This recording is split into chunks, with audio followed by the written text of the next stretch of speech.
Good morning, everyone. Welcome to the Trade Ideas Live Trading Room for Monday, August the 8th. My name is Barry Anderson, moderator of your trading room. A couple of yeses to let me know you guys can hear me, see my screen.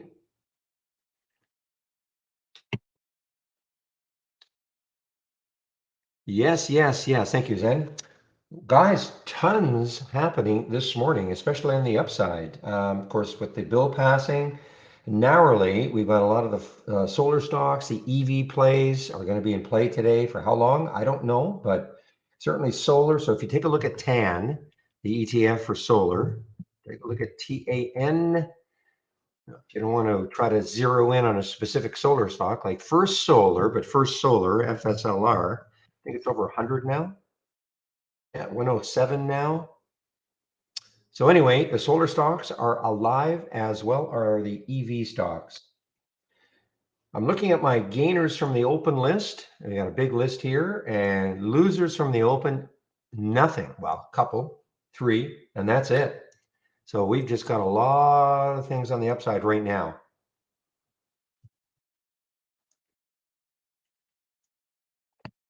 So what else is happening?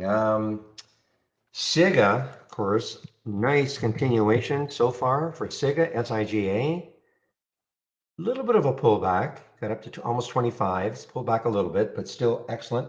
APDN, I don't think is really running yet, but I noticed that Wainwright has put an $8 price target on them.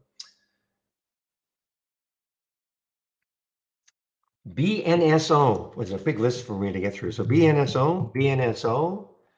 See, I don't see a reason for this one up. I'm just looking for a headline, which I do not see. Okay, BNSO, look at the volume, 1 million, could be just a meme stock, guys. Some Reddit group has got a hold of them. UPST, I think this is an earnings play. UPST, it's an earnings play. It's gapped up on earnings. Yes, this is an earnings play. Well, I guess it's an earnings play after hours. Sorry about that. Post market. So they're releasing after hours. So there's in advance of. Here's a big one, KRTX. Don't know these guys at all. I mean, I can look them up. I know they're KRTX. Typed it in wrong, KRTX. Big Pharma, look at this, 58%, $82. I guess positive phase 3 news, plus Goldman has put a $278 price target on them. So that is KRTX. Schizophrenia. BBBY. Memers have really got a hold of Bed Bath & Beyond today, guys. As well as GME, and yes, I hold some GME. So this is like 164 pre-forward split. Palantir, PLTR, earnings play. I don't think this one did well. No, so this one got, hammered down on earnings. WKHS, EV play, one of the ones I spotted was up on near the top of the list, up 7%. I don't think there's any, there's no specific news for it. Reta, RETA,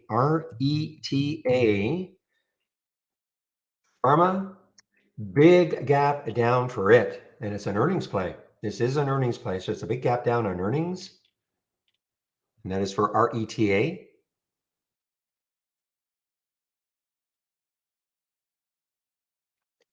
PXS. So it's pulled back, got as high as around 390, got down to is back down to 351. This is an earnings play. Peloton had a nice lift. BTON. Peloton's actually had a nice day on Friday. TBLT, active trader from a few weeks ago. Didn't really see it too much last week, but TBLT.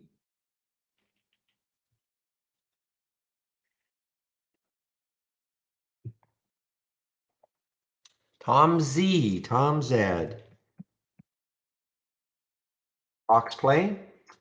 Let's see, got up to 193. Big pullback now on it. Oh man, it's shortable for me too. Should have been paying way more attention to that one. That is shortable for me at Interactive Brokers. Too late now. KOD, Kodiak. KOD, KOD. That's a big pullback though. It was up to 17. Now it's back down to 1270. Trying to see if there's any specific news. Their disease candidate is at par with Regeneron's visual acuity gains. So, okay. And it's an earnings play after hours. Sorry, after hours today. Probably a low float. Actually, it's not. It's not a super low float. 48 million in the float. I lag. Don't think there's any specific news on this one. Just had a nice run on Friday at the end of the day. Yeah, nice run on Friday. Right here, you can look at a 15-minute chart. Kind of post-market was good. Pre-market holding that those post-market gains. A little bit below. And I don't see any specific news for it.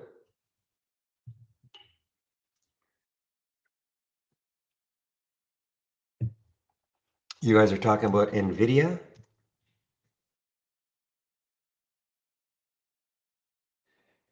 Preliminary financial results. So yeah, so August the 24th is when they're released, but they've decided to release some preliminary results, which is hammering the stock down, conditioning the market.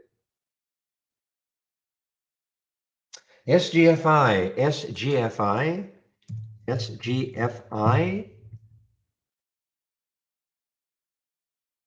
Goldman Sachs and maintaining coverage. I'm just looking to see if there's any other specific news. It's on an earnings play. Maybe they've got a price target at 23, so it's right there. So that's probably not going to be that interesting. Here's another one I don't really follow at all. Mandy, it's or Monday.com. Don't know these guys at all. Israeli stock. They are social communication tools. Oh, okay. Anyway, big pop up for this one. Not much volume though. 23,000 shares. That's it. It's up 17%. Only 13 million in the float. So this could be a real wild one today with that float. That is MNDY Monday.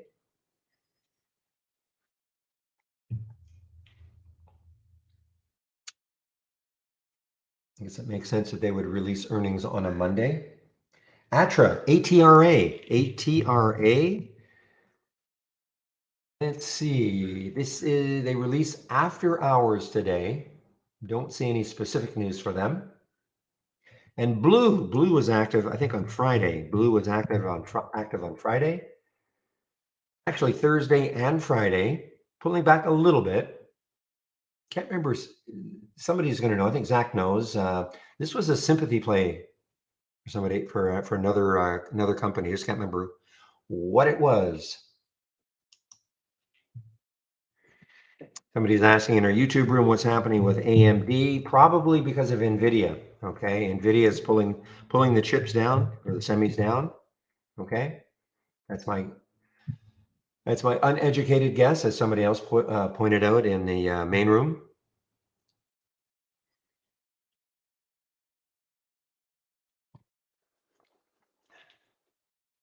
Thank you, Zach. Was sympathy to GBT.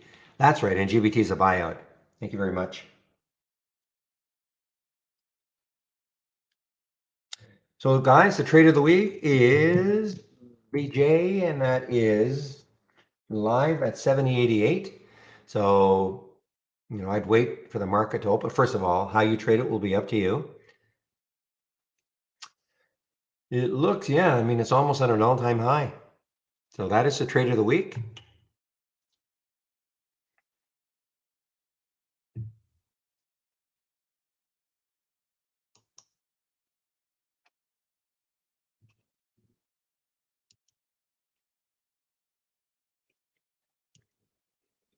and the charging stations, etc. There's just too many to go over all those EV plays, so there's no point going over them all.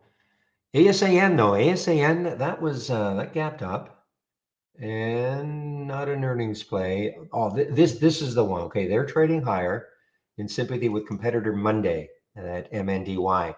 Okay, so they've had a great run, 17 to 26 in about a week and a half for ASAN.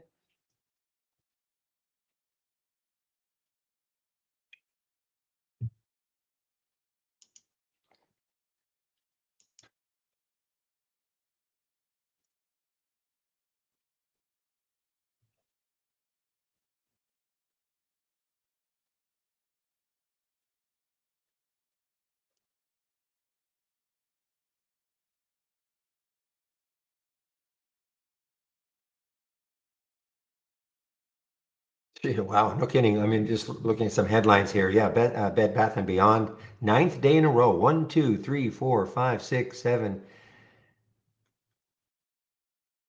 One, two, three, four, five, six, seven, eight. Yeah, ninth day in a row. It's been moving higher for BBBY. All right, we've got this action here, which I don't believe this is. Yeah, don't get too concerned about this big red bar here. Going to see a lot of stocks that are going to look like this probably.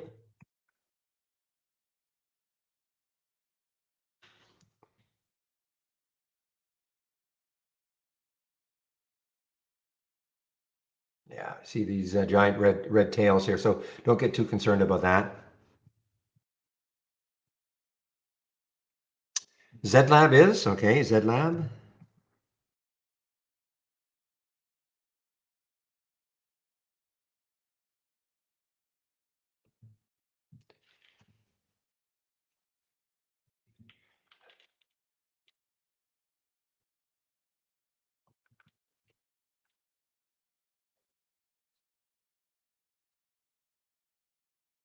Yeah, the ADRs of Zylab, ZLAB, partner for the program. Okay, yeah, good spot there.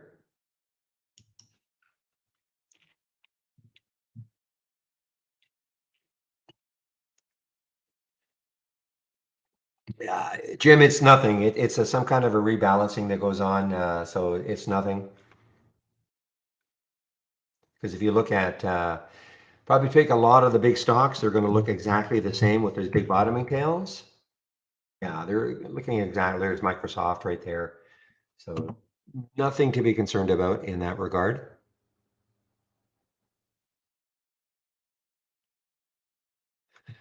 All right, 9:13. Well, what are the analysts talking about today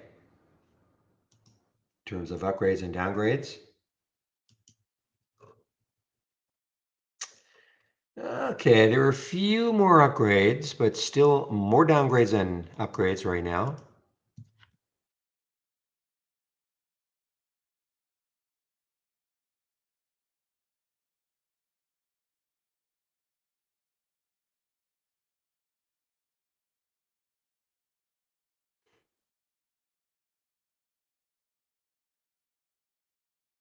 Yeah, Rhythm, another upgrade by Goldman, RYTM. That's been on a, as Zach has pointed out many times, every day.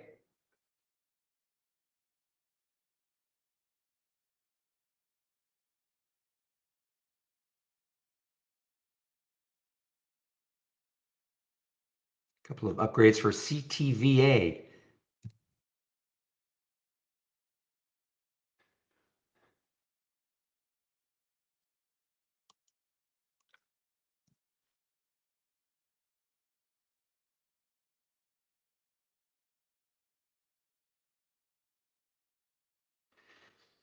All right, as I said, there are more downgrades than upgrades, so let me get a few of them in.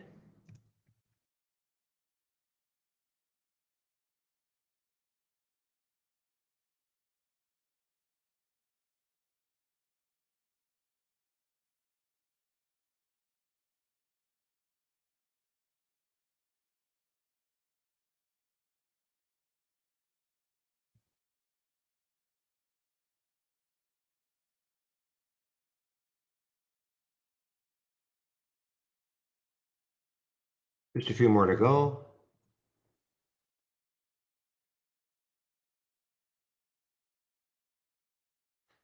Grab has got a couple of downgrades. Grab.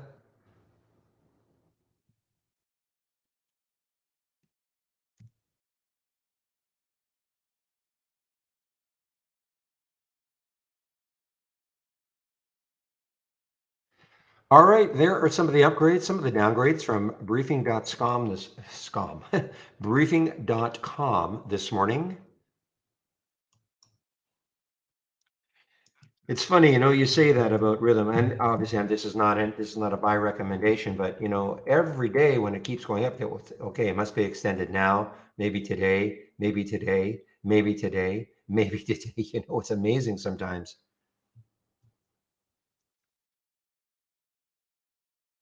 At some day, it's going to be extended, yes, but when that happens, I don't know if Goldman has been all over these guys before. I really don't.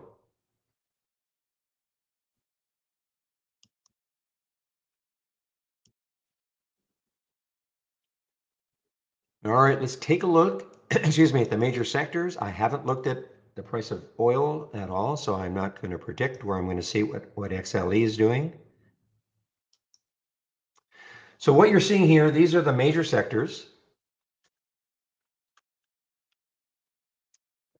Normally it's 100% one way or the other. Anyway, what you're seeing here, for instance, XLE. This is the major ETF for energy, XLE. These are the stocks that make up XLE. Usually it's 100% one way or the other, but right now, what that 80% refers to is that 80% of the stocks that make up XLE are down from Friday's close. That's what that means. Now, with the market having a positive open to begin anyway, you would expect that most of the sectors are positive in that certainly over 50% are up from Friday's close. So is there a really strong sector here? The strong sector, 81% right now for communications, materials, 84%, financials, 86%. So there are some strong sectors, guys. Now, again, this is pre-market, 10 minutes before the market opens. So there are 13 minutes. If I look at this, say at 10 o'clock, when Omni, if he's in the room, reminds me, then we're going to take a look at it on the change from the open, and it can give you a completely different look. For instance, maybe the oil stocks are rallying. Okay, so they could still be down from Friday's close, but moving above the first trade of the day. In other words, rallying from the open. So we'll see what happens here. What is the price of oil just for fun?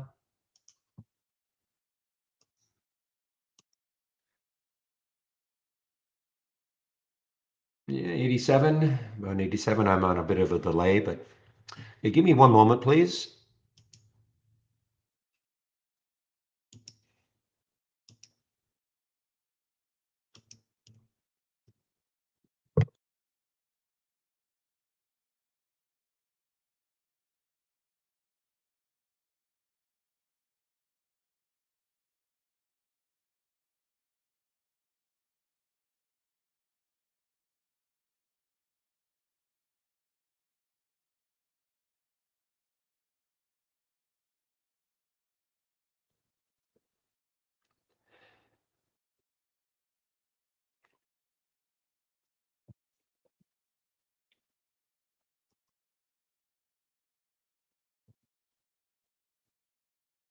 Thank you, Roger.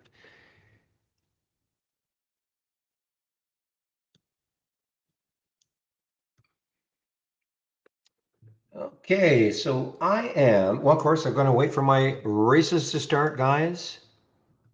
All about the races. VTRS is making a move here at a consolidation on the 5-minute chart. VTRS, this is actually an earnings play. Not sure why I didn't see it before, but there's so many. There's just so many.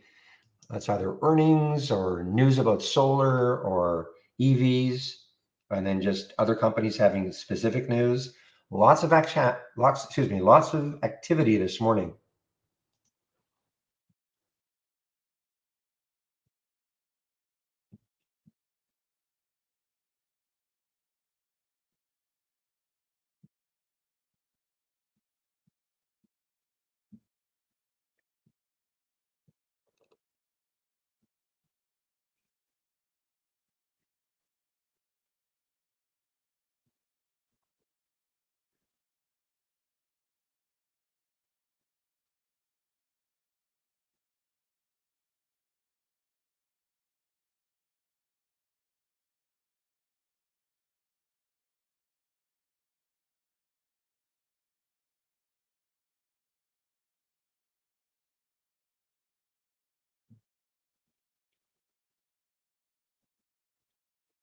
All right, guys, what I'm looking at now, anything, what is BBAI?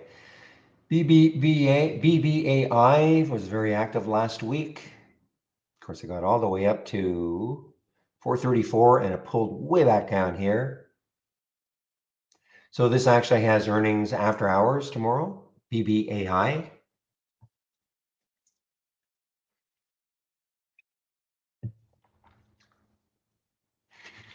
How's SIGA doing right now?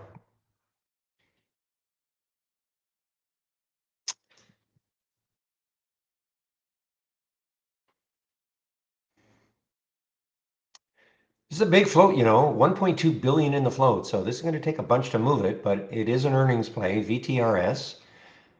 When you look at the daily chart, it looks like it is trying to clear these important levels of around 1020 or so.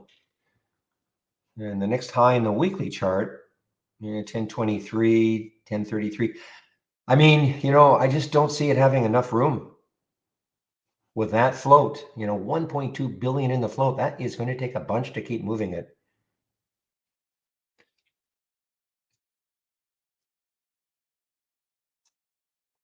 Meanwhile, TBLT continues to make new highs. TBLT. No, they did actually put out some more news, guys. So supply agreement with a hardware distributor and hardware super cooperative. I wonder if they're naming them. Yeah, California-based. Oh, I don't know these guys, of course, not living there, but Electro 3 and NCC Hardware Purchasing and Service Centers. So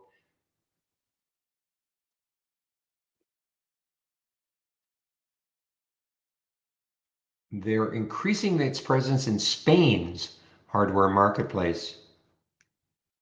Oh, I see. Electro 3 has 25 years of experience, etc., mostly professional across Spain and Europe. So, I mean, they've been putting out press releases. I think the first one was the Walmart. Sorry, the first one was Home Hardware. Then I think it was Walmart, and now they're increasing their distributorship of their products.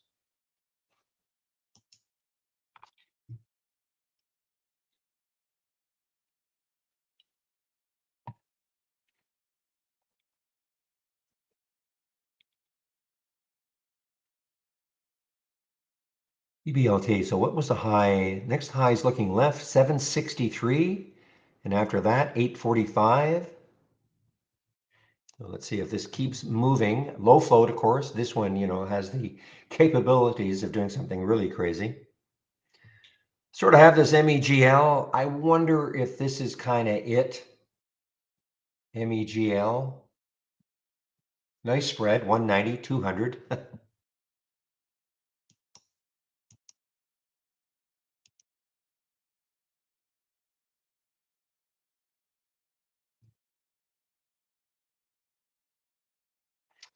Yeah, I'll have to see if any of these other ones, these IPOs that I had here, see if they come out this week.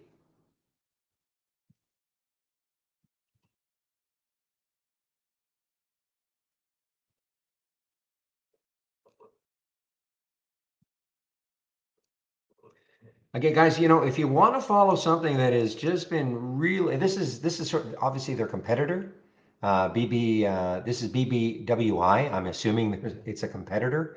Has no way in the same way, or not in the same way, been hammered down like Bed Bath and Beyond. And they've just had other than the last 2 days, just little pullbacks the last 2 days, and that is BBWI. And the other one that's intriguing is this SQSP. SQSP. No, it's a little bit down, not much, but this SQSP, which had earnings on the 25th, and since then it has been, on a bit of a mission here. So SQSP, and these are just ideas for maybe longer term trades.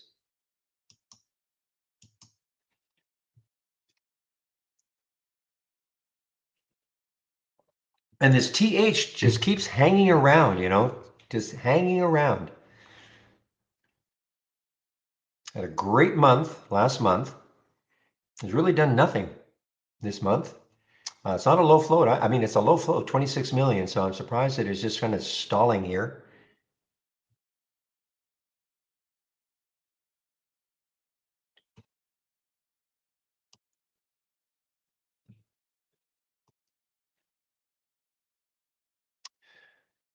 Blue Apron is actually an earnings play, APRN, not much really happening with it.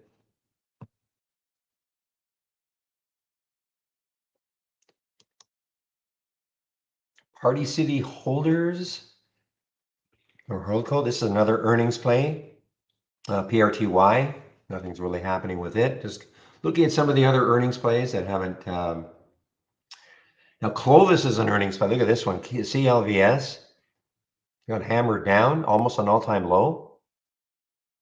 Of course, pre-market, this was certainly an all-time low down at 135, having a bit of a bounce, but CLVS is an earnings play.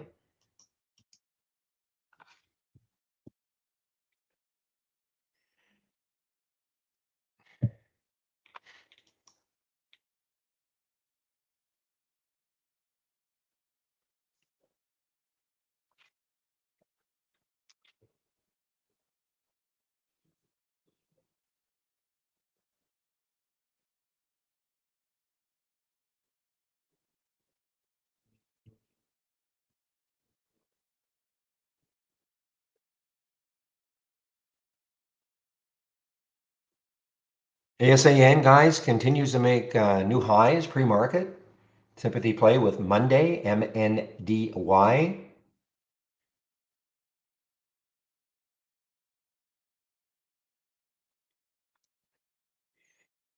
No, I didn't see the news on Kodiak.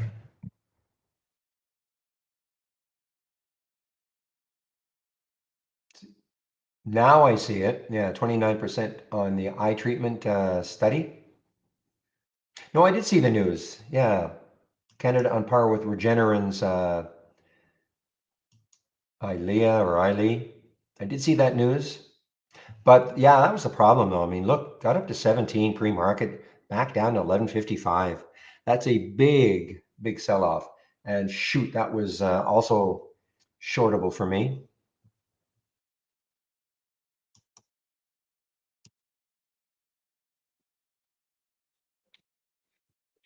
Yeah, swing's on. You guys weren't talking swing trades, so I decided just to eliminate it.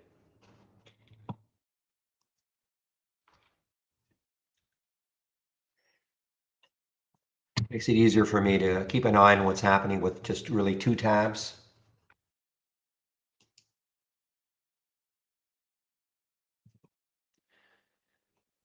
Run, Sunrun, Sunrun. Of course, any solar play is probably up, and there's Sunrun.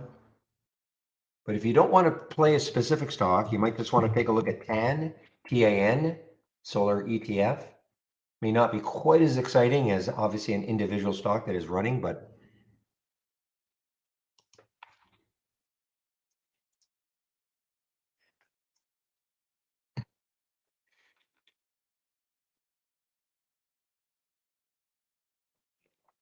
thank you, William.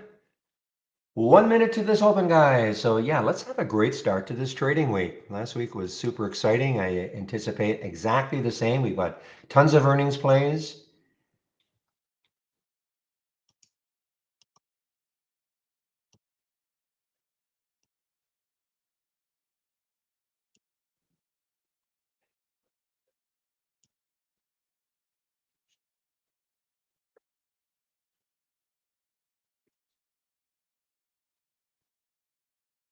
ASAN, guys, is really still moving higher here.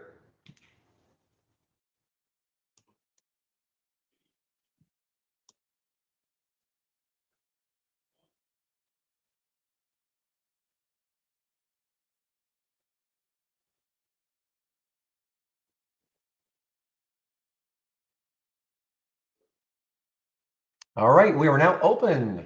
9 seconds. Let's see what's happening.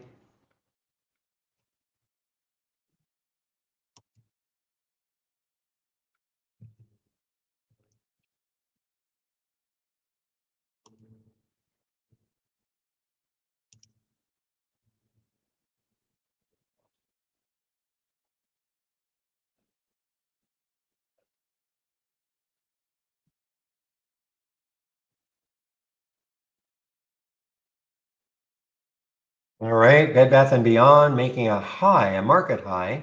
Pre-market high is way up here, 12, well, not way up here, but 12.10. That's going to be, look how whippy it is. I typically do not like to trade in the first 15 minutes. Things can get very, very whippy. But we'll make an exception, making a few exceptions now, depending on what I see in a race, and also on the 10-day daily breakdown if a stock is also making an all-time low. So, but otherwise, I typically do not trade in the first 15.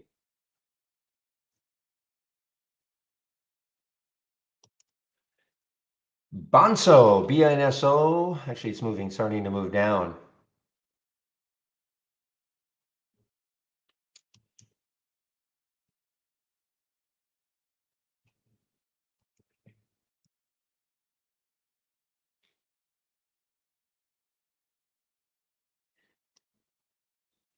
Yeah. Memers, I got a hold AMC. They've got a hold of AMC, of course, last week. AMC, big week last week, continuation. And I am in the GME. Unbelievably, I'm in the GME from last week. See if it gets close to 50. 50 would be 200 previously. That is not, of course, recommendation to take this one.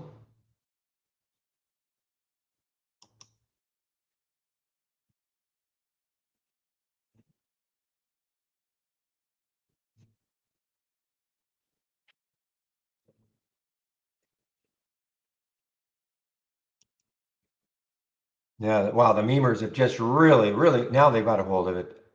Above the pre-market highs now for BBBY. Did not take it. Oh, good grief. I guess it wasn't over. MEGL. Well, you've got to have real resolve on this one. You always have about a $20 or $30 spread.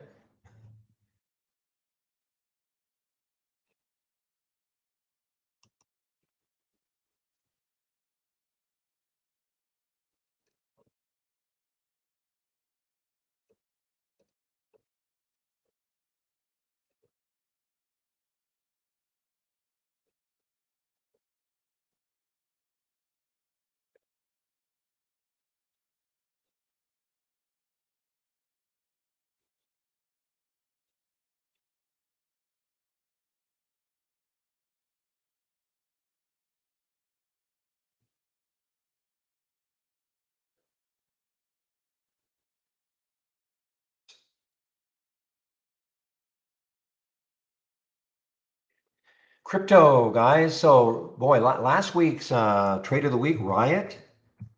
I think, again, how you trade these is up to you. But it's now a dollar above. 785, I believe, was the trigger.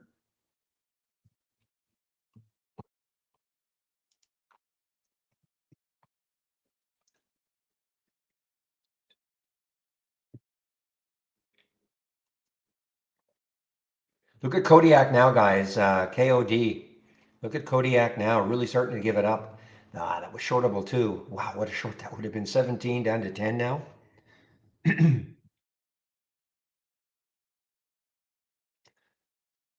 I can't believe I'm doing this, guys, but go GME. I just had a feeling.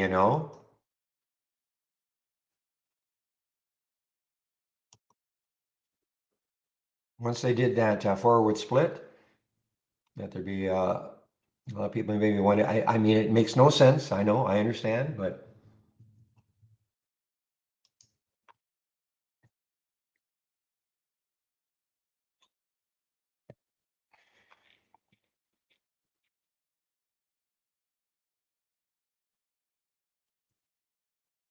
UPST moving, guys. UPST moving. Nice break on the daily chart. Earnings play.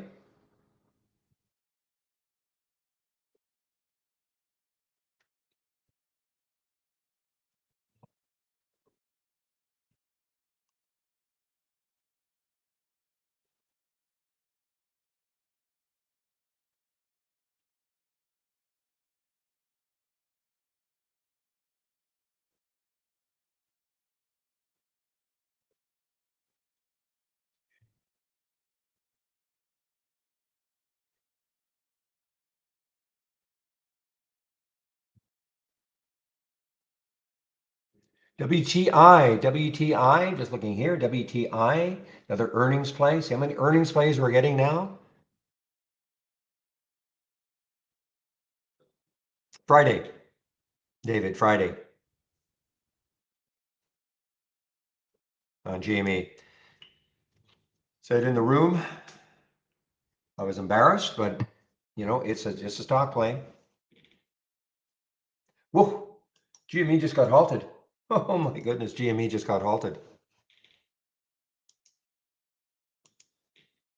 AMC and AMC and GME just got halted on the way up.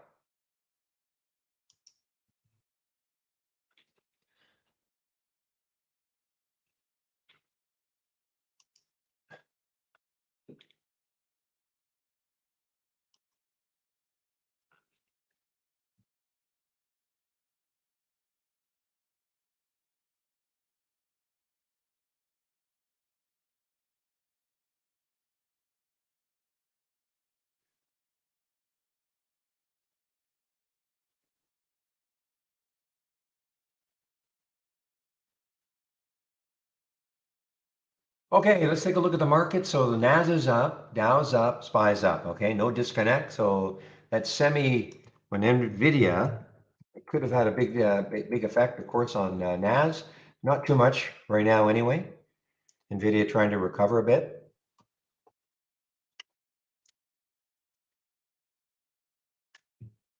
IVDA from Shady. Let's take a look at IVDA. Yeah, I don't think I saw this one in the pre-market for some reason. So much happening. 8 million in the float, so it's certainly a low floater. $3 million in Taiwan projects. Taiwan. Okay, well. So there was some news. It's gone, Swell. It's gone.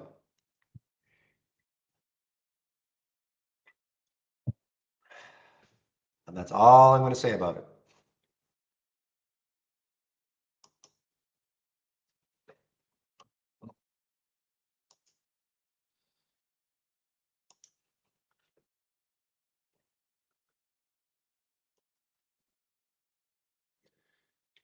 STEM, guys. STEM on the move here. Look at STEM. Wow. It's not an earnings play. Don't see any specific news for it. Had earnings on the 4th. And you've just posted in the stocks only, so I'm going to delete that post.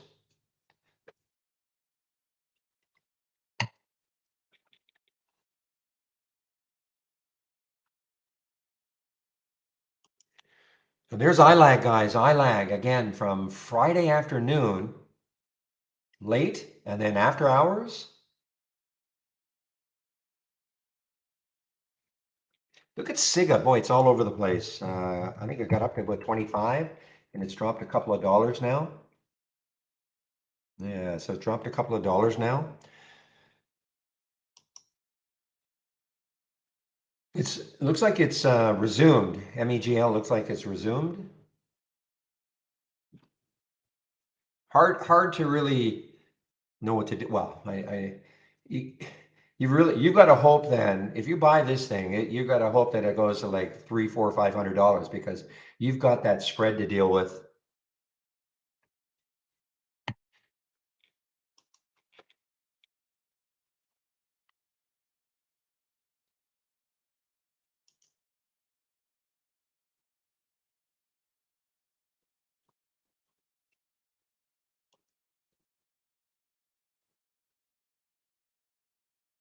Other one on the move here, guys. Ari, now this is an earnings play tomorrow after hours. ARRY on the move here. ARRY.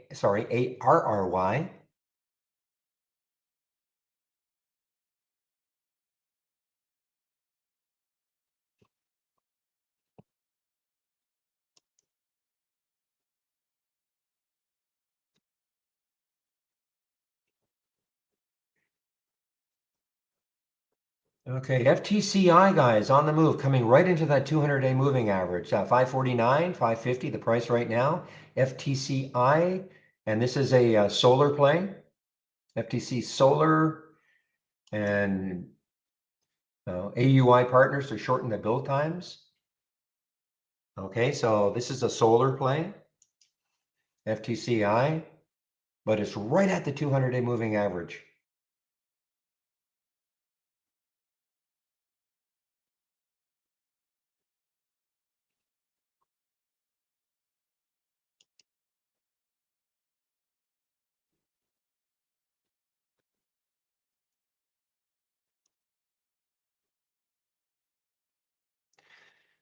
All right, GME opened.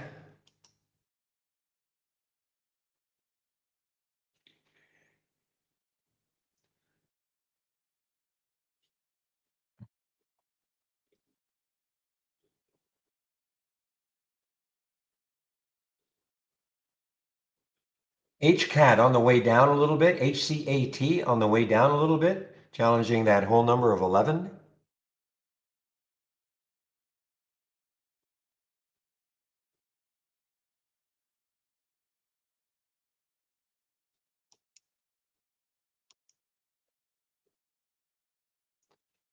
Oh my goodness.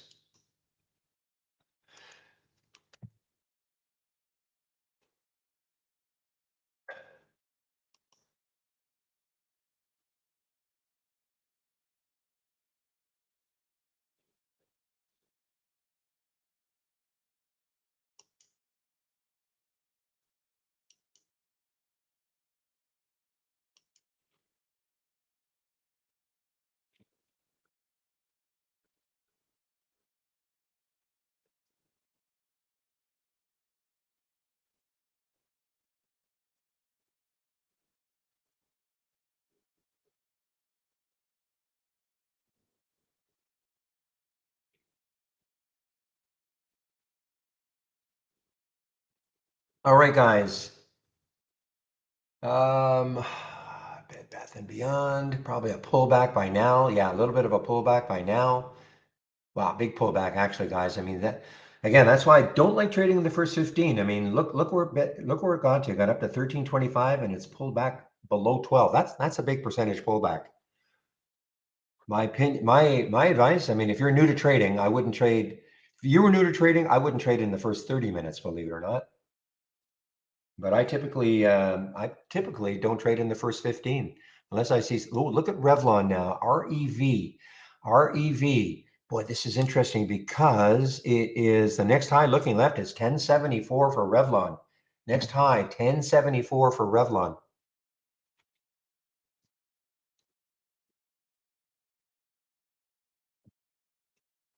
Keep an eye on how well Revlon holds 9. Okay, low float, of course.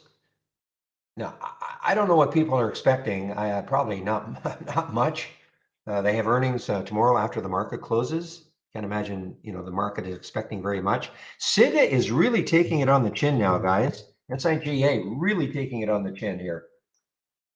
I mean, that got as high as 25. Now it's back down, dropped $3 almost.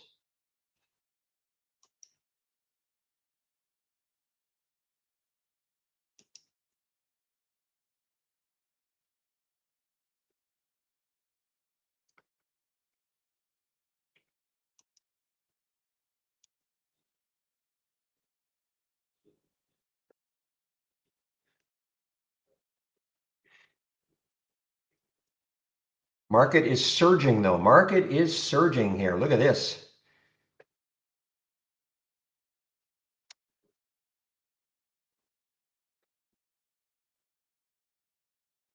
Okay, now I'm going to start looking at some of these ones. Biggest gainers from the open. We're 945 now.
All right, guys. NVIV. Not much happening here for NVIV. So I had a big couple of days.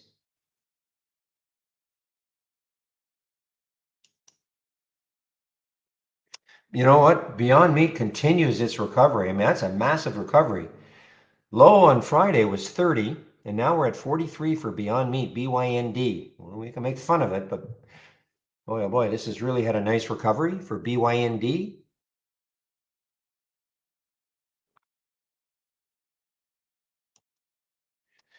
Nice one by, I think, is that the one you were talking about, Shady? Yeah, IVDA, nice one. IVDA, Shorty. Shady mentioned this one at around $1.70, IVDA. I think the big thing was trying to get through that 200-day, and it did.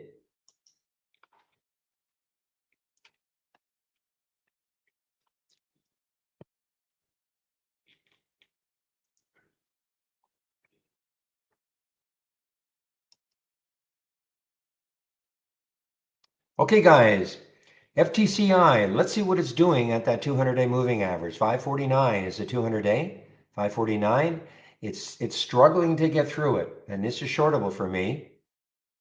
This would have a little bit of room down to that 420 mark. There you go, guys. There you go. You know, the struggle to get through the 200-day.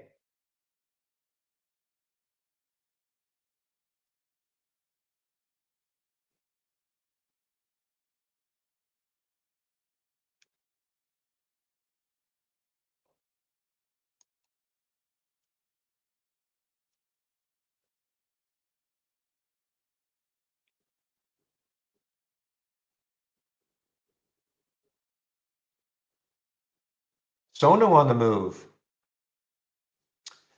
August 10th post-market. So they're having earnings this week also. Sono, S-O-N-O. Let's see if there's any specific news for them right now. Not really. It's just the market is just strong. SONO.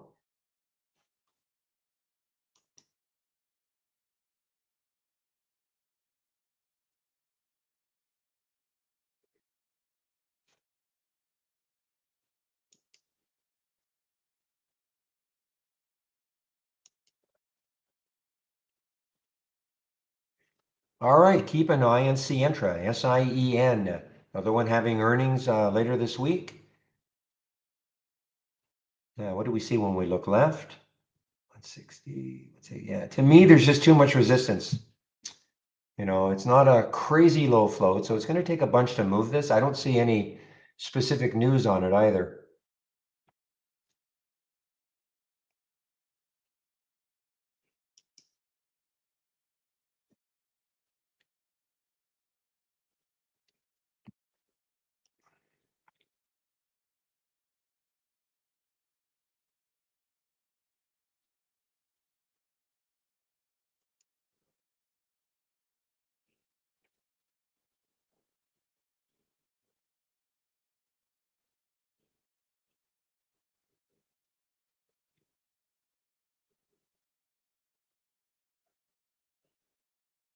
You know, I saw that one in the pre-market.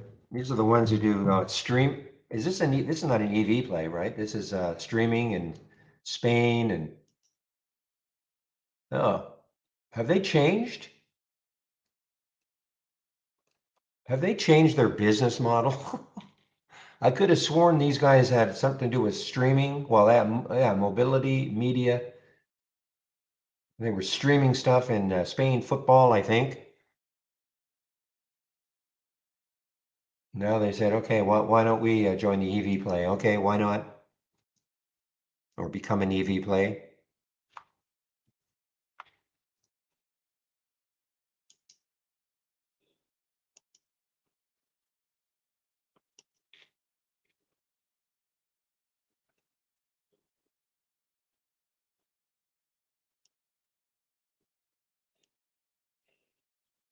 ME on the move, guys. 23 and me. Now, this isn't, it's not an earnings play. I'm sorry.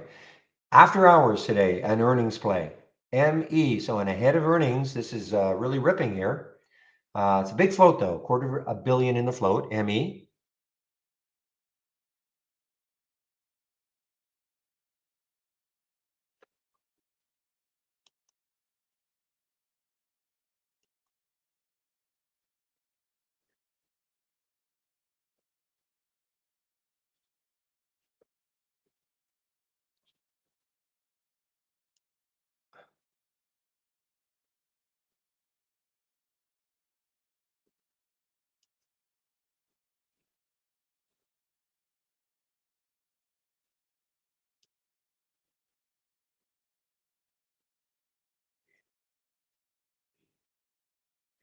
Okay, guys, large capper on the move here. That's the other one that I got as a race for those. Yeah, you.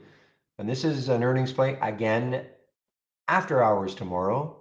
Another stock that has just been absolutely beaten up over the year.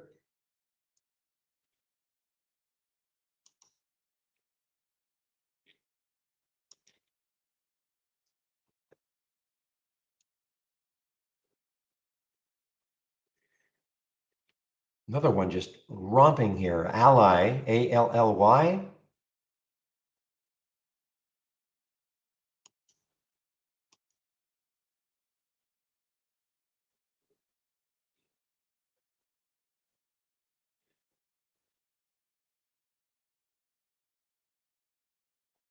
I just don't see enough room for Fubo for me to get interested in it. FUBO, it's a big float. You know, it's getting close to 4, but I'm looking at that weekly chart. I just sort of see stuff around that 4 level. High is 459. I may be wrong. Maybe all that is underneath the 4. So I guess the next high on the weekly is 459. So I guess it's got a little bit of room. And that is FUBO.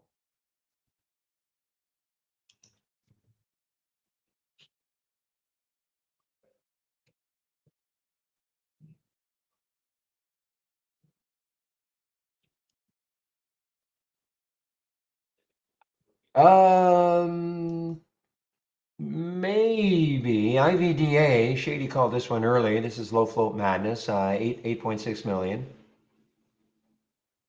You know, it was got through that 200-day moving average, but it's early. You know, it is early.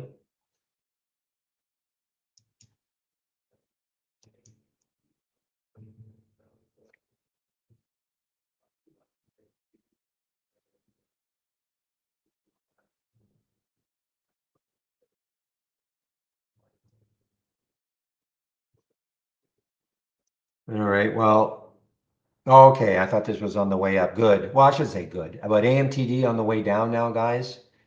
You know, that was the one sort of trading in lockstep with that HKD.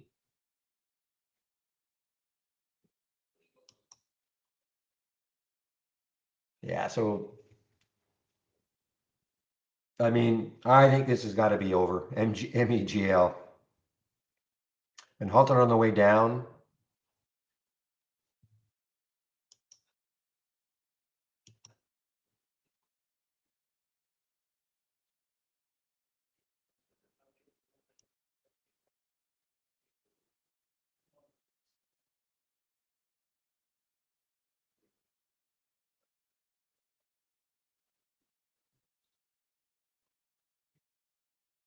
So 2435 looks like yeah, 2435 looks like a pretty important area for Sono. So I'm just going to stick an alert there. I'm looking at 3 months ago, that was the high. If we can clear that, then the next highs are up around 28. Yeah, 2835. So I'm sorry, 2435 for the Sono. So I'm just going to stick an alert there, see if it takes that out.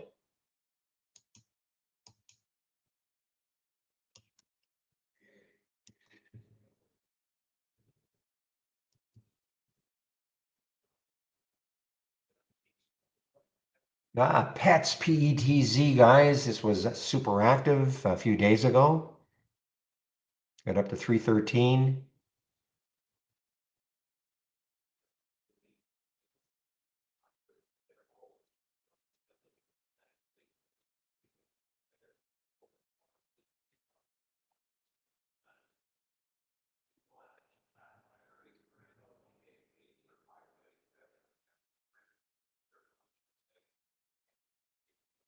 Look at this one on the move here, guys. Fastly, FSLY on the move. Let's take a look at left. 1289 is the next high looking left. So the ideal situation would be for it to, rest a little bit, as opposed to you're just chasing it, thinking it's going to go higher. Maybe rest a little bit around this 1230 mark, maybe even pull back to 12 or so, because it does have some room on a percentage basis. 1289 is the next high looking left. Not an earnings play.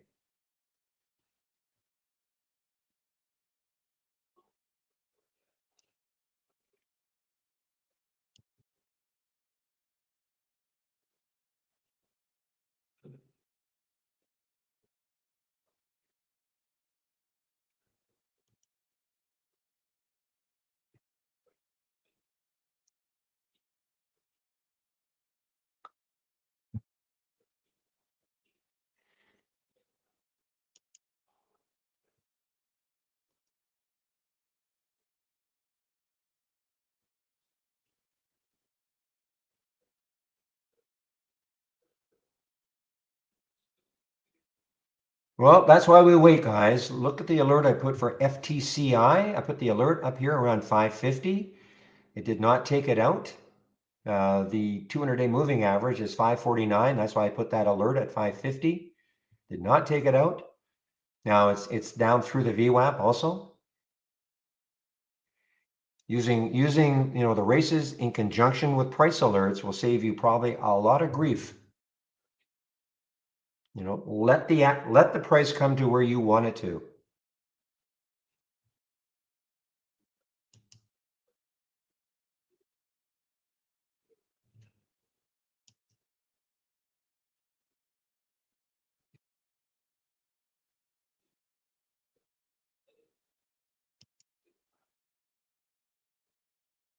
Okay, look at the Sono. Now the Sono must have been very brief. The Sono, I have my alert set up here at 2440.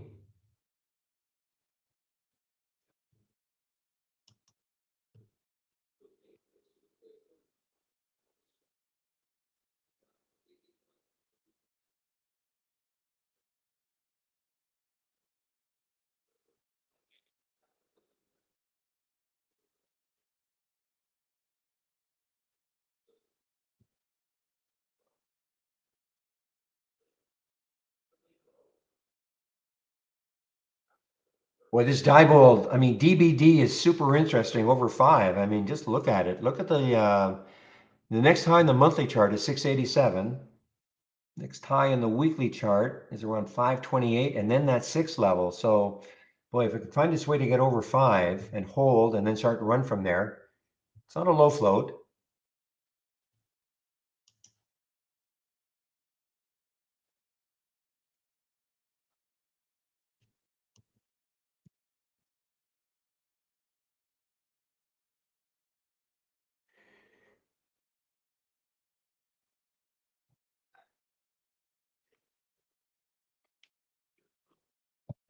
I can't help you there, Dwayne. I don't want to try to short it to see if I could get the short at 24.95. Where is it saying that the uptick rule is in effect? Is this because you can't get it at the bid?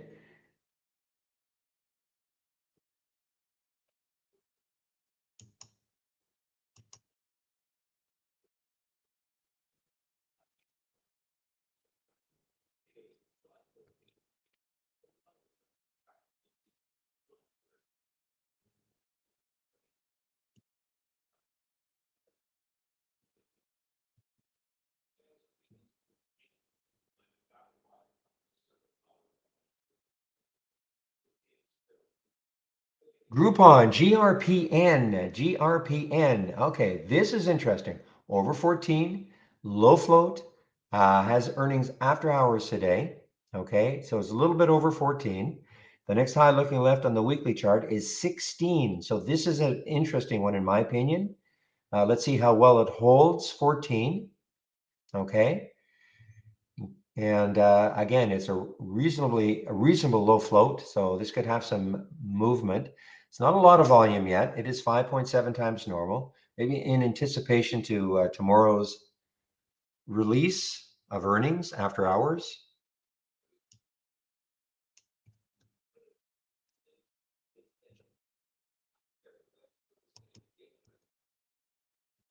Well, I may be an ape, Zach, but I'm not a crazy ape. So that should tell you something.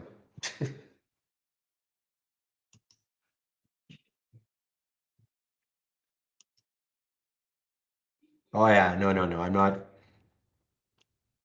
I was wondering if I get close to 50, and seem to stall right a little bit over that 47 mark. This is going to be a trading vehicle for me, though. Yeah, that's all it's going to be. Definitely going to be a trading vehicle for me, probably the GME.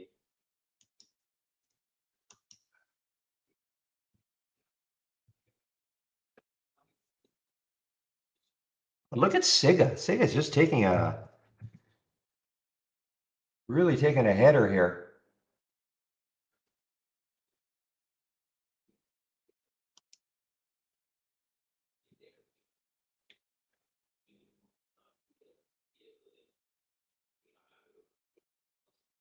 Market is still there's 45 minutes now. Well, 30 minutes.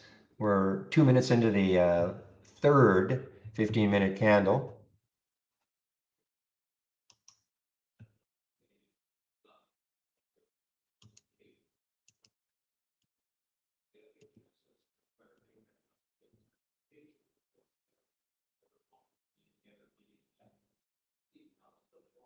Okay, guys, Sono.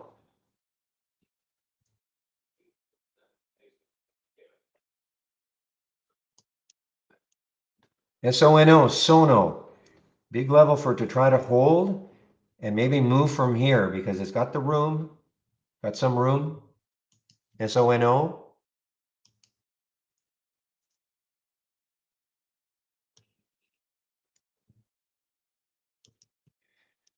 Um, I'm not even, I'm going to see if Rhythm even we have shorts for Rhythm at Interactive Brokers. Yeah. Boy, yeah, what a move.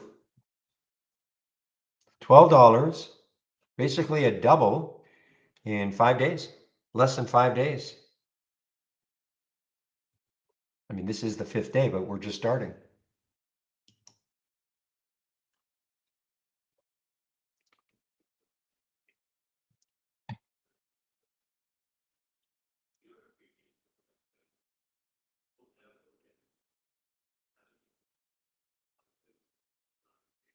Yeah, I'm keeping an eye on Sono, guys. Sono.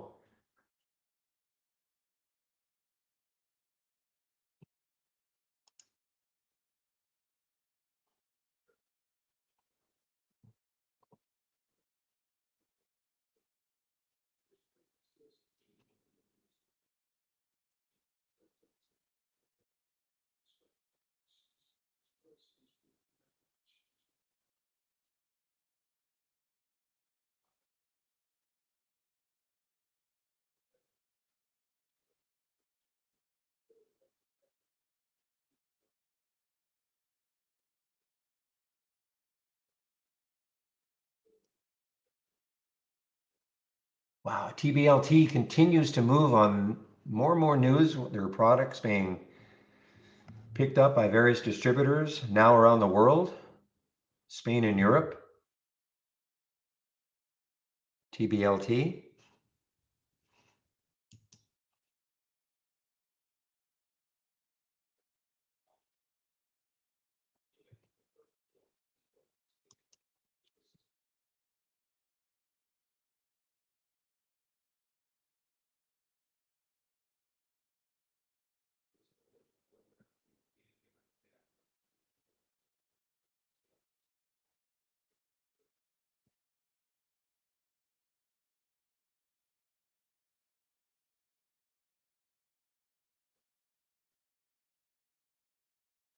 Sono, Sono, Sono. S-O-N-E. Sorry, S-O-N-O.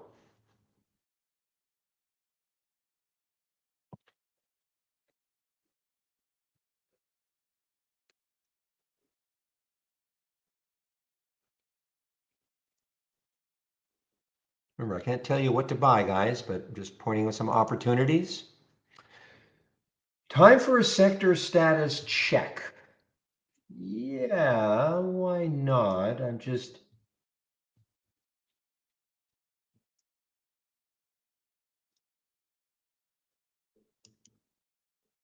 watching this one tumble here, guys. QURE earnings play through the 200-day moving average. Wow, look at the room underneath on the weekly chart for this QURE. $14, 14.25 is the next low. The monthly 1822.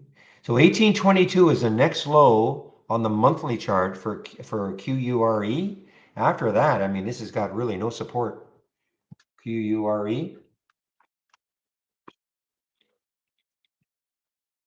Now just hitting the 10-day daily breakdown, guys. Hitting the 10-day daily breakdown.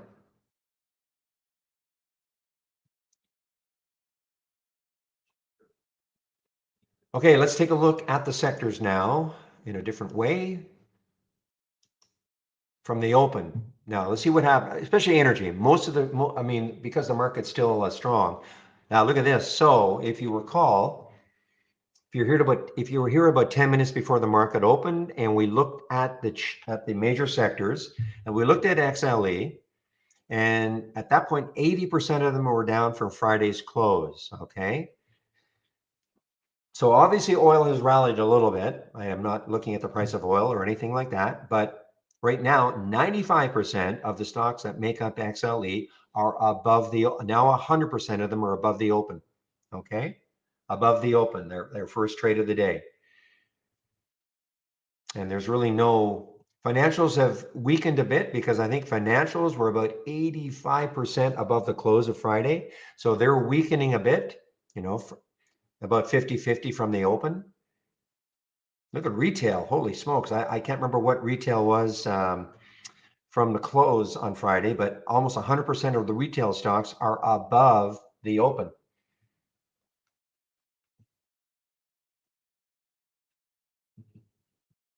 So just interesting the way this works.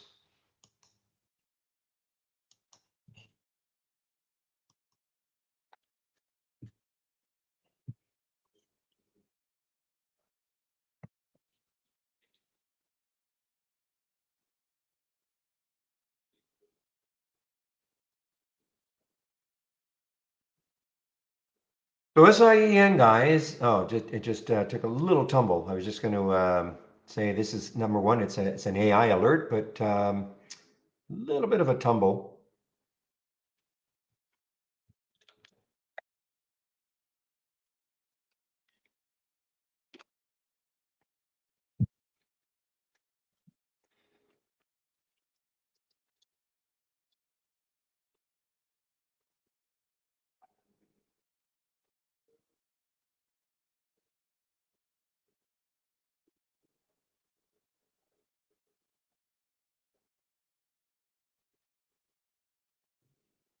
So now, guys, for me, the name of the game is a little bit of patience, seeing what's showing up on this on the races, seeing stocks that are going to maybe make two, three, four, five winning races during the course of the day, and more, of course, and then following them.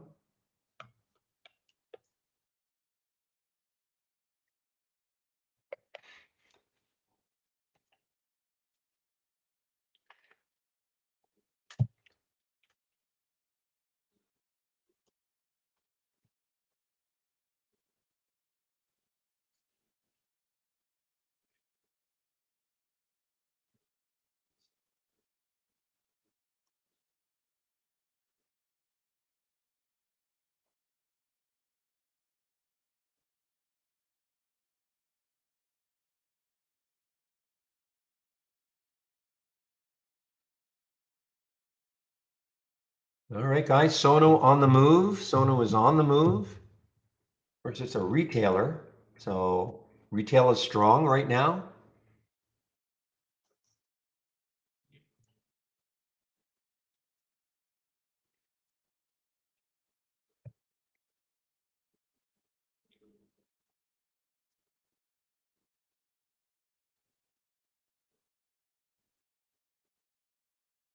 Volta. Okay, guys, Volta, EV play, obvious. I shouldn't say obviously, make sure.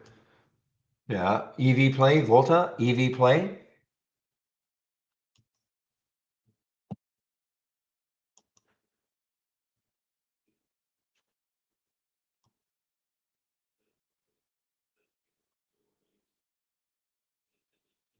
How's ARC doing? I'm sure it's doing pretty well now.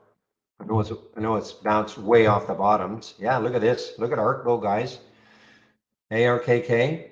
So it is cleared now, all this on the weekly chart.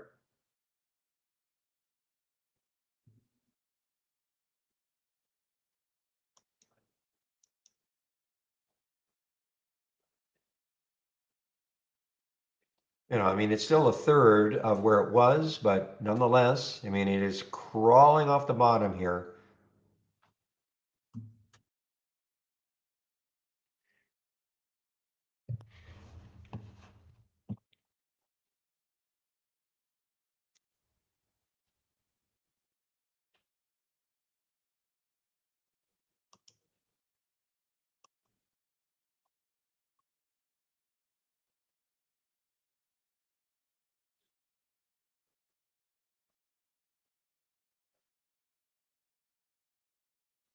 NVTA guys, boy, this is a move. It's a little bit of chase right now.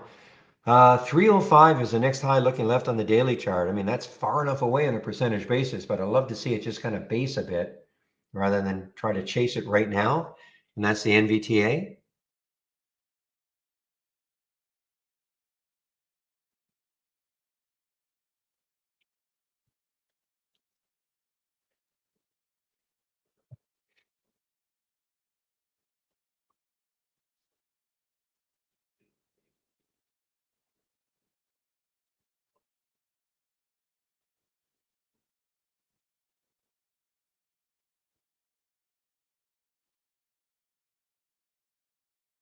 Well, RDFN, I don't think I saw this one on Friday. Had a great day on Friday and a continuation today, RDFN.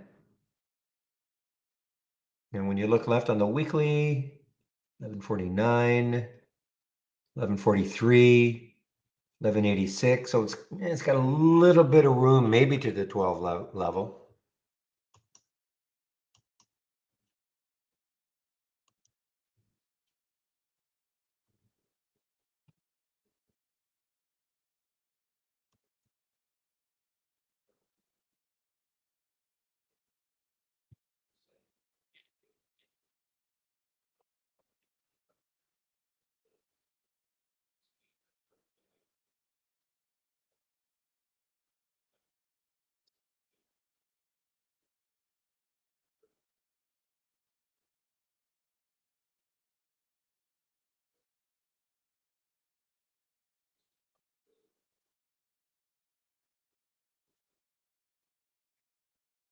Well, this is a nice lift for this LVLU, Lulu's Fashion Lounge. So let's take a look left, 742. So it's got some room. I mean, 742 from 713.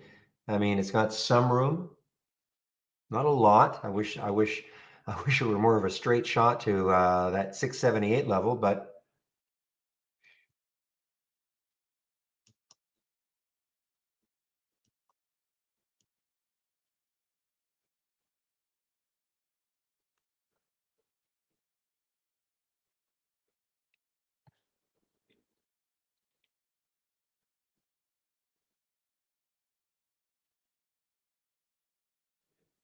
all right, guys.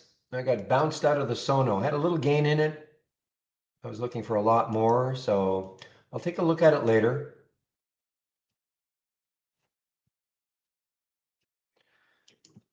See if it gets back over this 50-cent level again.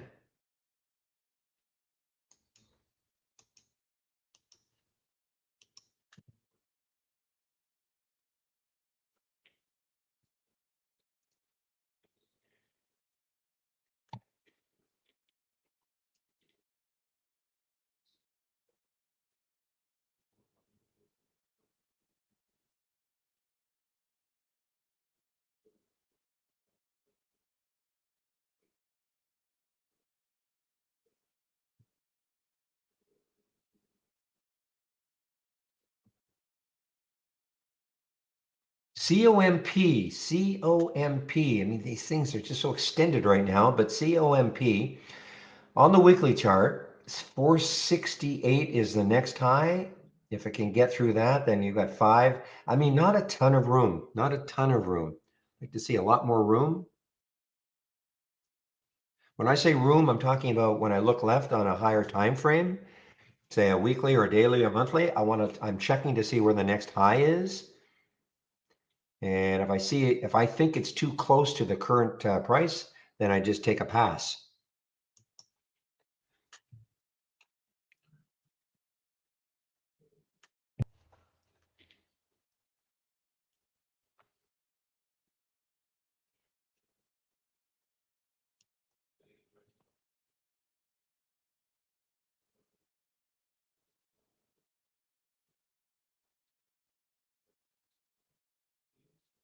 Now, here's another one, Elan. I mean, it looks okay, but then I look left and I see, that not that far away, about 30 cents away, is what I consider a lot of resistance for ELAN. So just not enough for me to get interested.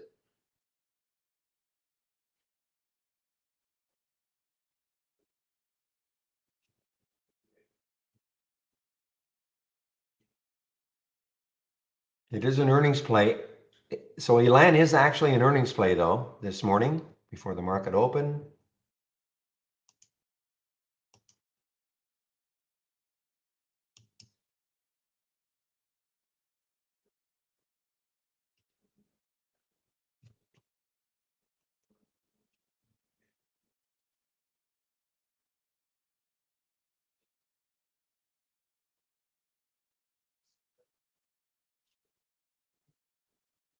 It was really hard for me to get this cure, guys. That definitely was the uptick rule in effect. I just couldn't. I was somewhat chasing it down. 1835, the 10-day daily breakdown. It's an earnings play. I was chasing it down a little bit. I just could never get a fill because of that uptick rule. And this is going to be a big, look at this. I mean, 1835, I was trying to get it right around that 1830 mark. I kept moving it down, but could not get a fill. 1775 now, but it has bounced. So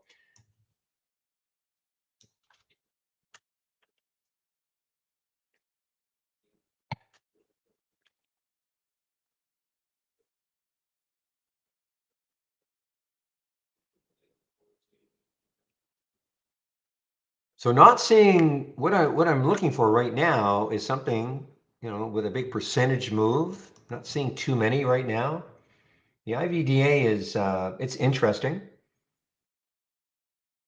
I mean, it's got a ton of room on the monthly chart, of course, 487. On the weekly chart, I believe it's 235. So, I mean, it's got some room until we see the next high looking left. I'm just, of course, always a little paranoid about trying to get through that whole number of two in this particular case.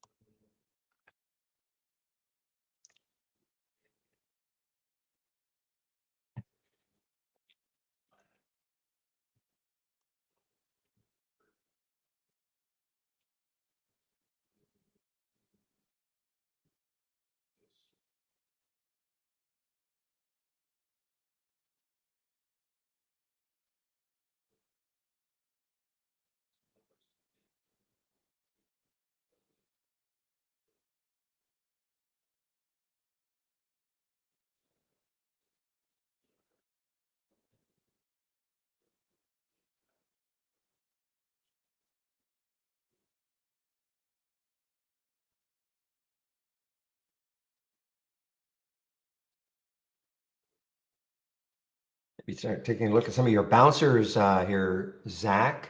Another one that has earnings this week, ENVX, just getting thumped here. I wonder what they do. 3D cell architecture, etc., etc., etc. Okay. So it's an EV play, but it's getting thumped. It's an EV play getting thumped, EVNX. Oh my gosh. I got a fill. Did I get a fill? I got a fill on the QURE, guys. The spread widened. I said, ah, the heck with it. I went in at, and they gave it to me at 1777, 1777 and 8. So I do have a little, let's see if that's going to work out for me or not. And that's the cures, QURE.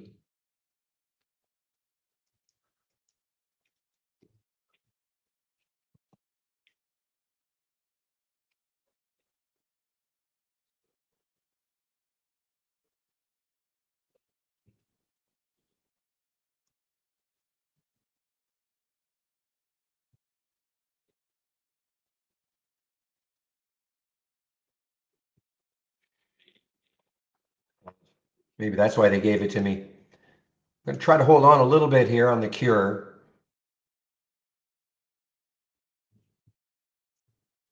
Yeah, the LVLU was moving earlier. Mentioned that one, and I didn't like it. 742 is the next high looking left. So that's a little bit close. It is a low float though, 14 million in the float. Okay. Great call by Shady early on the IVDA.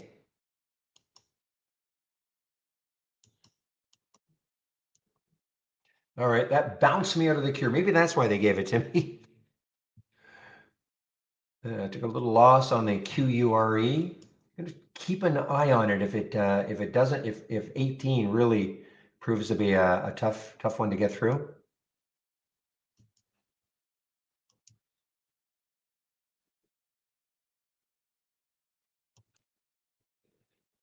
Well, yeah, there's plenty of shares available. It was just was the uptick rule.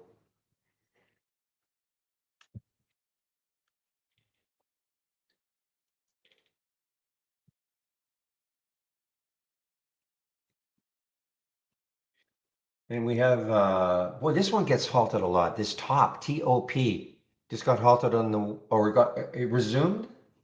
Am I wrong here? I have top halted. Yeah, top is halted, guys. TOP.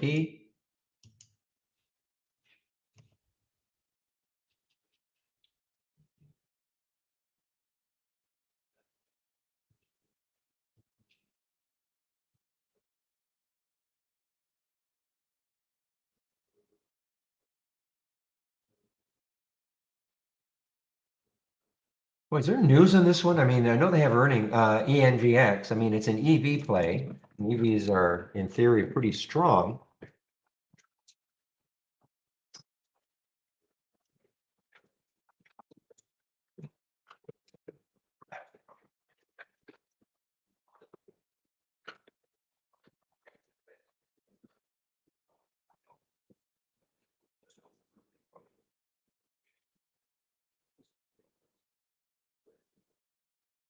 And here's top, guys. So top is halted.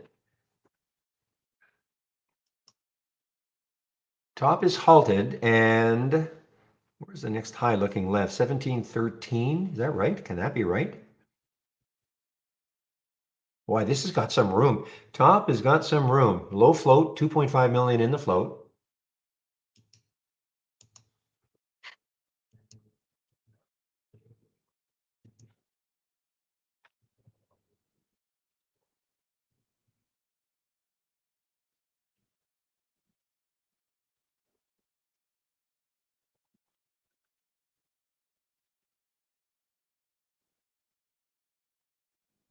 Keep an eye on this one once it comes out. Wow, it's going to really rip here. Look at this, 1640, 1640. So this is Interactive Brokers, okay? Nothing to do with trade ideas.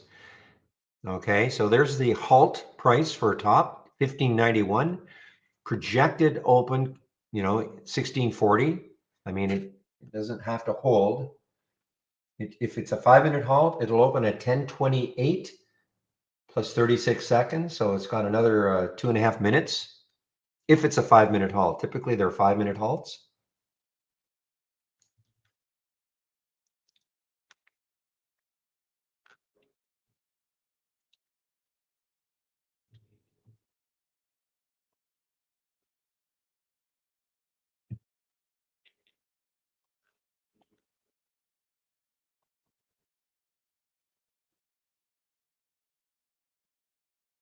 China education. What's China doing right now, K-Web? Just China education, or is it China stocks? So China stocks, yeah, starting to give it up. They were positive. Now, probably a lot of the China stocks are giving it up. EDU meaning one, but it's really giving it up. Look at EDU, guys.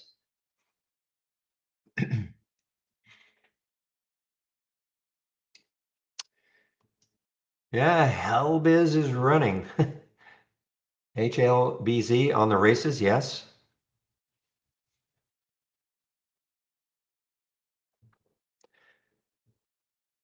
I mean, I think before today, I don't think they ever mentioned EV. I don't think so. They were just pure streaming. Any press release I ever saw out of them seemed to be streaming like American football games in Spain, things like that.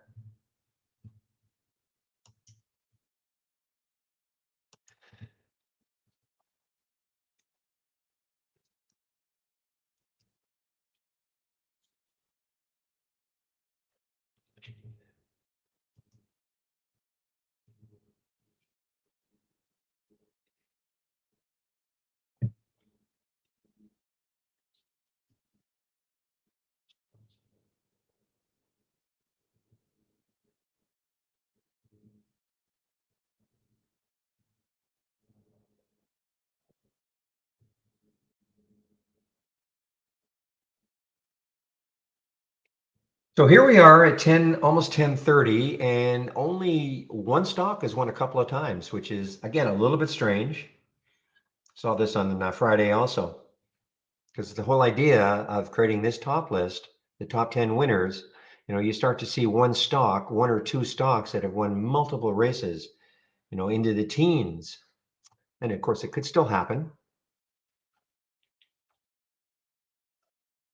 Just have to have patience.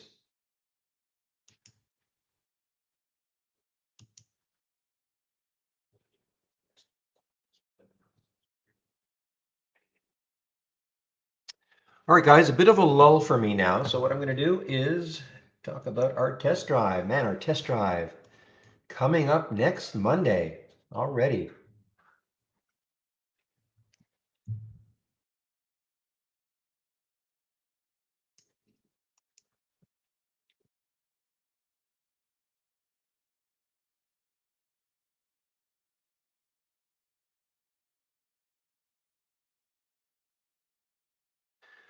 All right, so I put the test drive link in. When you click on it, this is what you're going to see. So the test drive starts next Monday. Now, if you sign up today, you're pre-registering, okay? So you're not going to get any data. And I know sometimes it's confusing. It seems that it wants to put you into a subscription right away. I've been after them for years to make it sound, well, seem better or easier. But at any rate, don't worry, you're not being put into a subscription. So it's $11.11. You'll have access to our premium service, everything except no auto trading, okay? But you'll have access to the AI. You take a look at how that works. I'll go over that in a little bit. So again, it starts on the 15th. Now, if you sign up today, again, you're pre-registering, you'll actually have access to the program. Give it about an hour after the market closes on Friday, okay? Then you can play around with the program. No data, no live data, of course, but for the balance of Friday and then Saturday and Sunday to get prepared for the test drive. You should know a little bit about trade ideas before you take the test drive. Once the test drive is over, and it runs from the 15th through the 29th, okay? So that is the 10 days that you can get. If you cannot make it, if for instance, if you can only start on the 16th, you're only going to get 9 days. So it's not 10 days from when you start.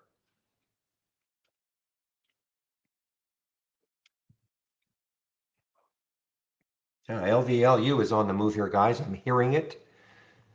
When the test drive is over, it's over. There's nothing for you to do. We don't put you into a subscription. There's nothing to unsubscribe from, okay? So don't worry about that.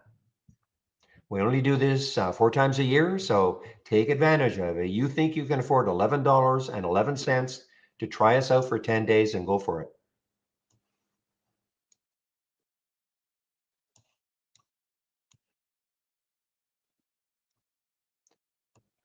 Give me a moment.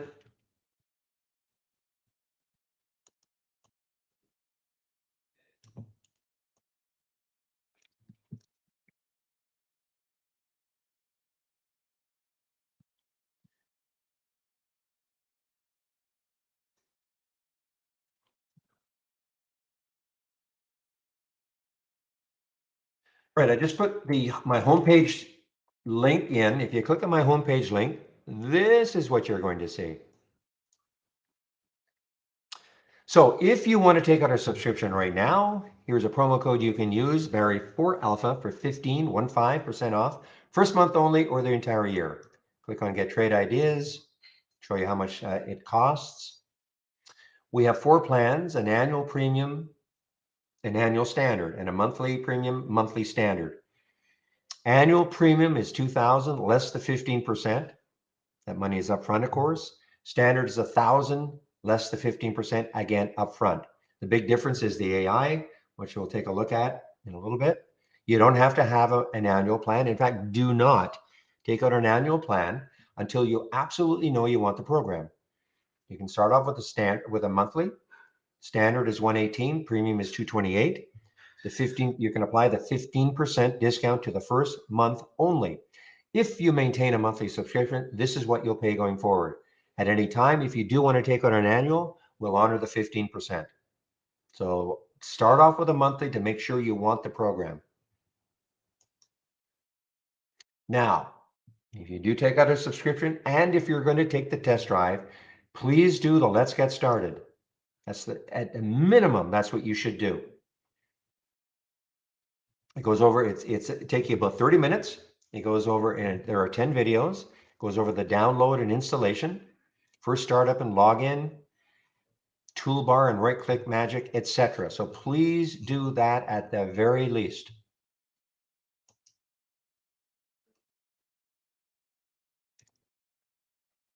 I do a stock of the day video. This is free. I do it at noon. You can sign up for it right here. Trade of the week is sent to you before the market opens every Monday morning. Take a look at how it's doing today. The trigger was 70.88. Yeah, another good one, guys, so far. Trigger was 70.88. So the trade of the week is sent to you before the market opens every Monday morning. Riot was a great one from last week. Now, if you sign up for the trade of the week and you don't feel you're getting it, check your spam. And also, if you have Gmail, please check your promotionals folder, okay? Education. Again, if you're going to take the test drive and if you're just starting out with trade ideas, take a look at the user guide. Now, you don't have to learn everything about, everything that's in the user guide. You should have already done the getting started. At the very least, you should know what an alert window is, what a top list window is, and you should understand the concept behind the stock races. At the very least, afterwards you can take a look at creating price alerts on charts and sound alerts in your alert windows if you want. But get this down at least. So if you're taking the test drive, getting started, know what an alert window is, know what a top list window is, and know what stock racing is, okay? At the very least. Daily support. So Chris is on vacation this week. So he normally is in our YouTube room on Monday. Andy is filling in for him, but there will be no live support Monday to Friday between 3:30 and 4:30, okay? On YouTube. Chris is on vacation this week. Daily webinars. So this week will be the last week of webinars. This week it'll be Tuesday and Thursday. And then for the next 2 weeks during the test drive, we don't hold the webinars, but you can sign up for them all here. And back to basics, Michael Noss of Trade Ideas put this together. So if you're new to trading, it's a great little video series, okay? 36 small, short videos, starting off with what is a stock. So it's about as basic as you can get. But if you're new to trading, this is a great free series that we put together. Well, Michael put it together for you. And last, if you want my scans, you click here. My racing that I concentrate on all day long. The 10-day daily breakdown where I found the cure. Ugh, look at it now. Boy, I have to figure out if I want to get back in it.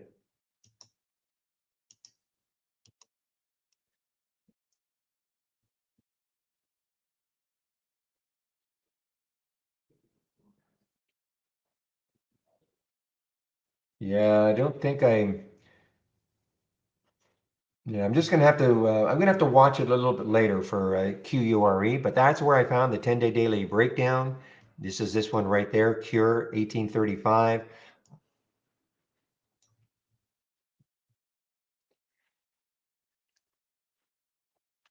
Exactly, Greg. Good for you. This is what I use in the pre-market. Pre-market actives up and down, and the gap up and down. And I'm finding. I mean, it's important. It's still important to do some pre-market work, but I'm finding it less and less because I don't trade a lot in the pre-market. It's not as important to me, but I'll still always do it. I want to see what stocks are moving up and down, and perhaps the reason why. Is it an earnings play or does it have some specific news? Okay, so I will always do it, but once the market opens, just looking at my race, a couple other things, and that's really good enough for me right now. So if you want my scans, there they are. So my advice, save my link. Then you can look at my scans, you can look at the education, and of course the getting started anytime you want.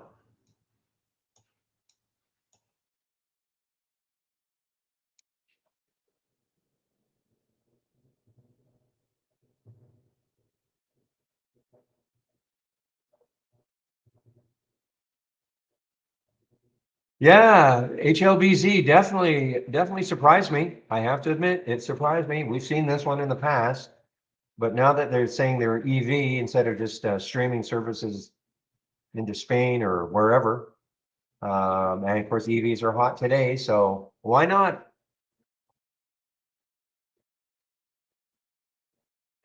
I am not in it.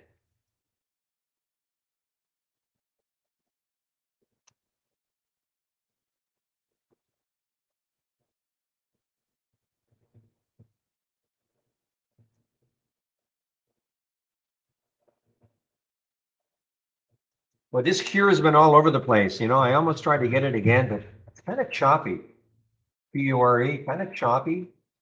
They pop right back up to that's a 15-minute chart, but on the 5-minute chart, yeah, it got back almost up to 18, and then it fell again. So I don't know. It may not. It just may not be. I mean, it may continue down. I mean, it's got the room underneath on a monthly chart. The next low-looking left is way down here at 13. That's what got me really excited about it. And it's an earnings play, and obviously, whatever they said, the market doesn't like it. Earning revenue miss. It postpones the higher dose trial of Huntington's disease therapy. Market doesn't like that. Probably they don't like this more than the Q2 revenue miss. Other these little, these little bios. I mean, people are not in them because they're making tons of money. It's the promise of some kind of a drug they're working on that might pass a bunch of phase one, phase two, phase three, but postponing a trial. Market doesn't like that. So you can't get my exact layout. I am going to create one, I think, for the test drive. The reason I don't do an exact, first of all, and a couple things I should say. If you're using our web-based version, racing is not available. Okay, number one, and neither is this Brokerage Plus window. So you must be using our downloadable application, or or if you're using a Mac and you can use an emulation program like Parallels or something like AWS, Amazon Web Services, or Microsoft 360, something like that. If you're going to stick on the web-based version, though, racing not available. But you can kind of pick and you want my race though, which is really the key thing, Rob. Okay, that's the key thing because you may not want all these different time frames and the spy chart. Okay, the race is what you want. Just go to my home page. Go to my home page and click on my homepage link, and then go to the scan section. And there it is, race mode. Okay. After that, you can kind of yourself, you can add the charts you want, the time frames you want.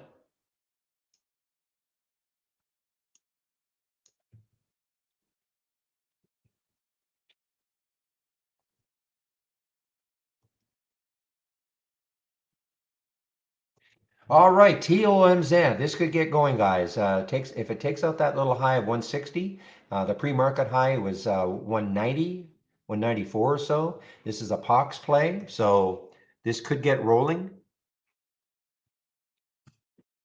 Yeah, so if you've got a Mac, unfortunately, races are not going to be available to you unless you're willing to use an emulation program, like Parallels.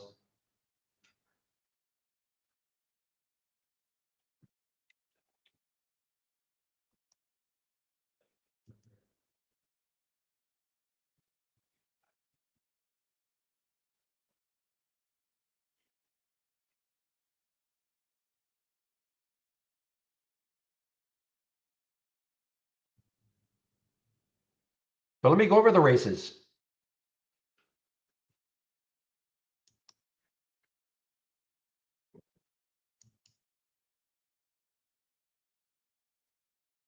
Okay, so what the races are all about. Before we had races, we had top list windows, okay? Top lists would allow you to, for instance, if you just wanted to see the stocks that were up the most for the day or down the most for the day, or the biggest change in 15 minutes or things like that, you could sort on all the different column headers you have, whatever ones you put up there. You could sort to find those. So for instance, if I sort right now on the change from the open, so I'm going to click on the change from the open, double left click quickly, and I can see that right now top, wow, look at this. Top 75% change from the open, okay? And the next is that Hellbiz, HLBZ, 27%, all right? That's all well and good. Maybe it's nice to see, but what do you do with it? Like, how do you use it to trade? And really, it's very difficult because you don't know what's really moving now, do you? I mean, something could be moving AMRS at 11.8%, could be starting to move. Now it's 12, 13, 15, 18. You would never know. That is where the races come into play. Basically, it takes a top list window, and this is the one I'm using. Of course, you can develop your own top list window, but this is the one I'm using because I'm looking for really active stocks, and this top list window will give me that. And so imagine this: when the race starts, and I'm running 4-minute races. Now, if you're going to ask me, well, why four? Why not five? Why not three? I chose four. There's no magic about it. Okay, I just decided I think I'd like to run 4-minute races. So what happens is a race starts, and then once the 4 minutes is over, the race stops, of course, and then another race will begin. And as the day progresses, this is a watch list that it turns into a watch list. Again, nothing really spectacular yet, but it's ranked 1 through 10 based on how many times does a stock win a race. So as we speak right now, BBBY, Bed Bath & Beyond, has won 2 races. Now, again, it's a little bit strange because normally by now you would see maybe one stock that's won maybe 6 or 7 races by now, maybe in the number 2 spot, maybe 4 races. But this is just today's market. So this turns into a great watch list for you all day long. If nothing, you can always click on one of them and see what's happening as an example. But what is really happening though is that, for instance, TOMZ, okay, 7% since the race started, which is almost 4 minutes ago. This is up 7% since the race started. So this is going to capture stocks that are moving from your top list that you'd never ever be able to see before. And this is the change. I'm doing it on the change from the open. Okay, now the race is over.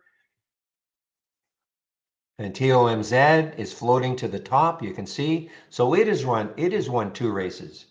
Okay, so we've got a bunch of ties here with 2 races as an example. And so again, now another race is starting. Now you don't have to wait for the race to be over before you click, because for instance, if you saw something starting to float to the top of the leaderboard, click on it and see what's happening. Okay, check the chart, see what's happening. Is it a is it a pattern that you like? Uh, is it coming out of a little bit of consolidation? Things like that. So look at top, guys. Remember, top was halted at the first halt was at 1591, $20 now. Low floater, 2.5 million.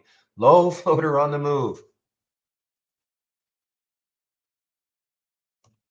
So if a stock wins a race or it's starting to move up the leaderboard and you click on it, it doesn't 100% mean well you just take the trade immediately. This is where trading experience comes in, though. Okay, what this scan really allows you to do, especially if you're kind of new to trading, is to focus on one window all day long and focus on some stocks all day long, as opposed to creating all sorts of different alert windows and top list windows and flitting around. I'll click on this. I do have one other. I'll love, I'll always like my 10-day daily breakdown. And this is on the short side. Obviously, I'm not going to see anything on the short side here. And I've got one other Zach scans, which I pay attention to sometimes in the afternoon. Other than that, guys, about 99% of my time is focused just on this one window all day long. And then you try to figure out a way to trade these ones that are really moving. So for instance, why I have my price alerts window right here is look at QURE now. You miserable thing. Why didn't you do this one? I was in it. Anyway.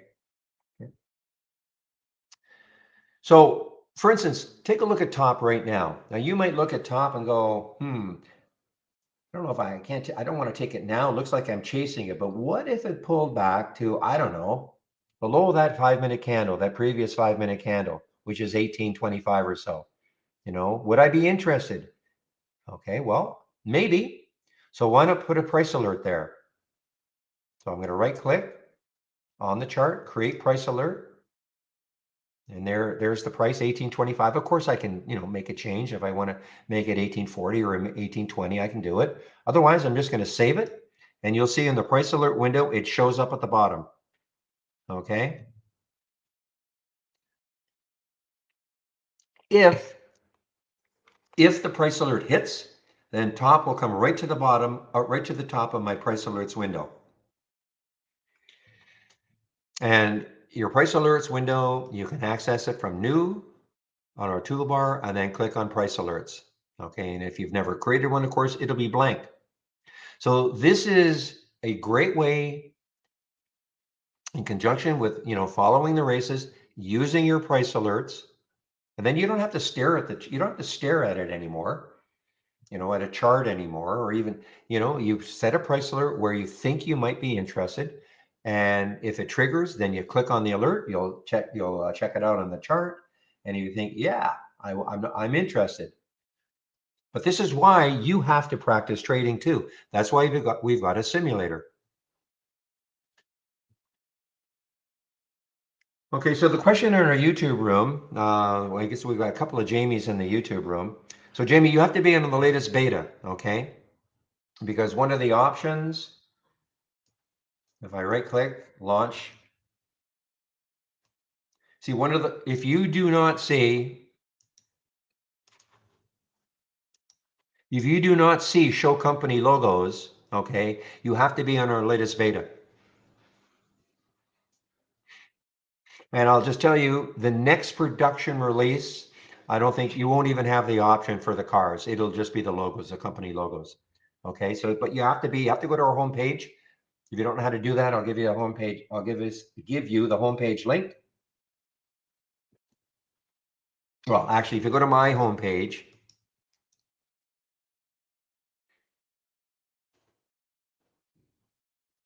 okay, so if you click on my homepage link and go to the top where it says download,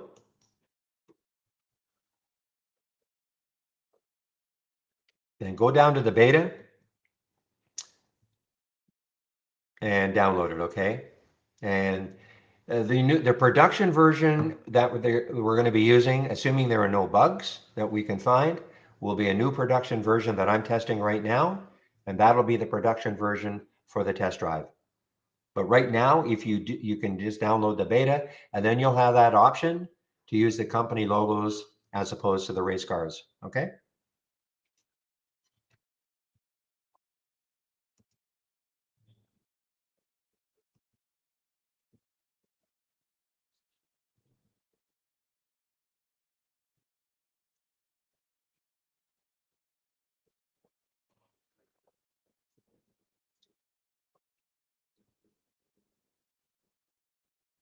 Now, typically what I do now is I talk about a little bit about trade ideas and the fact that, we're a scanner and you can scan the US stock market. Doesn't matter where you live in the world and where and who your broker is. Doesn't matter. You can use trade ideas. And then start talking about now I do share a lot of scans and I talk about our toolbar, excuse me, and we've got a lot of scans there. I'm telling you, for the test drive though, I'm just going to concentrate. I'm really, really wanting people to understand and to use the scan or the racing scan, especially if you're new to trading. It'll save you a lot of time and effort if you just concentrate on one scan. And that is why I'm going to be sharing my scan. I'm sharing it already. Of course, if you want to create your own scans, you can with trade ideas, but I'm really going to try to get people to focus just on using the races.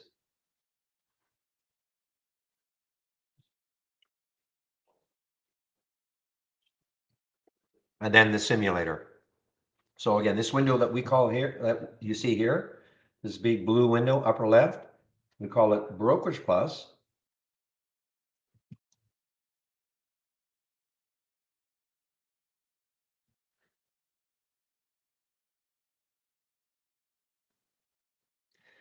Cannot make it any bigger, Rob. No, I mean, it's, I obviously this is my layout, so I cannot make it any bigger. Now, there is a way in which you can, and I should know this. This is a third-party trading room that we're using, okay? But there's a way in which you can just focus on one aspect, like one part of the room. There's a magnifying glass. I never remember where it is. I think it's like a gear somewhere up in the there, somewhere in the upper right-hand corner. I believe there's a magnifying glass. And if you want, you can just focus, on an area, and that could be the area you want to focus on. I can't make it any bigger though. No.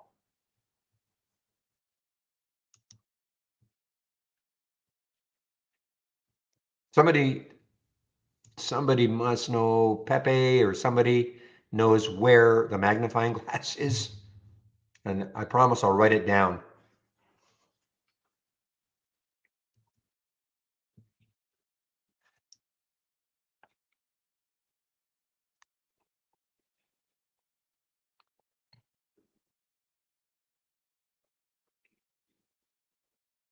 So I put the Brokerage Plus link in.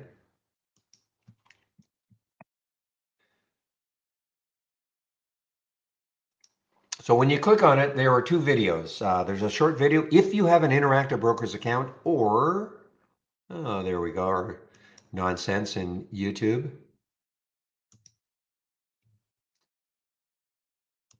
Those bots. Give me a moment. So if you have an interactive broker's account or an E-Trade account, you can actually use this window to trade from within Trade Ideas, okay? But listen carefully, if you don't have an IB or E-Trade account, it doesn't mean you can't use Trade Ideas. It just means this feature is not available. That's all it means. We're a scanner. It doesn't matter who your broker is. You can use Trade Ideas, okay? The second video goes into a lot more detail about how you can use this window, and how I like to demonstrate its use is as a simulator. So to load the Brokerage Plus window, if you click on New, and then I'm not sure where you're going to see it. I'm on this development version. It's right at the top. Just find wherever it says Brokerage Plus, just click on it, and then this window will show up. You may have different columns than I do, but that's okay. And it'll say not connected, and then you just click on Sim for simulation. That'll change to account. Click on the account, and now click on Simulated Trading Default. Now you're in our simulator. Okay. Our simulator uses our real-time data. You don't even need a broker. Okay, if you're undecided about who your broker is going to be, that's fine. But you want to practice trading, no problem. All you need is our, now, of course, during the test drive, this is all available as long as you, except if you're using our web-based version. But you want to practice trading, it uses our real-time data. Okay, so all you have to do is just click on an alert or click on a symbol, I should say. Just click on a symbol. So I just clicked on RGLS. Notice it showed up. Well, you can't, Robert. Okay, the question was, how does the TDA connection differ from Interactive Brokers or E-Trade, right? Well, it differs in that you can't use this window to trade TDA. Okay, that's how. So this window, this Brokerage Plus window, is only, you can only use it using E-Trade or Interactive Brokers if you want to trade those two accounts. It doesn't work with any other brokerage platform. But again, as I always say, we're a scanner. It doesn't matter who your broker is, you can use us. It's just this feature will not be available if you have any other account other than IB or E-Trade, okay? But we have an what we call an external linking tool that allows you, if you click on tool and external linking, it allows you to connect to your broker so that when you click on an alert, it'll show up in your order entry. Okay. And that's basically because I don't use this window to trade. I have an Interactive Brokers account. I don't use this window to trade. I'm trading from within my IB account. But when I click on an alert, it loads into my IB's platform, into my order entry, and that's where I trade it. You can do the same thing with most brokerage platforms. Why that's, a good thing is it depends how many stocks you're clicking on all day long. But it's just a time saver. In other words, if I see CINC, instead of my having to type it in to my order entry in my brokerage platform, I can click on it and it'll show up in the order entry, and from there I trade it. So where is that Pepe? Like I don't even know. Like when I do this, I never see the. Maybe it's only you guys. I don't see the magnifying glass ever. I think there was a way.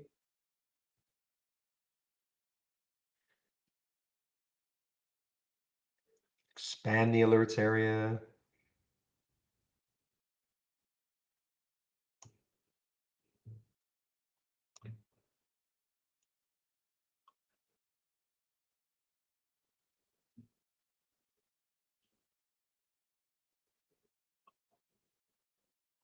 Oh man, get a little sick here, guys. QURE is turning into a wonderful short now.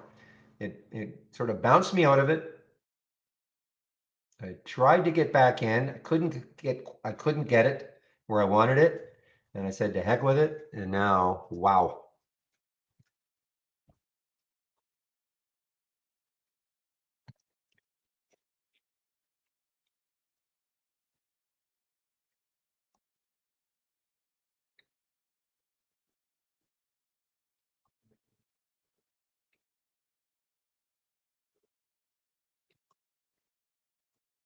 Just under the refresh load for me. That's that is refresh. I guess not for me. Maybe for you guys, right? Because I just don't see that magnifying. I know I used to see it. I just don't see the magnifying glass. But anyway, who asked? So Rob, hopefully you can find the magnifying glass, and then what you can do is just zero in maybe on this area. Okay, then you can make this as big as you want.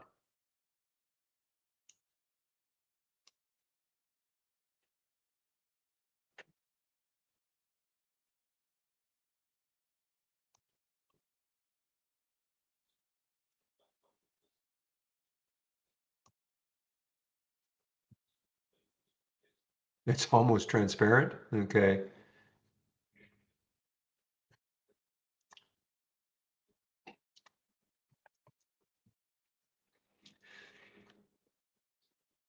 Boy, APDN is taking a header here, guys.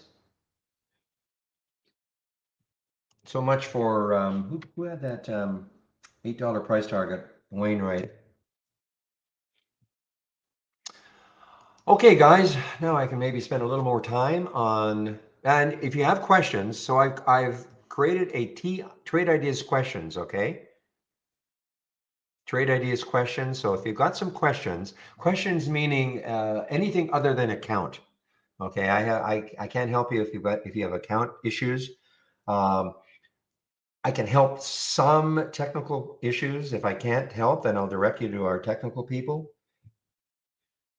But if you have some general trade ideas questions, I've created this tab here, okay?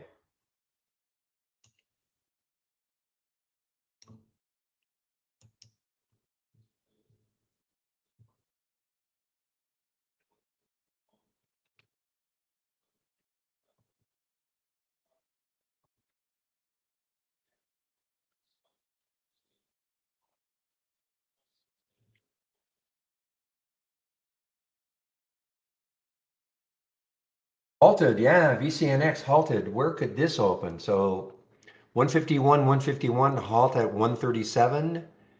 Let's see if VCNX was showing up in the racing. It might have been too quick.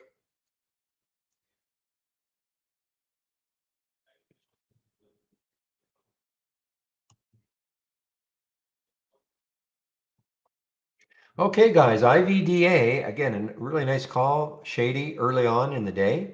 Nice call.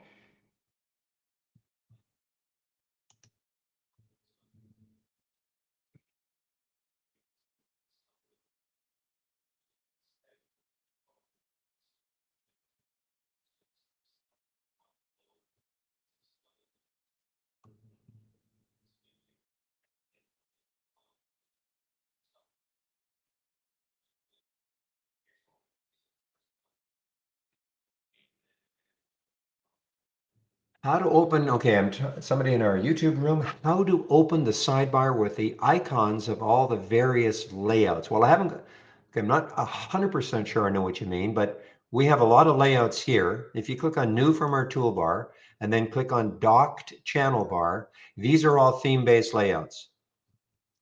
Okay, so if I go to the momentum scan as an example, so I'm not sure I know what you mean by all the various, these are the layouts that we have from our channel bar.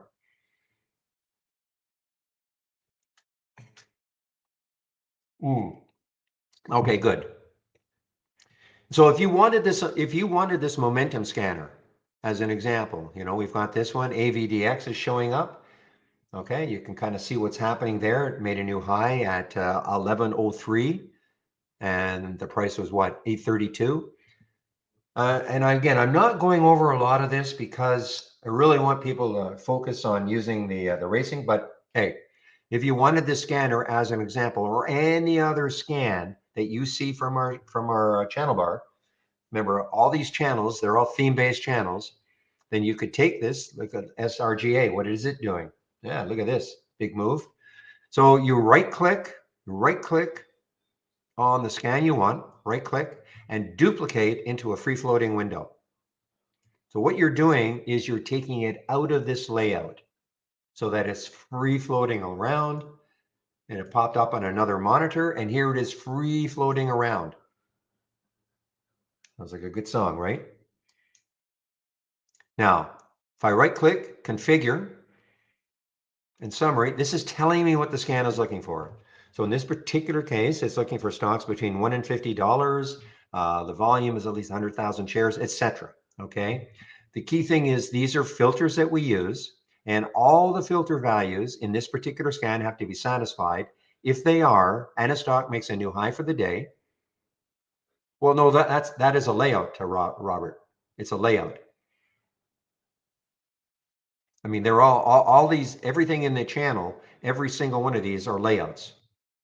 They're theme-based layouts. So this is a momentum layout.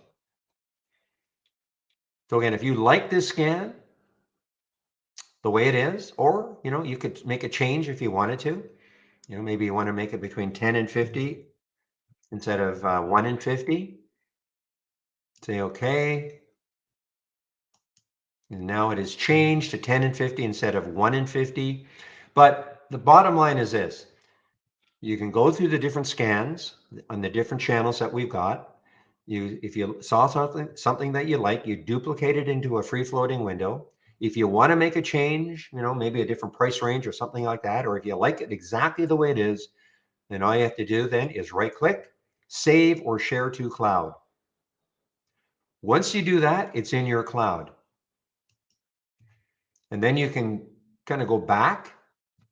You can pick and choose which ones you want and maybe make them part of your layout. File, then you would file load from cloud. You would see them, right up here. You would see like the last one you did, you'd highlight it, load it. File load from cloud, highlight and load. That's a way in which you can create your own layout without actually knowing how to create any scan in the first place. Well, I don't know what you mean by scalping, Robert. I mean, some people have different ideas about scalping. You're trying to scalp for 5 cents, you know, but the momentum, I mean, the momentum is a good one in terms of stocks that are fast moving. So if that's what if you're looking for fast moving stocks and that momentum scan is good, I'm also sharing it on my homepage.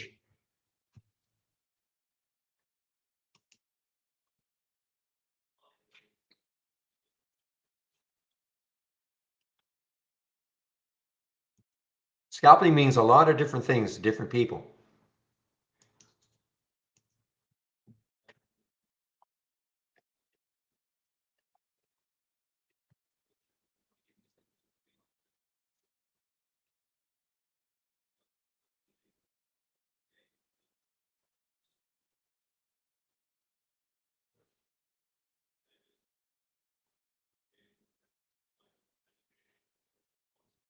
All right, guys. Okay, let's see what's happening with Curve, CURV.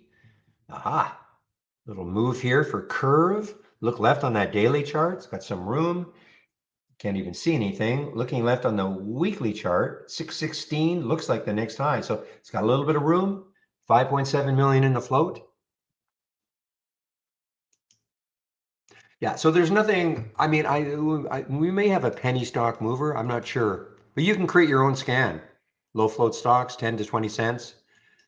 You can create your own scan really simply. But I don't know if we still have the penny stock movers here.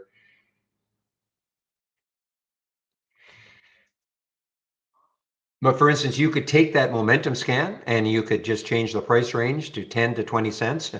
That's pretty low, but okay. And we have a float filter. So you can maximize the float for whatever you think low float is, be it 10 million, 5 million, 1 million, whatever you think it is. So you can create your own, pretty simple, if that's what you consider scalping. But there's not like a window that's designed specifically for scalping.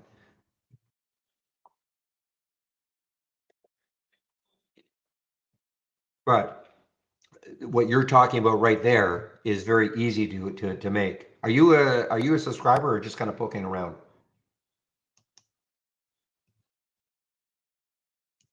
And I'm talking to somebody in our YouTube room.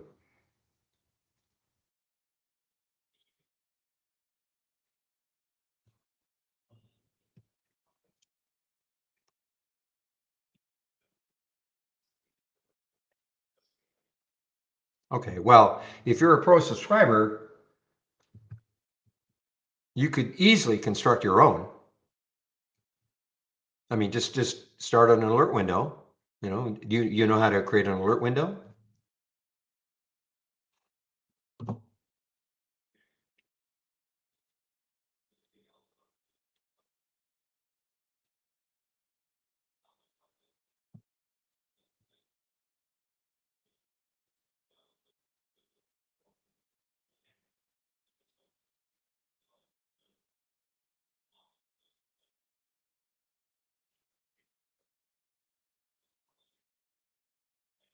If you do not know how to create an alert window, I really suggest at least you go to the guide and from my homepage, click on the education section, go to the guide and click on, the A.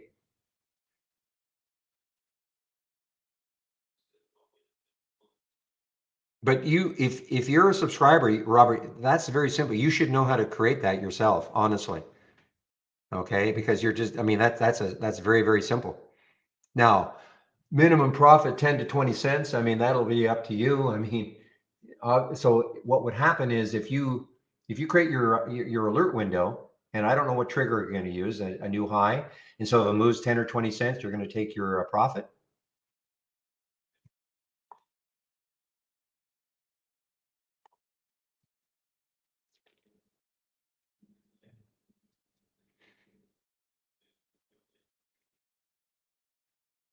But for instance, if I just started a new, this is what I'm talking about, a new alert window. I mean, okay, so and we've got a lot of things in here already, but I mean, specific filters, just put your price range 1 to 20 and your float, whatever you consider as a low float. We've got the float right there as a filter. You could add the filter, and whatever you consider is a low float, put the max of, again, is 20 million, 10 million, 5 million. And that's really it. I mean, but you should know what an alert window is. Yes, educate yourself on what an alert window is and how to create one.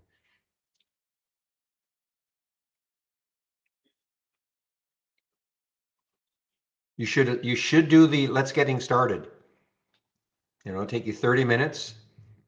You probably don't have to do the first one because that's all about the download and installation. But you should, get yourself, like, take 30 minutes and get yourself somewhat familiarized about what trade ideas can do.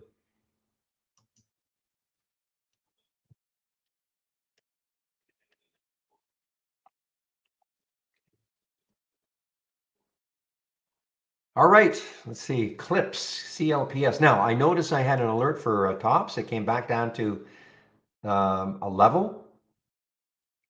I was just showing you how you can, and notice how it popped excuse me, it came right to the top. Top popped to the top when the alert hit. Again, I was just demonstrating how you can use the racing in conjunction with setting a price alert. Now, the alert hit, and now you make up your mind. Okay, is that gonna hold, or is it gonna keep moving down? I mean, again, this is where some trading experience is going to come in.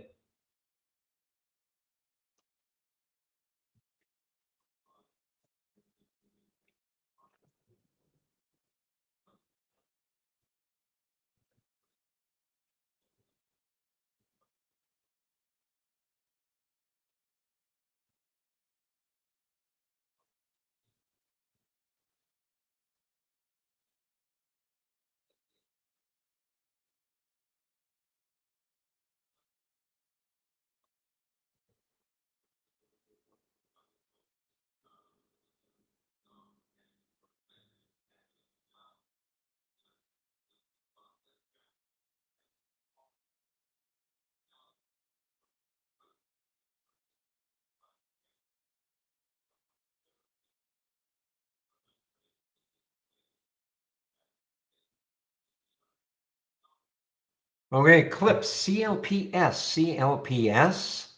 Big move for clips. It's not an earnings play. I don't see any specific reason. Now I'm seeing some reason.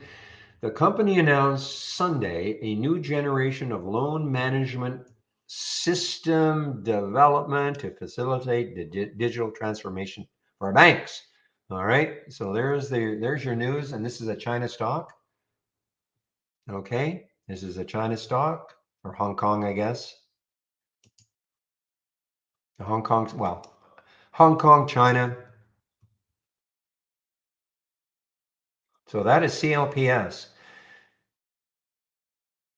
Wasn't this sort of one of those NFT stocks way back? Wasn't this sort of wrapped up in that NFT stuff? Yeah, not a good spread. Yeah, 179, 191 for the clips CLPS. Yeah, not a lot of volume. It's 6.8 times normal, but not a lot of volume.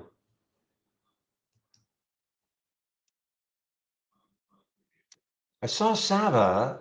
Sava was in this race here.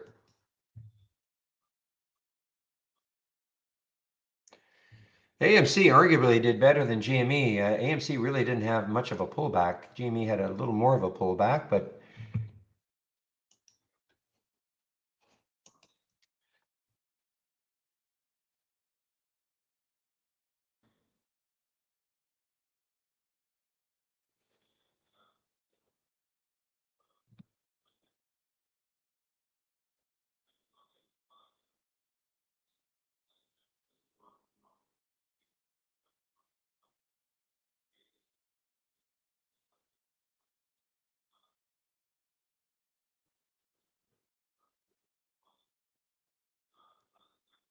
wow, top is right back, guys. Is it? Yeah, it's right back now. Top is right back. That's a tough spread, though. Ooh, 1966, 2038. That is a tough spread. And if you're wondering what I'm talking about, the spread, it's the difference between the bid and the ask. You see 1980, 2025. It means if you wanted to buy this right now, you'd have to take it at 20. I mean, and this spread is going to change rapidly all day long, not just this one, but with every single stock you look at. But some you're going to see like a penny spread, 2 cents, and that's about it. But this one is so wild. So I mean, so if you wanted to take this, if you wanted to, God, take this right now, you've got to go right at the ask, and you're already down. But anyway, it's a tough spread to deal with. Now, it doesn't matter, if the stock goes up $5, $5, a 30-cent spread obviously doesn't matter. But we don't know that. That's what's going to happen. So that's why it's kind of difficult. There's Sava now. If somebody mentioned Sava, I did see Sava here. Wow, look at Sava. What a run it's had. 1730. I wonder if they've come out with some 1730. What's the next high looking left? 2181. So next high looking left on the I'm sorry, 2032 is the next high looking left for Sava, SAVA. Boy, of course, this is Alzheimer's stock that's been absolutely beaten up, accused of fraud, you name it. Short sellers have piled into this, and they keep trying to defend.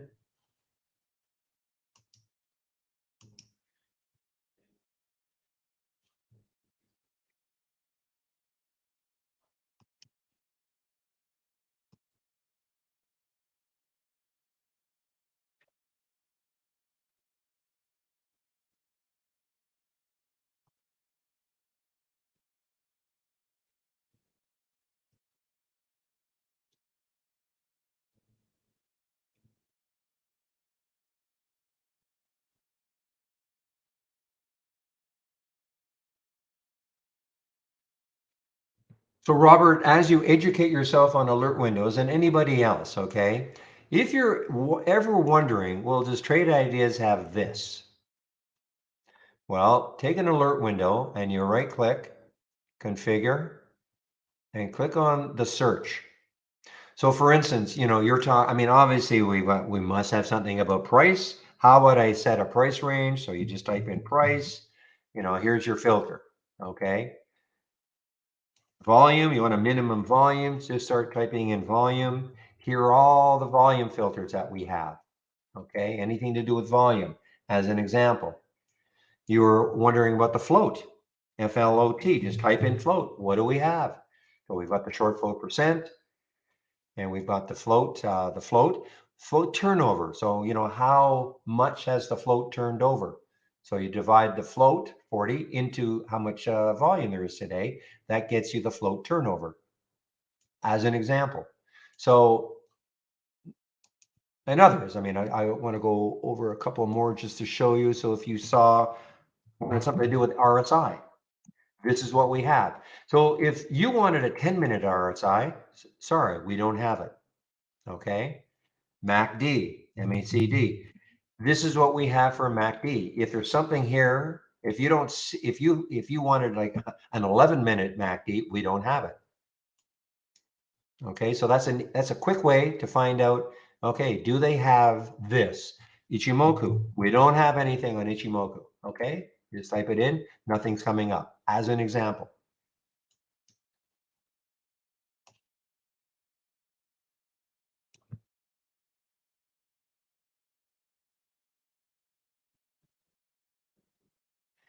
Yeah, so the question in our YouTube room, is there a way in which to turn an alert window into a top list window? And the answer is yes. Now, all I'm doing, this is just saving you. Obviously, you could create a top list window from scratch, okay? But if I want to take if I want to take this, this 10-day daily breakout right there, that's an alert window. So, and I want to turn that into a top list. A moment here is, got to get rid of that. So I want to take this alert window and turn it into a top list window, and then I could run a race on it. So when I look here, right click, configure, summary. I mean, I could just, take a look at these filters and just create the top list window based on these filters. But this is maybe a little slightly quicker way to do it. So if I right click, collaborate, okay, copy. So in essence, what I've done is I copied these filters. And then I click on new, top list window.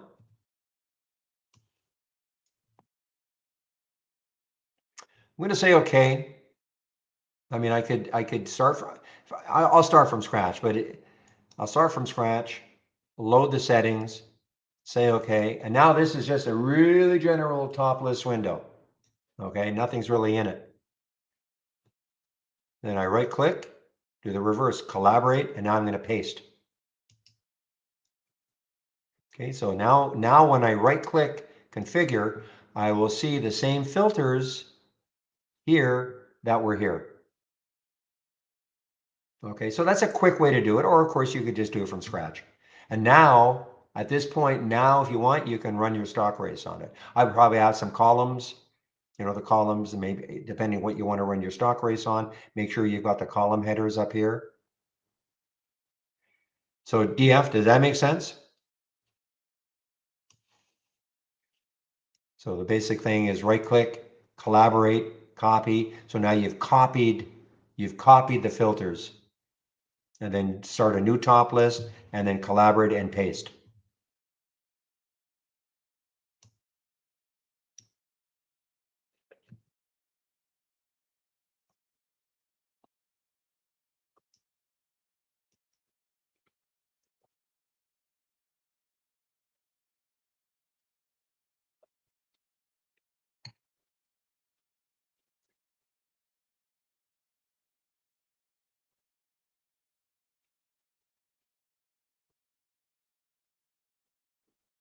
All right, so HLBZ is having a pullback. So again, if you see it here, and at some point you might have seen it up at 147. Man, I don't want to chase it, but maybe if it pulls back to a certain price level, I want to know about it, and then you make up your mind if you're going to sell it or buy it. Okay, so it requires some chart reading experience, but at least you have you can put a price alert at a level that you think might be interesting.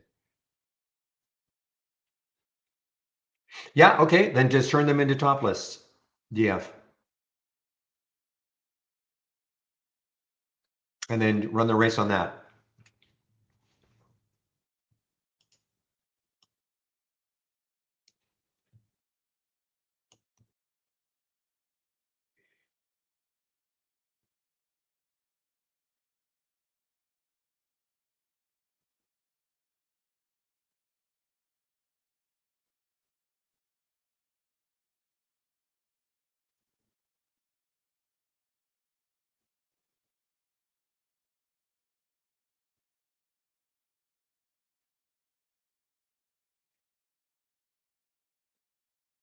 Boy, was I ever wrong about the Sono. But that's why you have a stop, guys. I wasn't going to be stubborn. I thought Sono might have a nice move up here.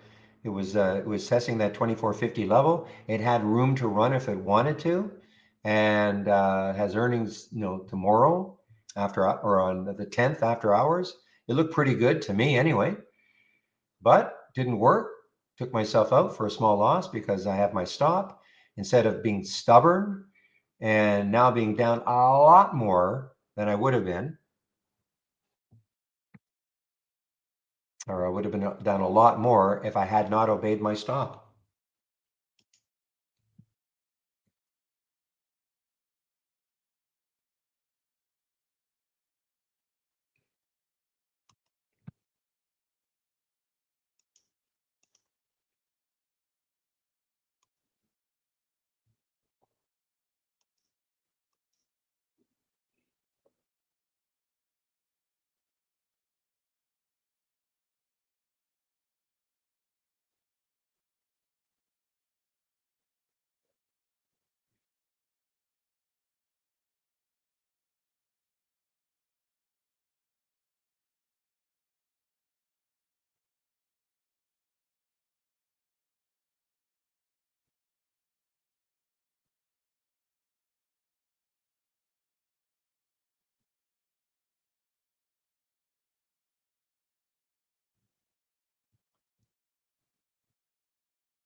Give me a moment, guys.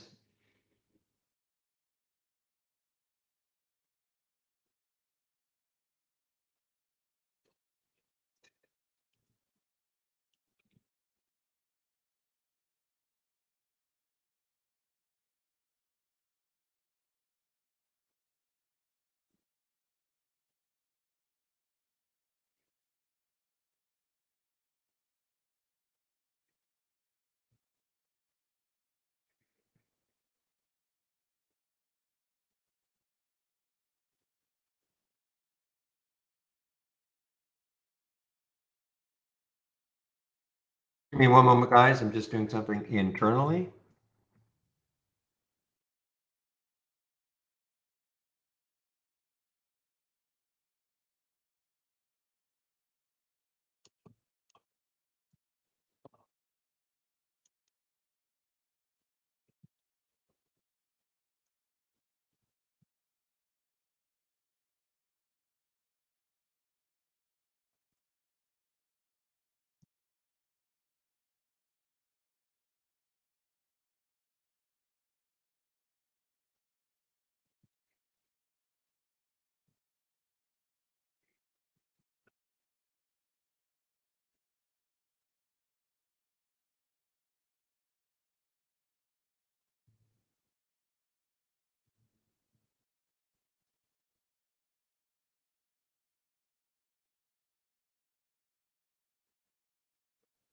You know, DF, I have no answer for that. I've seen that question. The question is, oh, I know Pepe knows. There's some.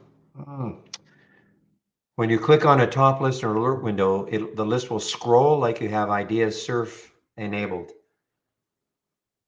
I know that came up a few weeks ago from somebody, and I can't remember what the answer was. I'm sorry, I can't remember what the answer was. Maybe Pepe, if you're around. Question is, when somebody clicks on an alert, say in a top list window, it starts to scroll down like ideas surfing or something. And I think you guys came up with some kind of a fix or a reason why.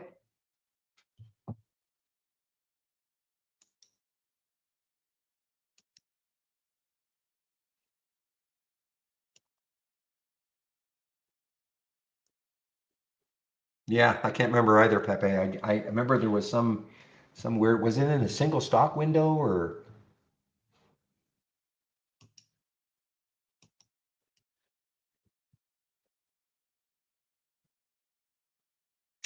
Okay, so DF, I can't help you, so you might have to go, well, no, go to our homepage and just ask that question. It's possible that somebody will know, one of our tech guys will know, okay? So when you click on that alert, questions and answers will pop up, and I think just click on ask a question.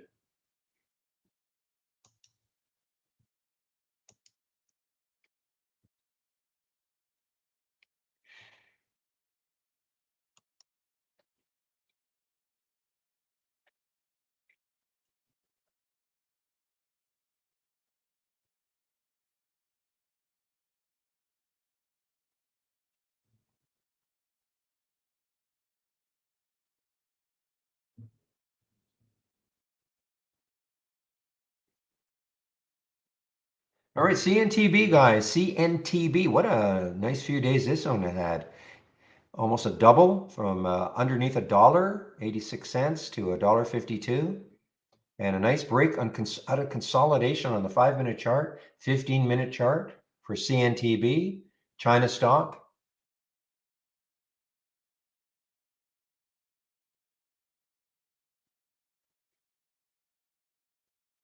What sort of room does this have? On the weekly chart, $2. So it's got about 50 cents to the next high looking left on the weekly chart.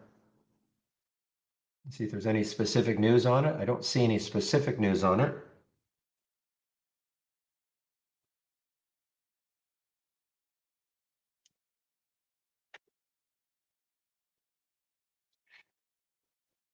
Hmm. Something just happened here, guys.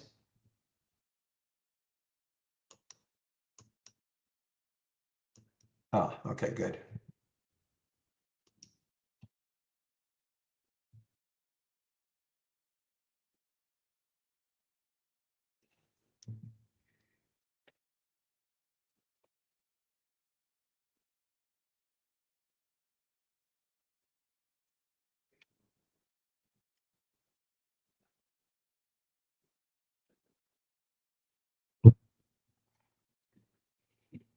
Let's take a trade in the simulator, okay? So let's take a look at CNTB. Let's take a trade here just to show you how easy it is. I just clicked on CNTB here. I'll pick how many shares I want to go, say 400 shares.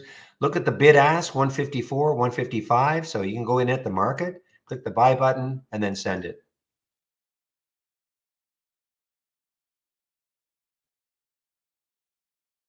So now I'm in the trade. That's how easy it is. Now you're in a simulated trade, okay? And you can practice swing trading if you want. If I don't get out of this trade at the end of the day, then it becomes a swing trade. Now, if I highlight the trade, highlight it, these are hotkeys. So I could flatten, which will get me out of the trade. I can get out of half my trade, or I can double my position. Very few hotkeys, but there they are.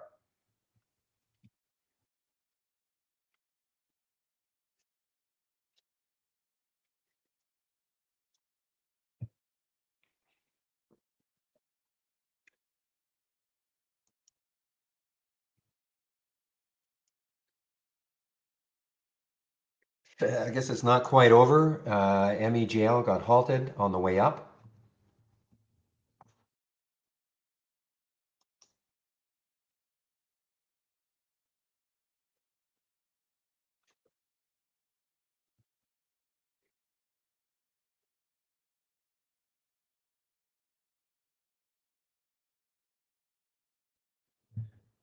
All right, haven't really looked at the market. Had a nice move, of course, in the pre-market. Good move to start, but I guess now we've had about an hour down.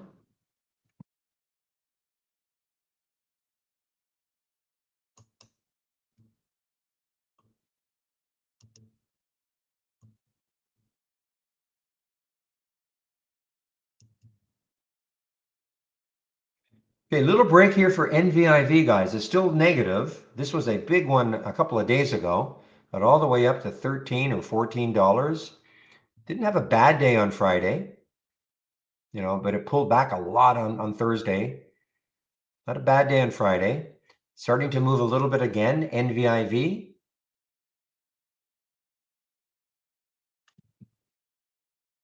Another bad spread, for a $8 stock, 820, 831, 831, 845. Again, won't matter if it pops $2, but next high looking left is Friday's high was 1007.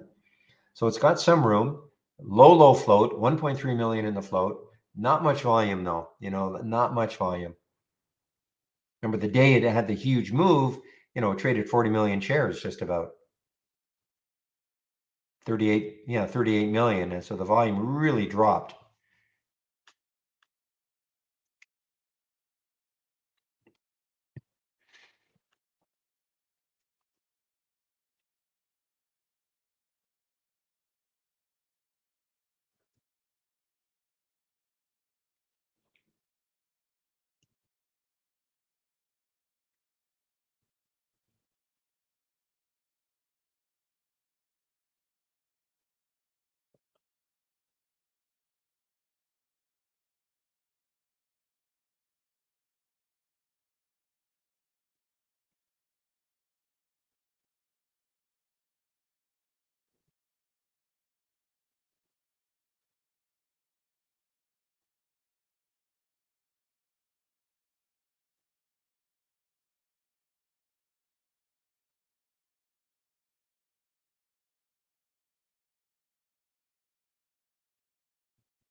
Yeah, I don't know about this bottoming tail. I don't know.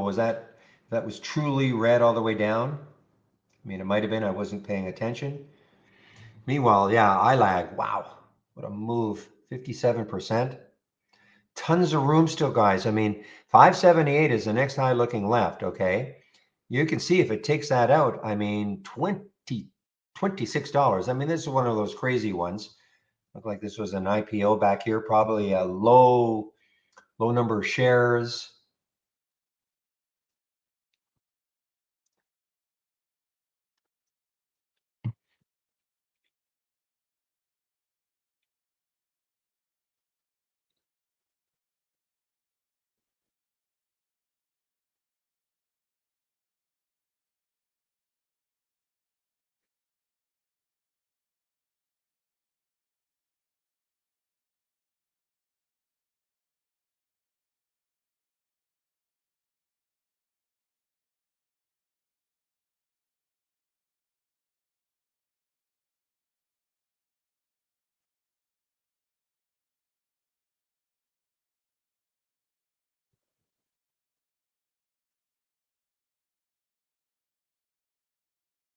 All right, guys, give me a moment. I'll be right back.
Okay, guys, I'm back.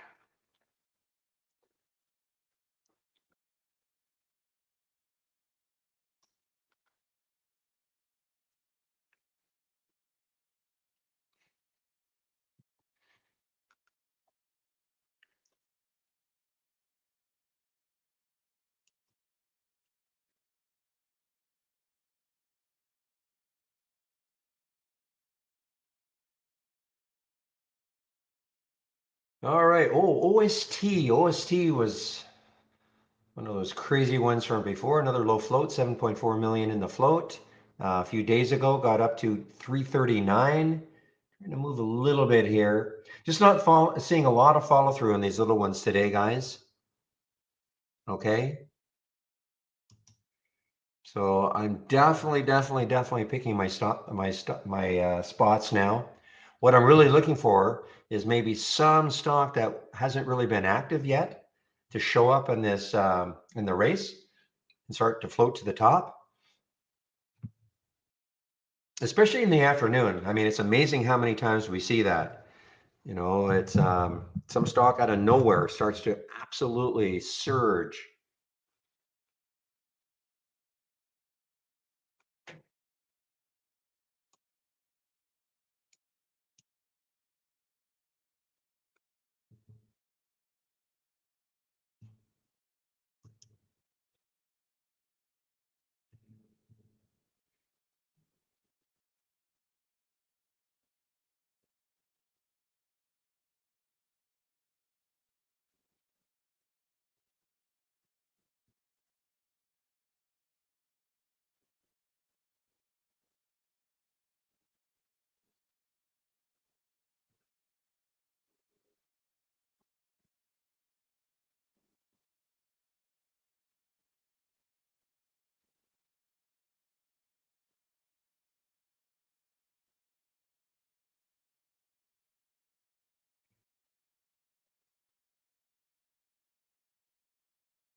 Okay, guys, what time is it now? 11:44. So in about 15 minutes, Andy. Actually, it's going to be Andy in our YouTube room Monday. Okay, Chris is on vacation all week. So again, no YouTube between 3:30 and 4:30 for the week. Okay, Chris is on vacation.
All right, guys. Let's see if there's anything.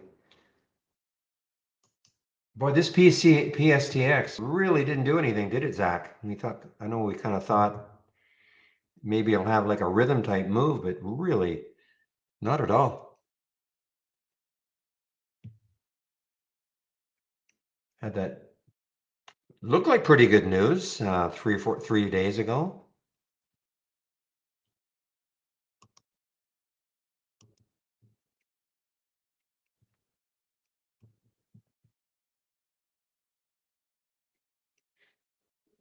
Yeah, look at the CNTB guys. So after that little break there, another little move, CNTB in the simulator. You can see exactly what's happening in the simulator.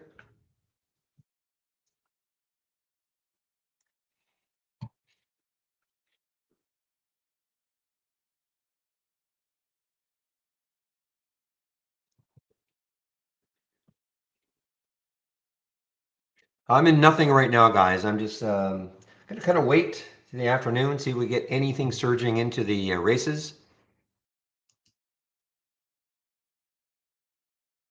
Good one, PJ.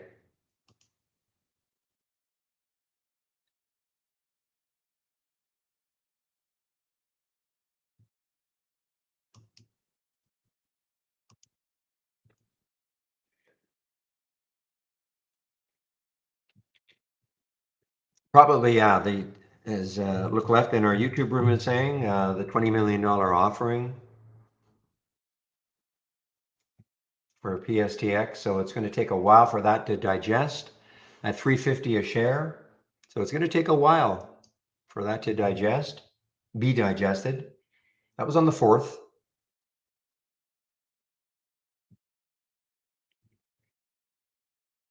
If you looked at the pre-market action, you would have thought, okay, shareholders or market's not caring as much, but looks like they still are.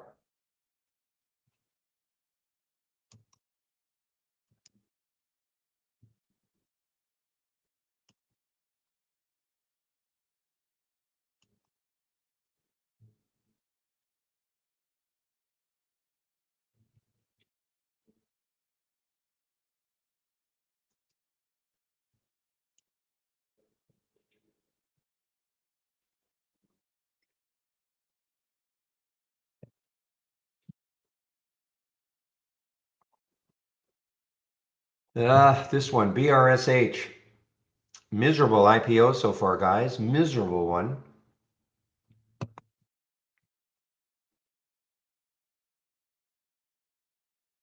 All right, triple U.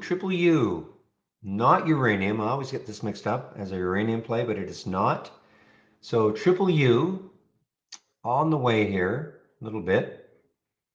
Nice daily break. Beautiful daily candle here. Didn't see this in the pre-market at all. Don't think it was really moving that much. Not a lot of volume though. I mean, it's 2.9 times normal, but not that much volume. 300,000 shares, low float. Whoa, guys, I am not in this one at all. I should be in ILAG, obviously. Wow. Now look at it. I mean, look at the room this has got pulled. Well, I don't want to say that. For those of you who are in it, my only thing is to maybe put a price alert. I don't know, around 6. See if it pulls back to that whole number at all for me. This is obviously this is the one for today. 8.7 million in the float. There, I mean, look at that volume, 42 million.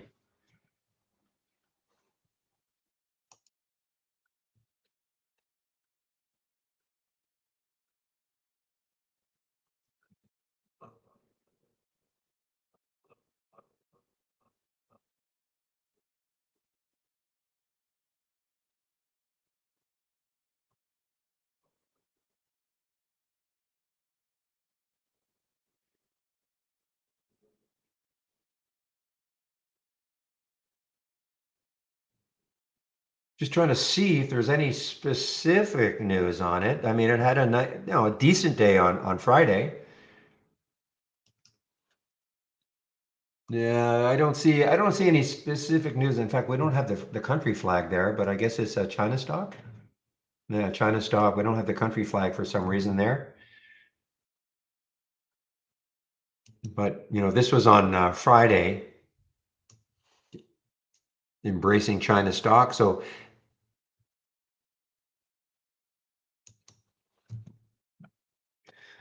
all traders are looking at right now is this 2640 that it hit on the 13th of July, of course, so about 3 weeks ago. And they're thinking, boy, what could happen? I'm no way thinking it's going to get back up to 2640, but what a move. No news really. It's halted right now. Yeah, it was just halted on the way up though. So $7 in theory, 707, 709, it's halted at 678. This changes, of course, but this gives you maybe a bit of a glimpse into the future.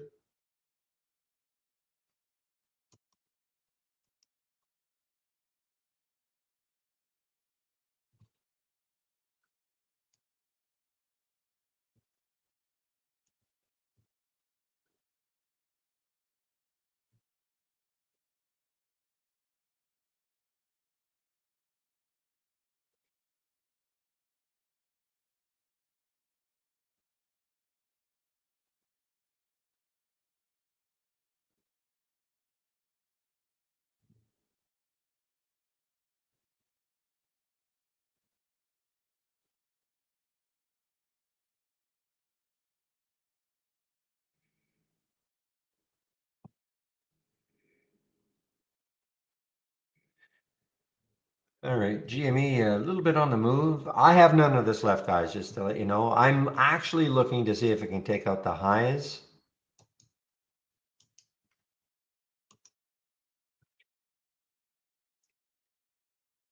But that candle right there, when it was zipping up, and then the minute it started really dropping, I thought, you know what? Don't be an idiot. So got out of it, but I'm looking for another entry at some point, perhaps. Oh, I have no idea, Wolf, if there's going to be a lot of profit taking. I have no idea. Depends where people got into the trade, right? I mean, it's already, somewhat parabolic, but that hasn't stopped it from moving higher and higher.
Okay, guys, I'm getting set to take my break.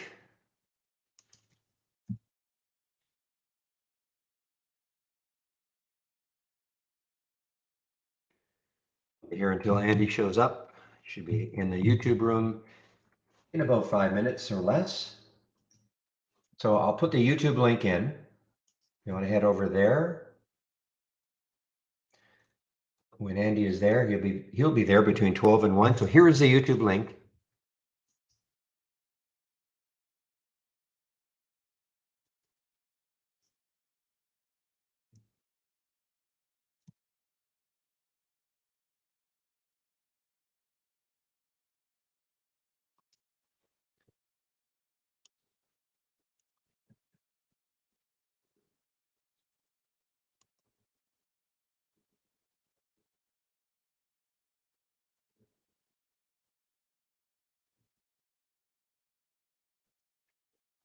Okay. So ILAG still in its halt. If it's a 5-minute halt, it should open at 11:56 plus 36 seconds if it's a 5-minute halt.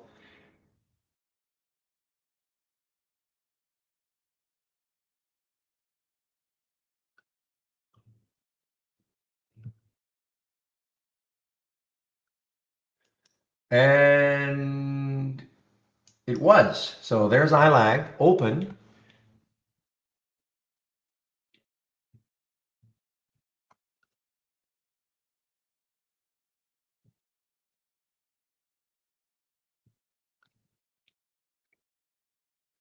So it did have the pop. It was halted at what? It was halted at 678. So it did pop up to 725. It is pulled back.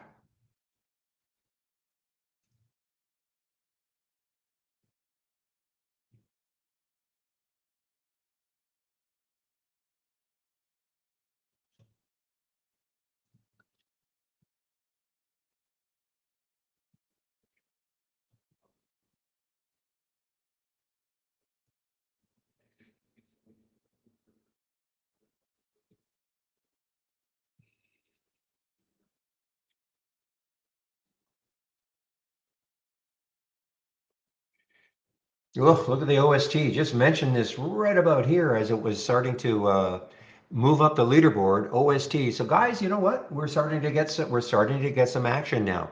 Okay, we're getting some action. Just took a while, but I'm starting to see some of these things popping and with a bit of a trend. In other words, sustaining. We'll have to see what happens on this 15-minute candle. But here's the 5-minute. And, at least the next candle was not immediately red. That's what I'm trying to say.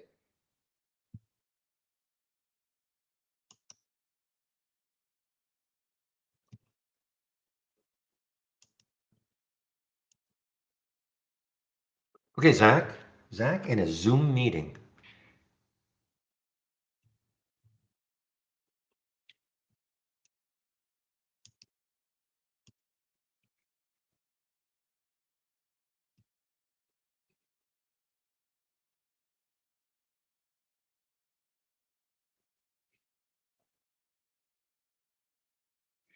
And there he is, Mr. Andy himself. Hey there, Barry. How are you, buddy?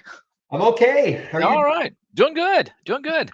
doing? We're all doing good. Yeah. A Not little bit bad at all. slower, a little bit slower for me this morning in terms of the racing, but things just in the last 15 minutes or so started to pick up. Started to pick up a little bit, huh? Yeah, for sure. Okay. So I'm excited about what's going to happen in the afternoon.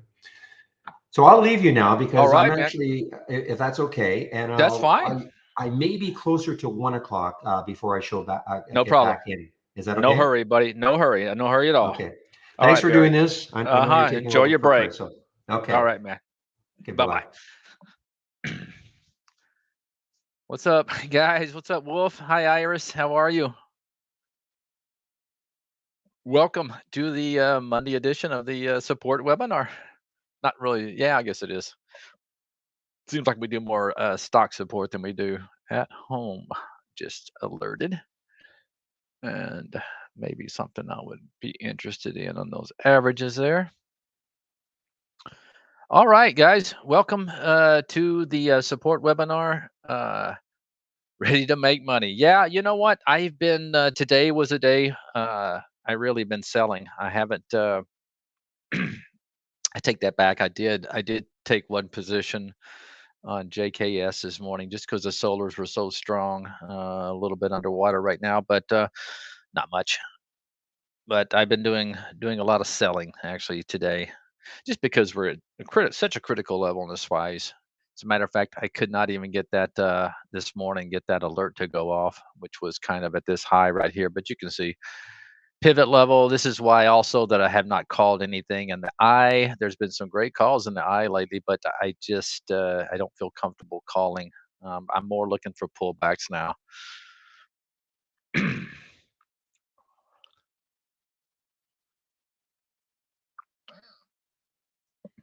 Oh, I just heard a wow from Donut. Ooh, trying to break out of a range there. And uh nice little volume bar right there. Interesting.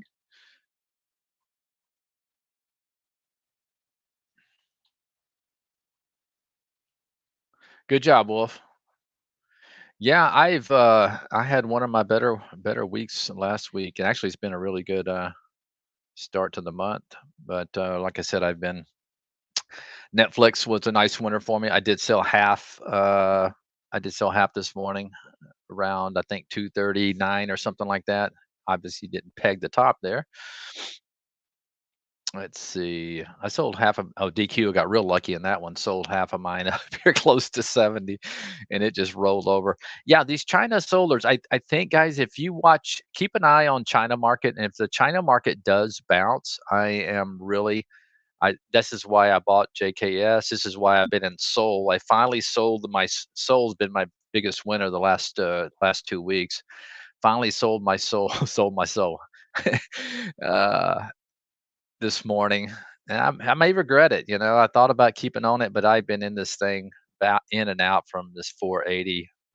Really, I've had a position for this for some while. Uh, just love the way it was kind of going sideways after earnings and nice little pop there. But let's see, what else did I do today? I sold some stuff today. Uh, been in Under Armour for a while. After earnings. Still got that. I think this may be a turnaround candidate. Pens. I sold half my pens this morning. Uh, no, you get those drives up. I can't help but sell half. Do I have a scanner for pullbacks? Yes, but I think you've seen most of them. I haven't built anything recently, but tagging the 50 is a good one. If for I don't know if you're talking about swing trading. I'm a swing trader mostly, so uh, this is a good one, and we can pull it up here and see what's happening today. Not just a few coming through. Spice. Oh, that's ugly though. After that downdraft, wouldn't be interested in that. CEP. MMP, not a whole lot, not a whole lot of good stuff coming in. I like to see when they're dropped like 3 or 4 days and hit it. And then I think if we do continue, if we do kind of run out of steam here, which could very easily happen in the market, and we start to pull back, I'll definitely be looking at this one more. But after a big extension like this, I probably won't pull this out for another day or two, depending on the market action.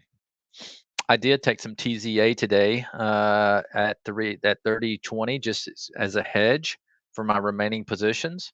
I do this often, uh, and it seems like it's mostly the IWM that I go to short by way of the TZA. Now I'm expecting something to a pullback to happen. If we start chopping around sideways for a few days, I'll probably just dump that for a flat or a small loss. But uh, definitely not thinking short right now, but definitely feel like it's a good time to put on a little hedge in case it gets nasty. Hi, Jim. How are you? But getting back to my yeah, look at the tan sector, look at First Solar. I mean, look at these moves, over the last week. Meanwhile, the China solars haven't done anything, and DQ, I've traded it very well back there in this thing, and I've been jumping in and out around this 50. You can see my yeah, 63.23 is my 28 is my position in this one. I did sell half this morning, but once if you can get a bounce in the China sector, which has kind of been lagging, you can see there on the daily charts. You really have to focus on the solars, and also LI is one that I'm in from 30 to 89. I bought it. I've been in this one for like 5 days. This was a high flyer back over here. So these are the stocks that I kind of want to focus on if I see any kind of bounce in the China sector. And you got to be fast on these things because they can really move fast. But really excited about the solars, and that's why I bought JKS today. I thinking that China would hold up, but nah, couldn't do it. There's that at home.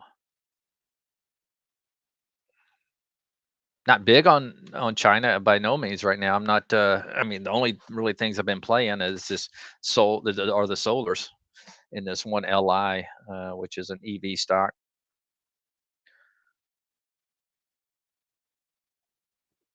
TOP looking great. Good, Jim. I'm glad you're having a better day today. TOP looking great on the scanner you gave me. Let me see what scanner that was. Ooh, what scanner was that? What's the name of that, Peter?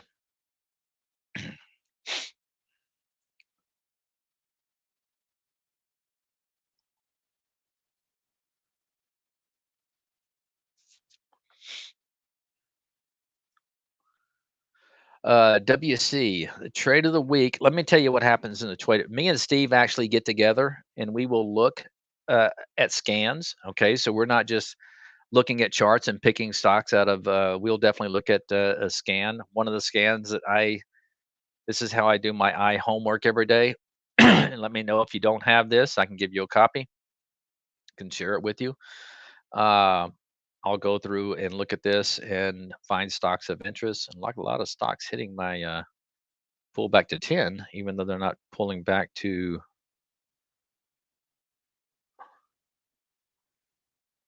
See, that's an interesting play for me. Just not to get off subject, but you have a stock here that's had a nice little 4-day move, and it's pulling back to the 10. But I'm a little skeptical about today. So, and you might not find anything in the eye today. I'm not just going to call things just to call them. I look for setups. I look for opportunity on pullbacks. Let me show you a good example. The other day, if you were follow the eye, I call this EVO around 8:30. See this pullback, and then it popped above the 10.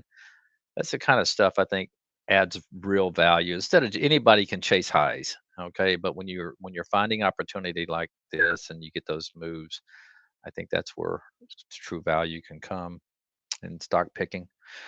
But uh, to answer your question, WC, we will look through a lot of things, and actually, I would have to find out.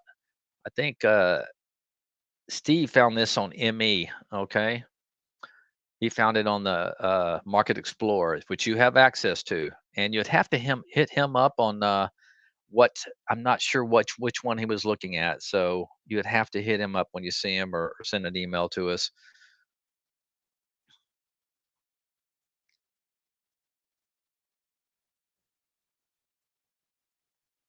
Now, what could eventually happen is if this TZA gets to going and the market continues to sell off, I will get out of more and more positions and uh, end up being short the market. But some of these are pretty small, and JKS, I may have to dump that if they can't dig in here. You can see the nice support level there, but if it can't hold, I'm gonna have to get out of that one.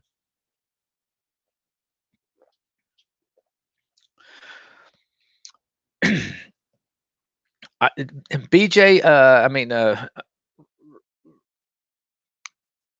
Raman, is it? BJ, I mean, it looks great. I think, it's going to probably be subject to the market conditions. So, if the market turns around and goes negative, this could go negative as well. Uh, what you have a lot of times is people profit taking, even though the chart looks really well, you could have a fake breakout, which means you'd like to see this hold, and this is exactly where we are kind of right now in this trade. It's pulled right back to the breakout. Personally, I would like to see that hold, because if this thing does go to lows and goes negative, then you're going to have a failed breakout. But once again, it looks like to me it's kind of trading with the spies right now. So you might have to sit with a little wiggle and jiggle depending on what the market does.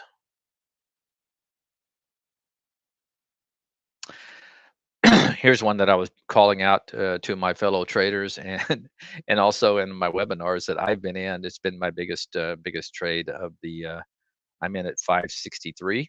It's now at 780, so almost 40, whatever that would be, 40% or something like that. I'm just loving this setup here, and volume came in here, it came down, retested, could not, and then I started buying it right around in here, and then I got a nice pop. Have sold half of my position because I had a pretty big position, but I think this could easily go to this $9 range.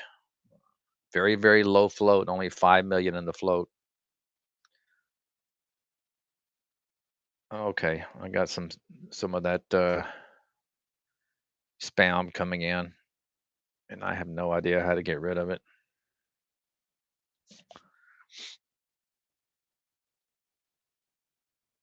Let me see if what I can do here.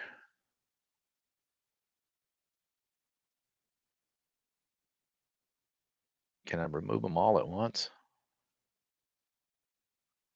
I gotta sit here and do them one at a time.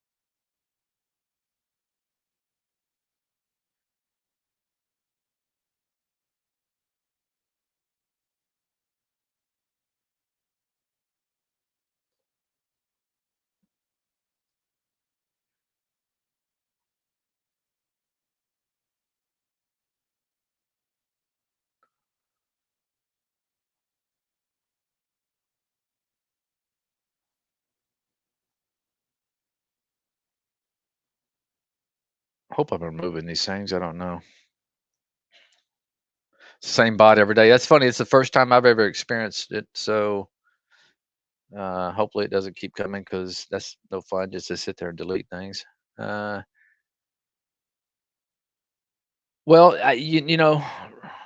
uh, Ramin or is it Ramin or I'm gonna go with Ramin, but you can't. I mean, the way one way you can follow it is the eye. Okay, if you go into the eye now, this, obviously I'm not going to put all my trades in here. Sometimes I will take some, like this TZA hedge that I bought today. I'm not going to put that in the eye. They're going to be long calls only.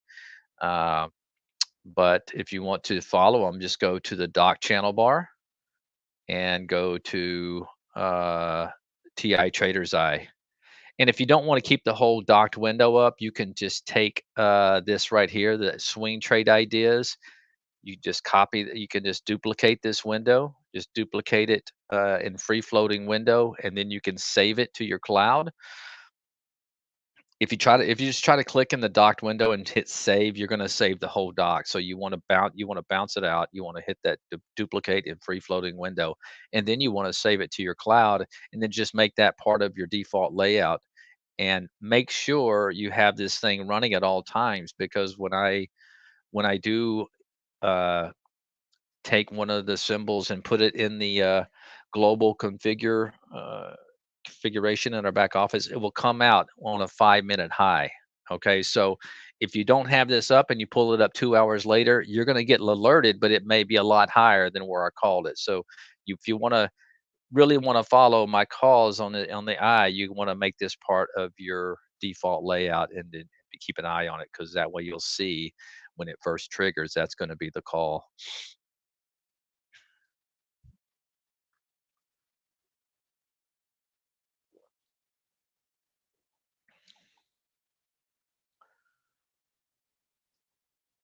I think I'm gonna have to go and sell this bad boy here, though,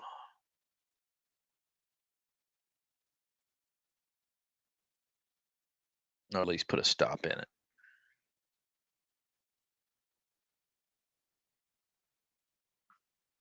TNXP. Why? When I probably set that a long time ago.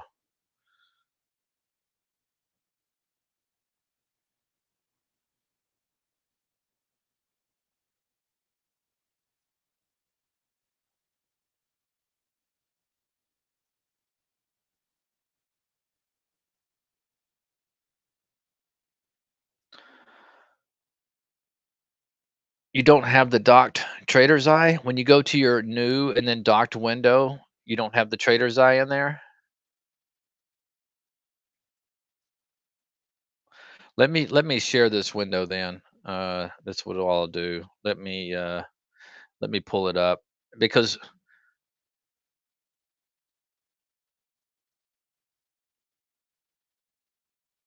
I lag going for you there, Dave. Let me share the window because that's the main thing to have because that's where the calls I can actually share both of them. So let me go to the docked channel bar and let me duplicate and free floating window. And now what I can do is save and share to cloud, save and share, copy all. So this is the watch list, the swing trader watch list. And I will actually put in there I so you guys will know that it's the I. Okay, so save this one right here and you can make it part. That's just going to give you the watch list every day of stocks to keep an eye on. All right. And then I will do the same thing with the swing trader, duplicate in the free floating window and save and share this cloud, save and share. And this is going to be the swing trade ideas. Now remember, they're just ideas. You still have to trade the market just like we're doing today. And this is exactly what you're seeing in the market. Is the reason I'm just not going to throw stuff out there just because it looks good on a daily chart. Okay, I'm going to also kind of you know tie in the market, and I feel like the market's overextended, I may not call anything, which is kind of what I'm doing today. Hey David, how are you, buddy? good to good to see you around. Let me pull this up, and I'm going to have to too much stuff in here.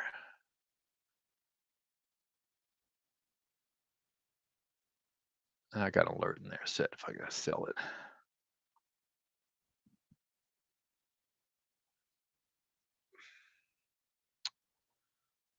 And the TZA, my hedge is working. So, oh, you're welcome, Iris. So, guys, this kind of style works for me. Okay, and I kind of call it swing scalping. In another term that I use, and maybe I'll do a webinar. It's sway trading. So sway trading is you're kind of just swaying with the market, and I do a lot of that. I get some market action like over the last couple of days. We run up today, we get to an important level in the spies. I'm just swaying. Okay, I've just taken some off, putting a little hedge on. And so I find myself, constantly like selling, small positions. Most of the time it's half and something like that, but I'm always taking some profits. I mean, nothing can be more discouraging than having a blotter full of nice trades, and then you get stuck there with deer eyes, and the market goes to lows and starts selling off. And next thing you know, you're back flat and going negative. So I like to um, do, you know, uh, I'll buy a half a size sometimes, and then add to it, and then it runs a little bit. I'll sell some of it, just like sway trading, just kind of swaying with the market. Uh, but you can do very well because you're not tying up much capital. I mean, uh, I've had a really nice several months, but I don't think I was ever in 50% of my capital just because I'm looking for setups that have potential moves, and then when they do, I'm always taking profits, of 3 to 5 days, or sometimes quicker if I get the move. Uh,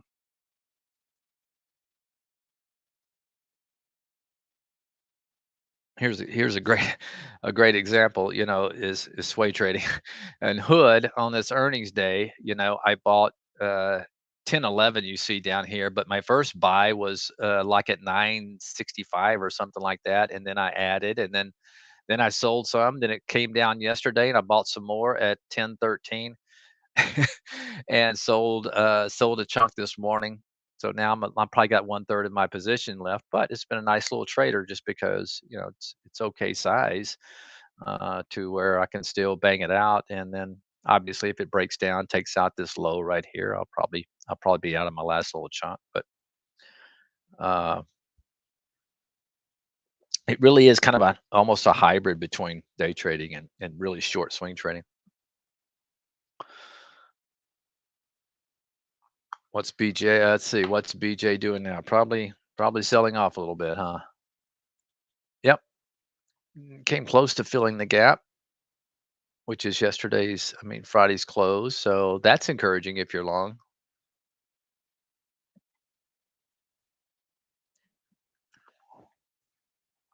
Spies trying to bounce off their 130. I got to keep an eye on. I may have a guy coming in here wanting to know how to do a.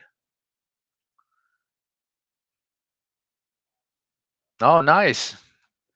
Congratulations.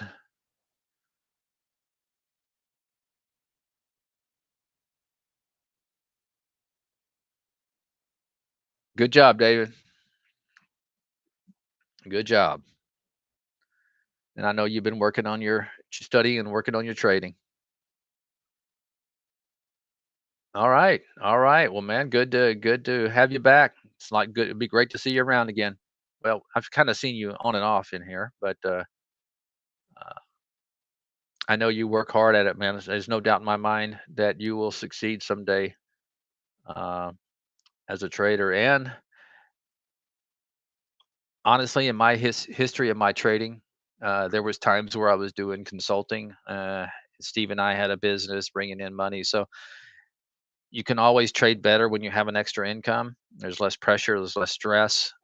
It's hard sometimes, and trust me, I had half the years probably when I was trading where I didn't have any other income, and it makes it tough because it's a lot more stress when you don't have when you're relying solely on your profits from day trading to pay the mortgage or rent or whatever you got. So always nice to have a um, extra income or a spouse that makes a lot of money.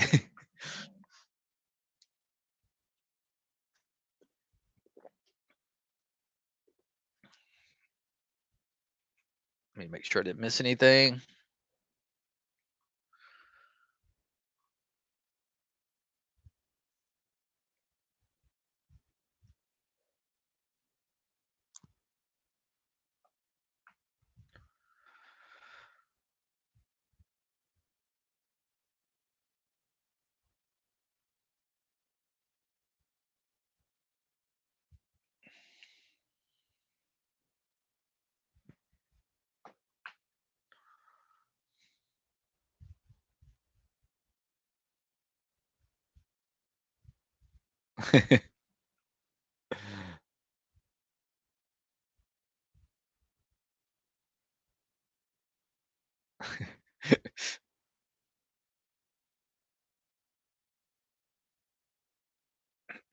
SOS, man. I'm really liking that trade.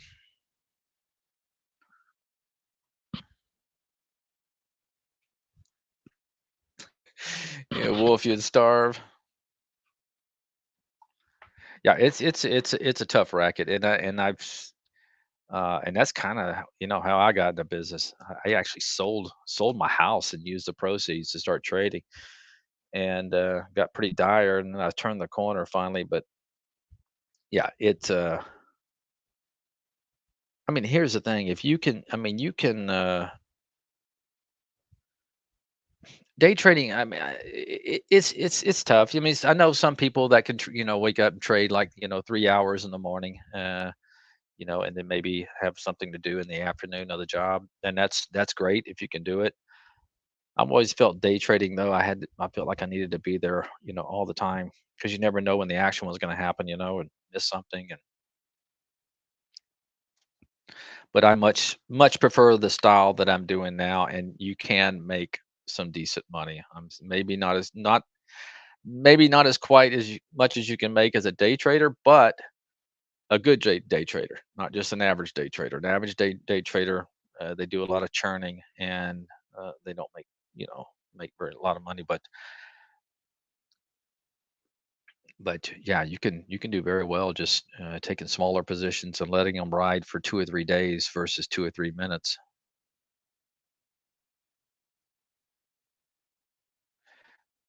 And that's what I like about the style that I do. You're not tying up a lot of capital. You're not having to sit there and watch a portfolio of 30 stocks if you never sell anything.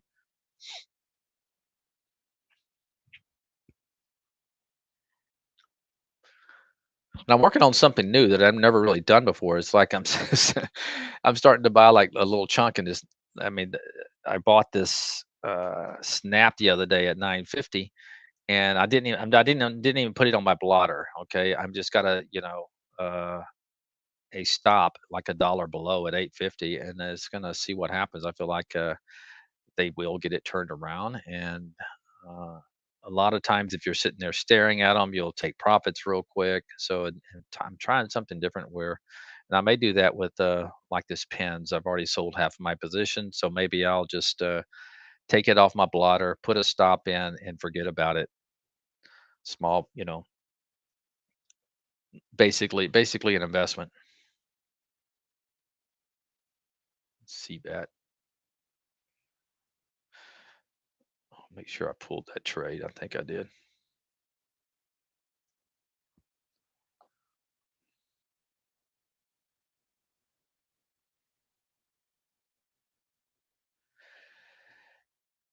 Yeah, Jamie.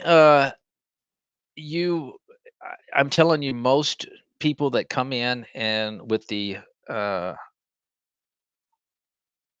idea of coming in and day trading and doing very well. I think a majority of them that would, if they slow things down and look for entries, don't chase a bunch of stocks and just buy a half size at a time and like I said, just kind of sway with the market. It's like today we're extended. I mean, this is not a time I'm looking more to sell than I am to buy. Now, if I see an opportunity of something getting killed, I mean, and falling down to a level that I really like, maybe I'd take a little nibble. But for the most part, I think when you've had a good couple of weeks like this in the market and you've done well, this is day where I, like I said, doing mostly selling and look for opportunities.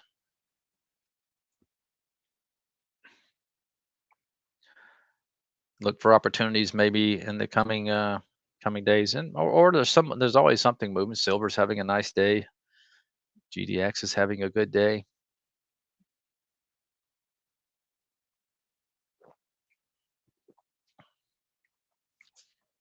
I do. I do pretty much trade all off.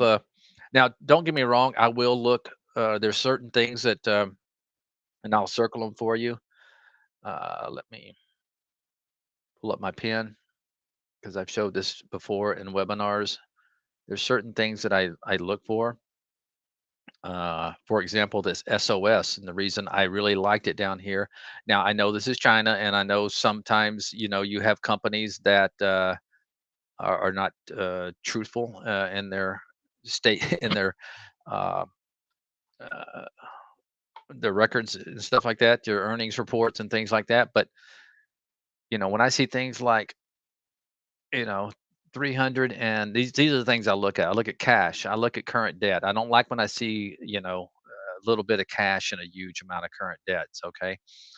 I mean, you talk about selling way below book. Their market cap's only 443 million. They only have 5 shares. Um, it's not a reason to buy a stock alone. And like I said, I don't trust earnings reports that much. But so I will look at some fundamentals, and but for the most part, technicals trump everything. Okay. And when I did start buying this over here around 540, I think I started buying it. Yeah, if it would have gone and taken out this low, I would have been out immediately, which was on. I look at this as a reward to risk. Now, I'm not promoting, finding charts like this. Okay. I do trade night, good setups as well. Like, kind of like that Netflix is a great example. This was just a beautiful setup. I talked about it in the webinar. I put this one in the eye a few days ago, and that was just a beautiful setup. Got a push. So no, I'm not trading stocks like I just showed you the SOS, but I wanted to make a point that I'm looking at, well, even in, Netflix. This is not a bad debt to income. It's not too bad. It's like 3 to 1, and the revenues are huge. So they can make up this debt real quick if they wanted to. You know, earnings per share. You got a growth stock that's trading at 20 earnings per share. It's pretty good. So this one is one where I will look at some fundamentals.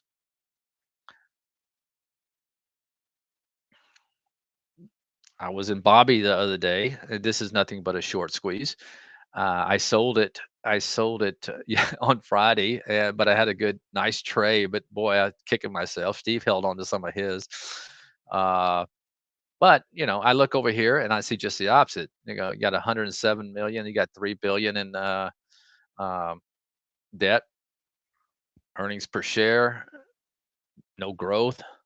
So there's things that I will look at, but once again, I like the technicals here, the way it was setting up, and I actually started buying it back on this day. But once again, the technicals, I mean, the fundamentals probably got me out of this one too quick. But I know it's just a short squeeze.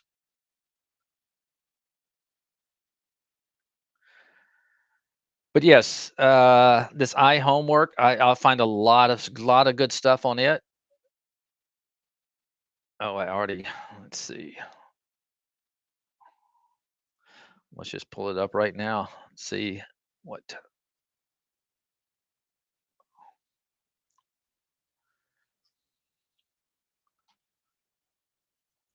nice setup. I like this one. You can find some good setups in there.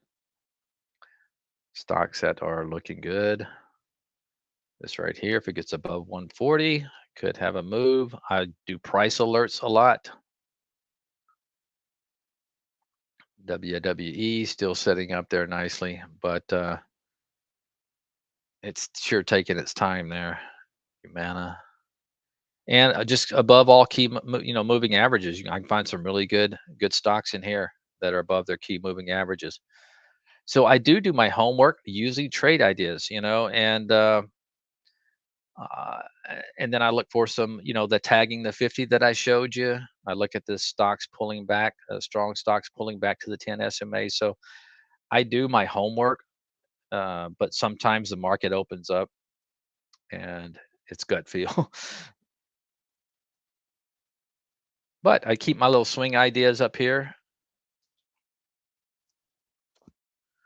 Still liking this one right here. Had earnings yesterday, or sorry, on Thursday. Friday wasn't a good day, but I've seen this a lot where they'll sell off the first day and then start getting going. But nice turnaround candidate. You have a kind of a 50 period that's trying to flatten out. It's above its 10 and its 20. So that's a stock that is pulled back over 50% and could Expedia could have a move. I'd be interested in that. Still, maybe I got in it on Friday and I had to get out because I didn't like the way it was trading. But I put alert back in that. Yeah, yeah. Bobby has tons short, so it's nothing but a squeeze.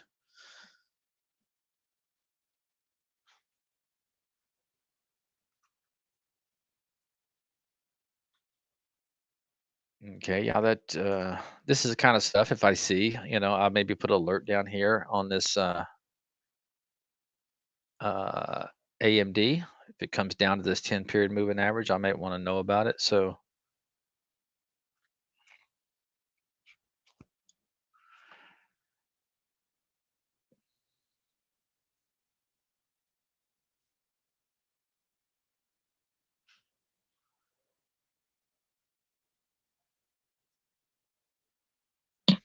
oh, here they come again. Gosh dang it. I don't want to have to sit here and go through all these.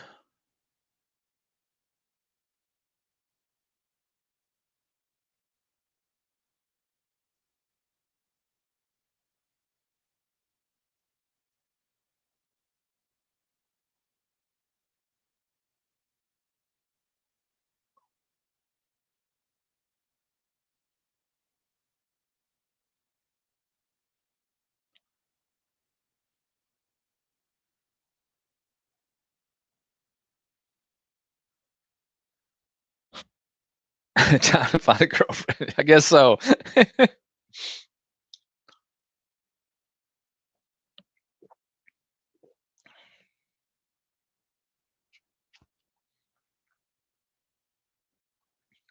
Yeah, I guess so, Hal.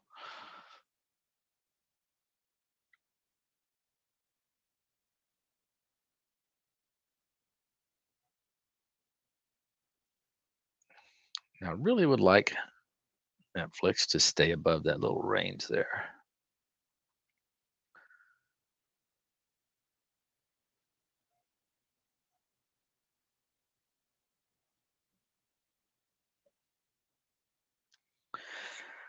And the market is selling off more. So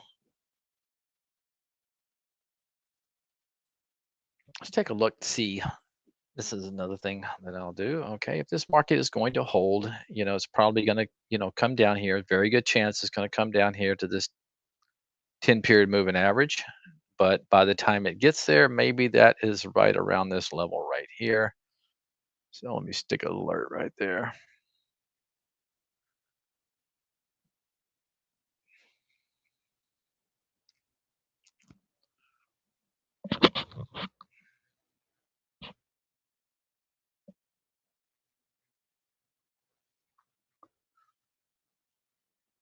Take a look at the cues hitting their 5-day moving average right now. Still, still pretty much intact. Take a look at IWM, and IWM is holding up the best. Still up on the day. That could change pretty quickly, but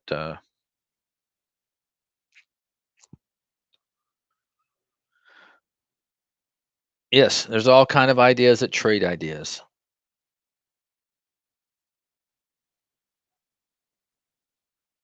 And as far as I'm concerned, trade ideas is really the only true alerting, real-time alerting software out there. You got a lot of screeners, a lot of scanners, but when it comes to building real-time alerts, no matter what you're looking for, you can't beat it. And I'm saying that as a user for 20 years.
A perfect circle is a good question. That remains to be seen. Okay, is the bear rally over, and now it's back to a sell-off or just a little nice pullback? That time will tell. I think you have to treat it as a pullback for now.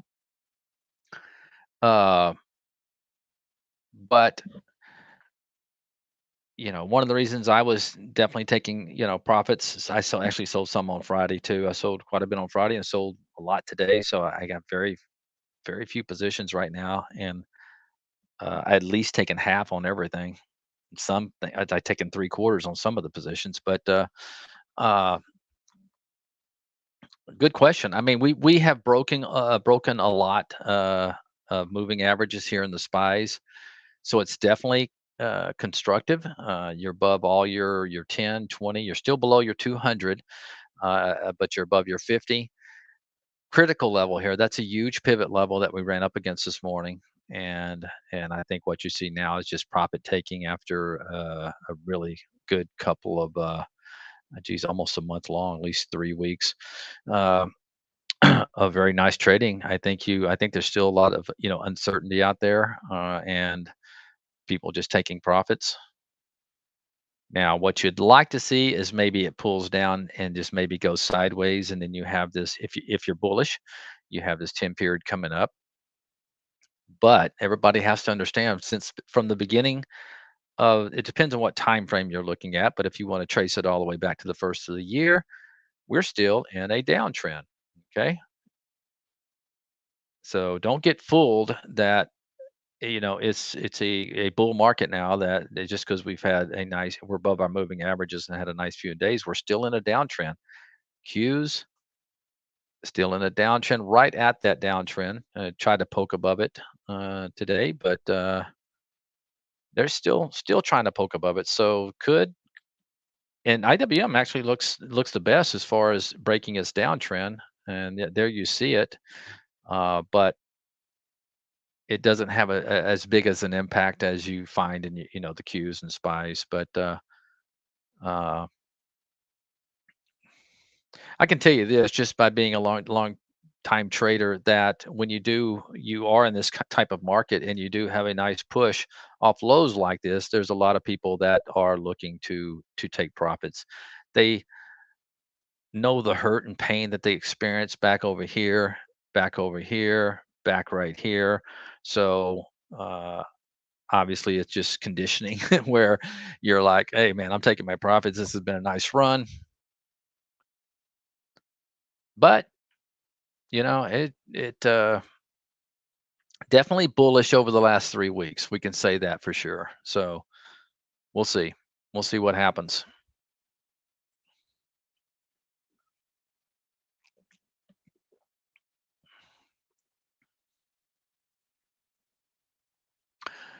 Finding support on a 5-minute chart.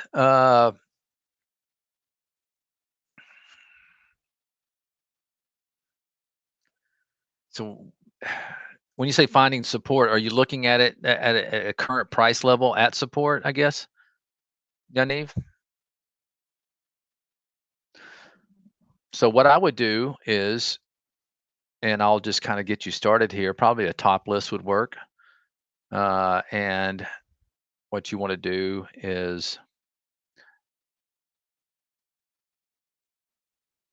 let's see.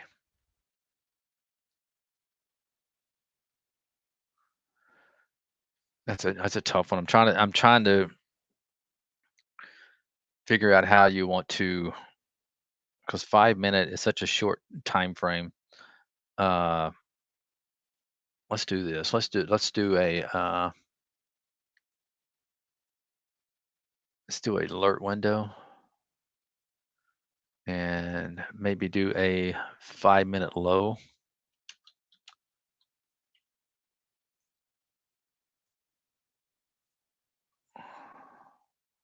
Let's put some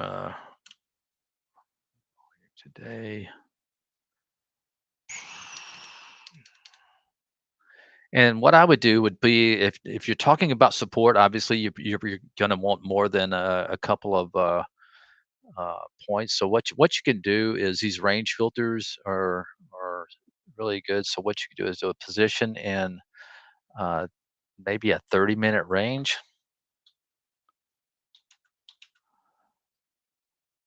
or even a 60-minute range. Let's try that.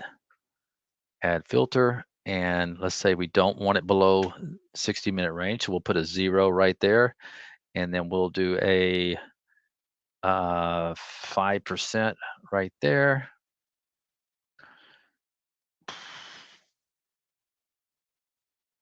It's gonna be a lot of stuff in here right now because the market is near lows, but let's take a look at some charts and see what we have here. Add some columns. Throw some relative change from close, relative volume. Let's do position in 30-minute range.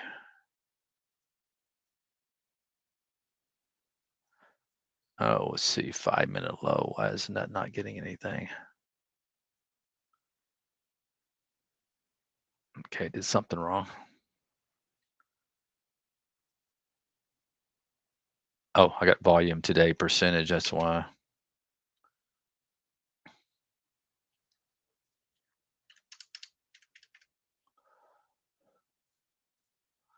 We put it on a 5-minute chart real quick.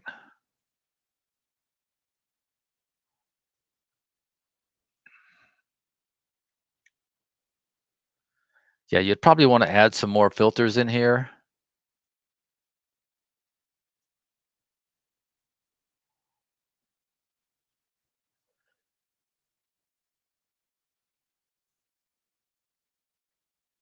Let's do this right here. Let's do configure, and let's put it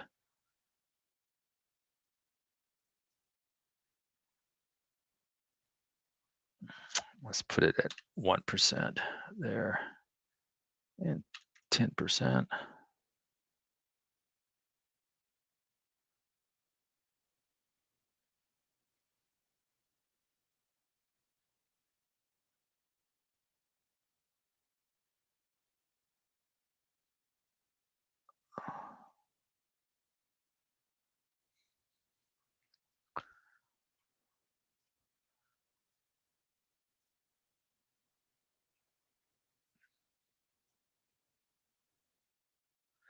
See, 5 minutes is such a small time frame. That's what I'm saying. You're going to get tons of stuff coming through. If you're looking at support, I don't know if you're looking for support on the daily or just a 5-minute time frame, but that's a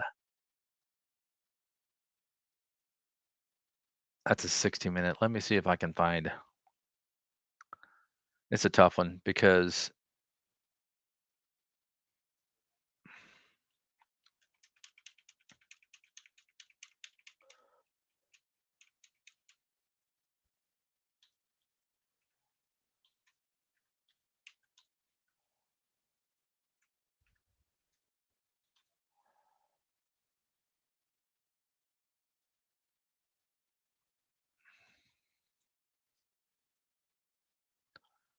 what I would probably do is maybe add a position in like the prior day's range, okay? Because now you're finding support, from the previous day as well. So I'm just kind of going to give you some ideas of what you can do, to find, uh, some support is you can do a position in 60-minute range, like I showed you, where it's going to give you this kind of setup right there, where the stock is hitting a level, but it's hitting a kind of a support level. But like I said, it's such a small time frame, and I can't. Unfortunately, right now we cannot go back and look at prior candles. We can't compare them to prior candles. The Market Explorer can do that, but I don't think we have anything to. I don't think we have anything for a 5 minute chart on the 5 minute time frame. It's just let me see if we have anything for.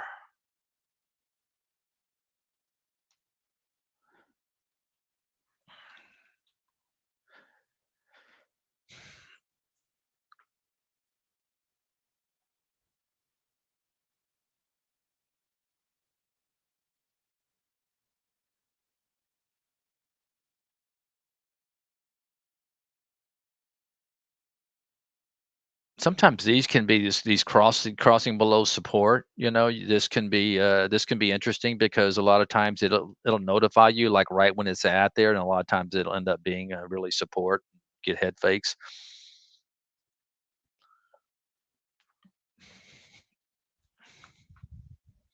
Yep, yep. The support. You're right, Jamie. The spies and I think the Qs as well held that 5 days. So be interesting to see what happens here.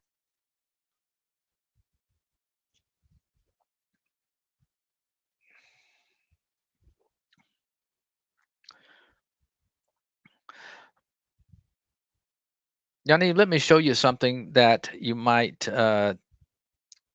get some ideas. Okay, I have like a intraday bull flag. Of course, there's not probably going to be much in there today since we're at lows, but you never know. Okay, a few of them are in there, and it's looking for stocks that's had a move up. 15-minute chart. And the only reason I'm showing this because these are filters that you can kind of play around with. That a stock has moved up on the 15-minute time frame, and then it's gone sideways. It's flagging. And the reason I'm showing it to you once again is keep these filters that I show you in mind because it's amazing what you can do with them. And maybe you'll get some ideas on how to build, that what you're looking for as far as 5 minute support goes, because they're very powerful. And like the key ones here are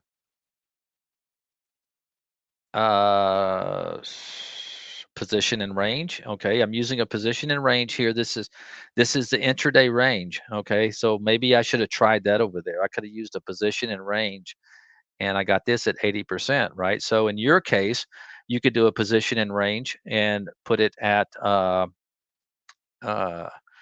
maybe 1% on the minimum, and then maybe 5% if you're looking for support. We'll try that here in a minute. Uh, see what else I got over here. Hold on.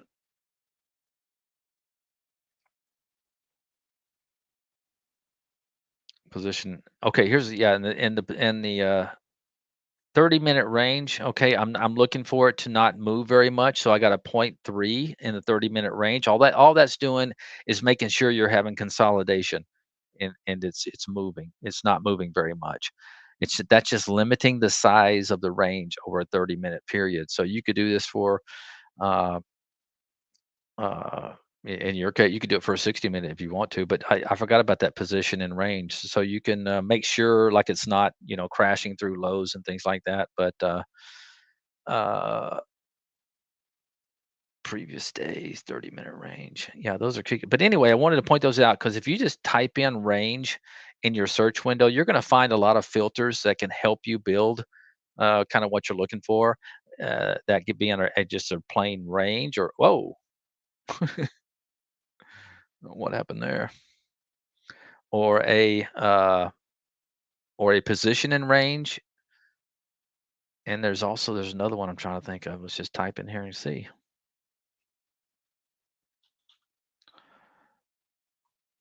So we got tons of ranges in there. So you can kind of use that to configure what kind of, size of movement you want to see over this range. Position in different ranges. You got position in 5-minute range, 30-minute range, uh, position in prior days range. That's a good one. I love using that one because that will show you, when a stock is maybe close to taking out a prior day's high or low, whatever you're looking for. So anyway, I wish I had time to help you build that. Let me go back to this and see. Let me just share this with you too, because it's really a good bull flag intraday.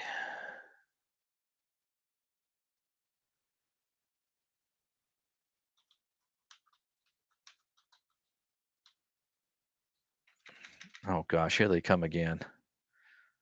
Man, come on, YouTube, get with the program. Thank you, Barry. All right, so let me go in here and let's do configure and let's do position and range.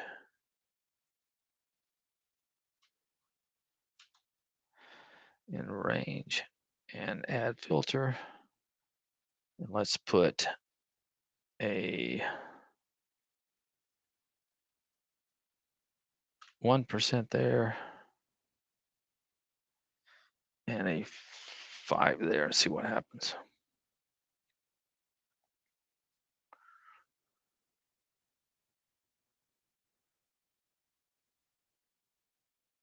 Okay, that's a little bit better. It's a little bit below that support. Now,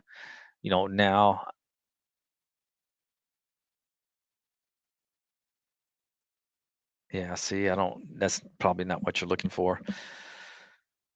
That the problem with the 5-minute, it's so hard to compare. You can't compare intraday candles, so you're not you're gonna have a hard time finding candles that put in a low and then came down and test that low going back 5 or 6 candles. Just tough to do without using the Market Explorer. Uh, and plus, we're getting tons of stuff coming through just because the market's so close to lows.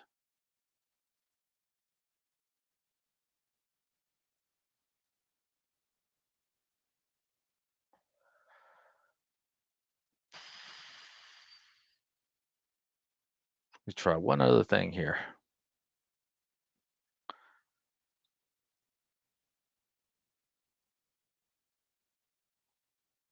A 60-minute range. Let me put 5 there.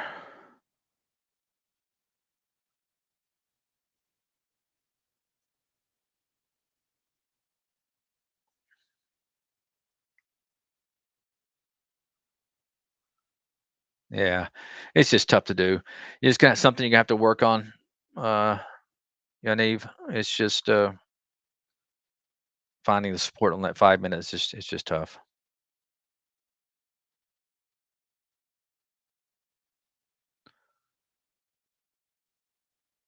Okay, the Market Explorer has an IPO. Nice, nice.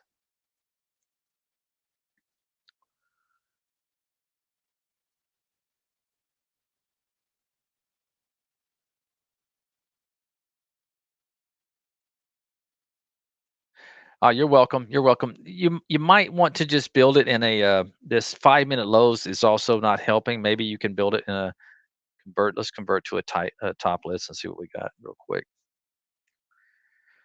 Collaborate, copy all, top list.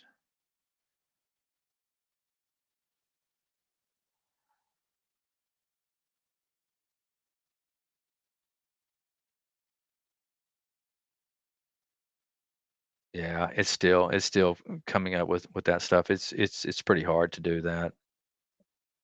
You're welcome, Yaniv. Yeah, but use those position and range filters, and boy, it's amazing what you can build sometimes. Andrew. Barry, you're back. You still I had am 2 more minutes. back. I am. Actually, I was here earlier than I thought. Mm. I'm doing a new a 9 o'clock routine with me, watering our flowers when it's still not Oh, hot. oh so gosh. I'm trying to get that into the break. So I didn't take as Oh, long as I thought. But I can't. yeah, I heard you trying to figure out. Yeah, Yeah, there's no that's way I could even figure out a 5 minute support because yeah, your support, my support, somebody right. else's support, very different. Very It can be different. very, very Yeah, different. yeah. So I can't help either. Yeah. It's tough to do because you cannot compare intraday candles. It's easier, I think, to do on a daily time frame. But yeah, it's really hard for an intraday 5 minute or even a 15. But I tried. Um, you try. No, it was a valiant effort. Valiant effort. I'm trying to answer Blue Moon. I don't know if you want to answer him. He wants to know if you can extract symbols from the Market Explorer in a top list. Well, all you have to do is highlight them. I don't know if Blue Moon, he can't see my screen. I can take over if Okay. you want. Okay. Okay. All right, Barry. Okay. All right. Thank you, Andrew. All right, buddy. Well, Yeah. have a. I There we just go. stopped Now I'm sharing. Okay. sharing. Yeah. Yep. Okay. All right, buddy. Thank you We'll see for you coming later. back. All right. Take care. Have a good one. Bye bye. Bye bye. All right, guys. Let me get my music going.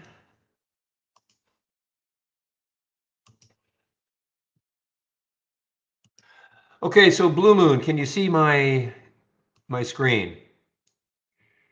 All I did, I took this RSI divergent. I mean, there's a relatively easy way you can do it.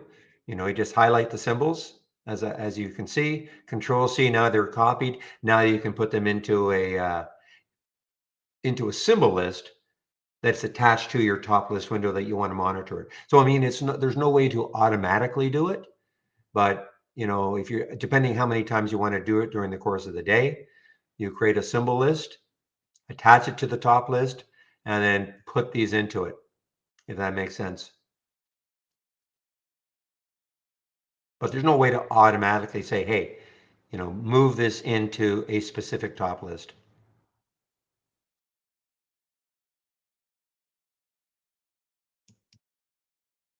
Okay, that makes sense. Especially with a lot of these, you're not getting too many. I mean, I don't use the Market Explorer at all, so I don't know how many alerts you're getting all day long, but it's just a matter of just copying them and then again put them into a symbol list and then make sure you attach that symbol list to the top list, and then you can monitor it all day long. So guys, I mentioned that I was in the NN at 305, 305, I think I said. Yeah, 305. I'm not expecting much. Um, I'm looking left on this weekly chart, and I think I saw 317. Is that right? Yeah, 317 could be the next stalling. Just not seeing a lot of continuation today, guys. Not seeing too much continuation on anything. And what I am seeing sometimes when I'm getting these alerts, they pull back a little bit, and then I'm thinking, man, so close to it's. I don't mind if it's close to the high of the day, but if it's sort of what I call in between, so it hasn't pulled back enough, in my opinion, so that when I look at the high of the day, I might think that it is going to delay it, if that makes sense. Not delay it, but stall it.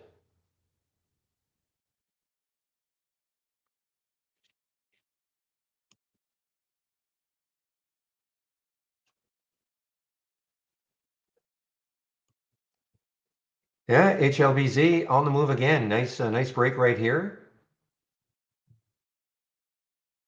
Been a little bit choppy. What did it get down to? It got down to $1.20 from a high of 150. Pretty big pullback.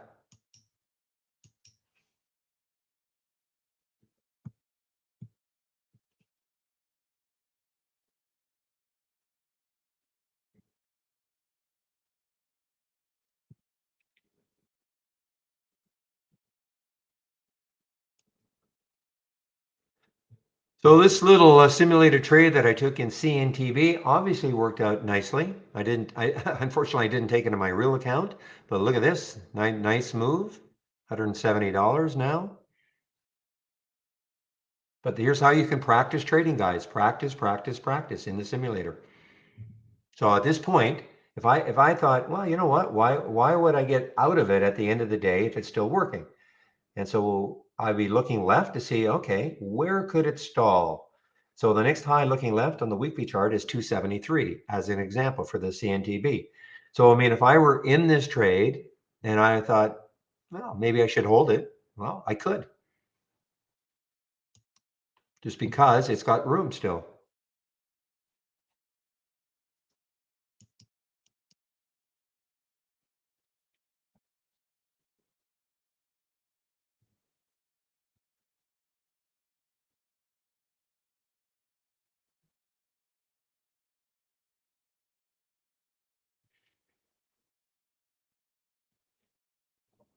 Meanwhile, as I'm speaking about it, look at this. Look at it go, guys. CNTB.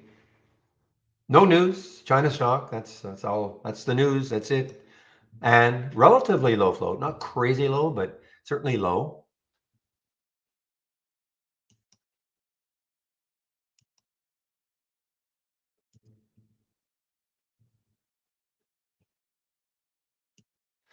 Okay, so I'm just going to keep asking you, maybe keep your innermost thoughts a little more to yourself, okay? You don't have to keep posting over and over again.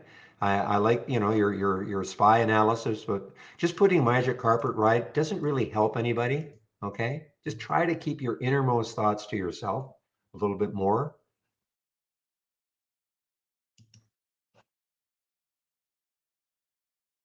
No, you see, I'm going to keep deleting, guys.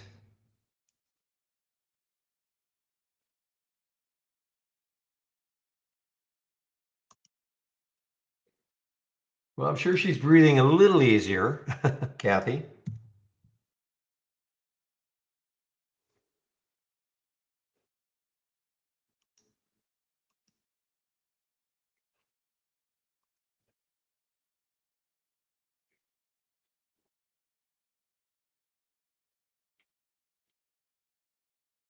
Yeah, just so you know, I didn't take this, Billy. I took this in the simulator. Okay, I didn't take it in my live account.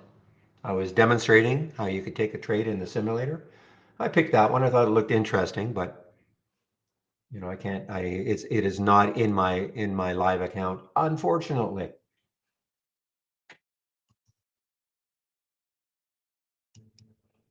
It still worked out. Yes, it still worked out. So now, if I want to get out of this trade, just to show you, these are the hotkeys we have. So if I want to get out of this trade, I just flatten it. Now I could have picked how many shares I want to get out. I could have got out a half, or I could have even doubled my position if I thought that's what I wanted to do.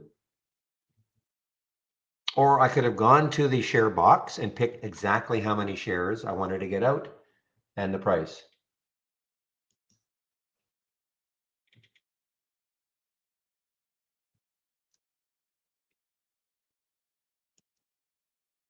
Ooh, OST is interesting. Look at this little break over 3, not that far from the high of the day, 319. And the next high looking left is 339. So it's got a little bit of room, not a ton of room. I mean, obviously, you bought it right here at 314 or 315 and it got to 340. That'd be an excellent percentage move, but it may stall. It just may stall.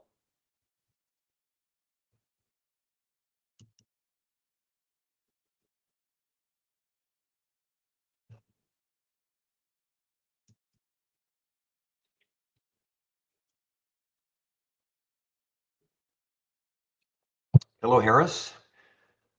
Johnson and Johnson, short Johnson and Johnson, J&J. Take a look at J&J. Yeah, certainly weak, not an earnings play. Boy, look at that float, 2.63 billion in the float. What's the next low looking left? 171, so it's below those. So now you look left on the weekly. Looks like the next low is 167. So you've got a couple of dollars to that next low.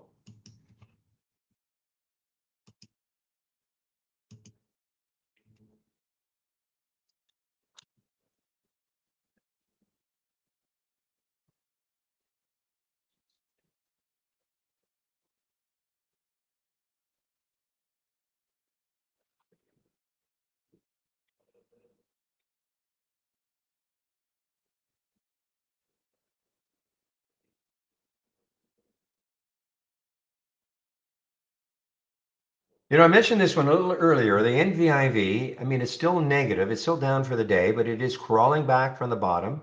The high left yesterday or on Friday was 989. So, I mean, it's still got room.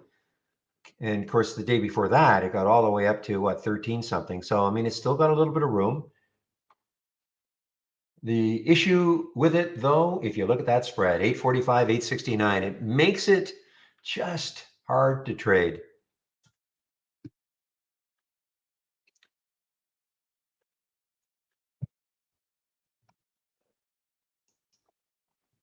How was that trade of the week doing?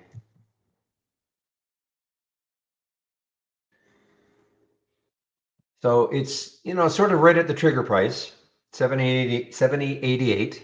Wanted to get up to this morning. I mean, you could have traded it out, I guess, if you wanted to.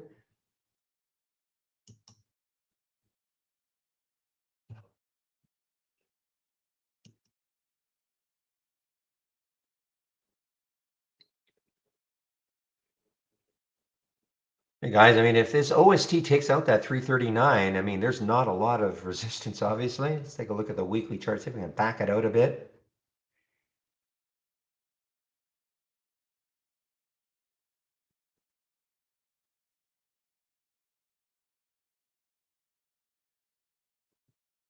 The next high that I see on the weekly chart is 495, way back here, back in May sometime. So you can kind of see if it can take out that high. So again, using, the fact that you're seeing it in the race, moving higher, but it may not be what you want to take unless it takes out that high of 4 days ago. So stick a price alert there, 339, 340, see what happens at that price. See if all of a sudden buyers get real the volume continues. See if there's some enthusiasm if it takes that out.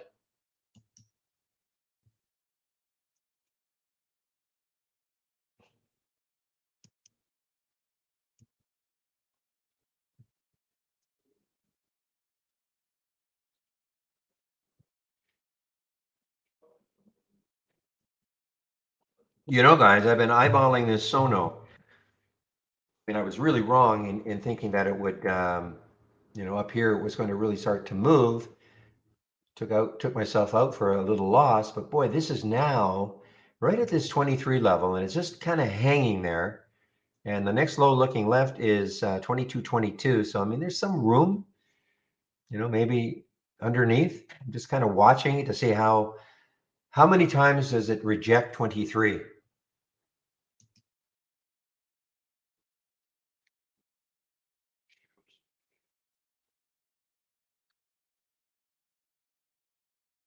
Oh, from a while ago. Yeah, you're talking about yeah, Big Five. I think that got stopped out, during its tenure as the trade of the week. What do I think of AMTX? Um, well, it's still struggling right now anyway to get through that 200-day moving average. 1128 is the 200-day. It's at 1125. It's been a very choppy day. I mean, that's when I look at this 5-minute chart, it's been very choppy. The trend to me seems down a little bit. I mean, there's some lower highs, but again, there are some higher lows. But that 200-day, it's sort of stuck right between the 200-day moving average and the VWAP. So this is not interesting to me. There's no news on it, is there? There's no specific news today. Had earnings last week. I guess that was the reason for the little pop. If it clears this 200-day, but then you've got that 1150 to contend with. It's just a little too choppy for me. But that's just me, Tyler, of course.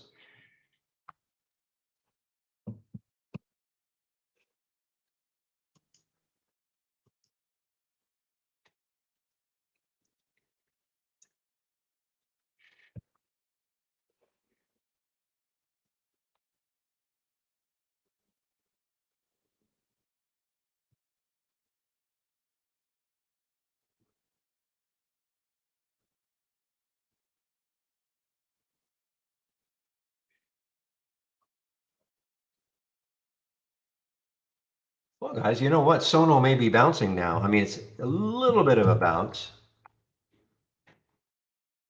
but I'd be looking at this area. Yeah, I mean, at 23.21 looks like there's a lot of resistance for Sono, so I'm just going to forget about it.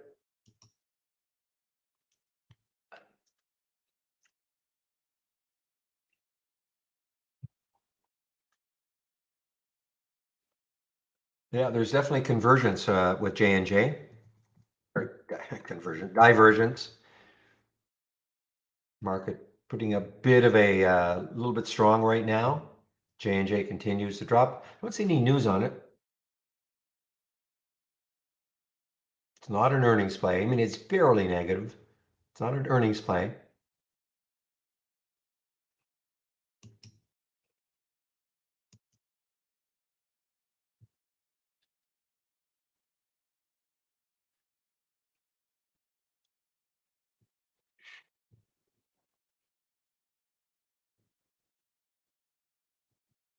Remember Bonzo this morning? I mean, it looked pretty awesome, guys. 1351. Not shortable for me, unfortunately. BNSO. What was the news? They had some news, I guess. Yeah, I don't see any specific news for it. China stock, I just don't see any specific news, but 1351, $5 drop on a $13 stock, devastating. If you were holding this and hoping that it would go back up. That's what we don't do here. We don't hope. We have a stop. If we're, accept the fact that you're wrong on a trade, doesn't mean you're wrong on your setup. Okay, don't confuse that. You can have the greatest setup in the world and it still may not work. Now, if you keep getting stopped out, then, 9 times out of 10, 19 out of 20, then you've got to change your setup. But I mean, I wouldn't get, but you've got to have a stop. You can't, look at it. I mean, I don't even know what the news was. I can't see any news on the Bonzo, but low float.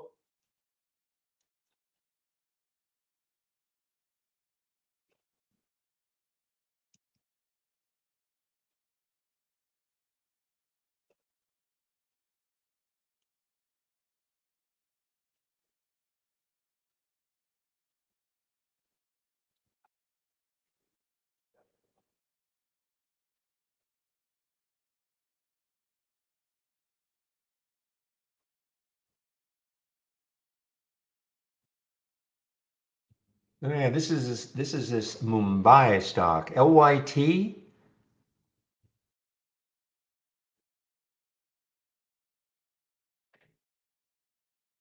Yeah, I don't know. I mean, 321 is the next high looking left. It's right there. Then after that, so it's at 324 now. The next high is 350. To me, it's just not enough room. Hey, congrats, Dak, on your. I think you've been trying this one for a few times. HLBZ.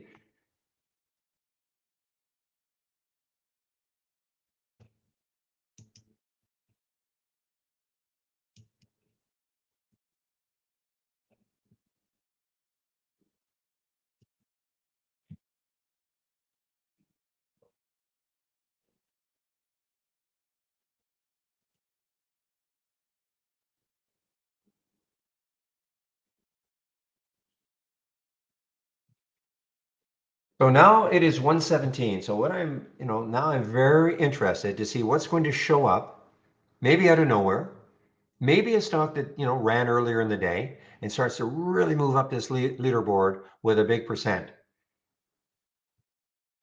getting the enthusiasm back. And just wait, just going to wait and see if we get one.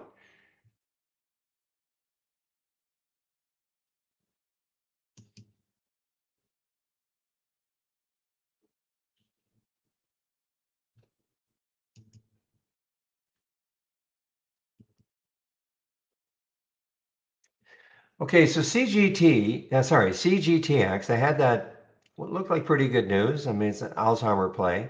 Got all the way up. This is 2 days ago. Got up to 629, but big sell off. Nothing really happening on Thursday. Really nothing happening on Friday, but it just got halted. It did just get halted.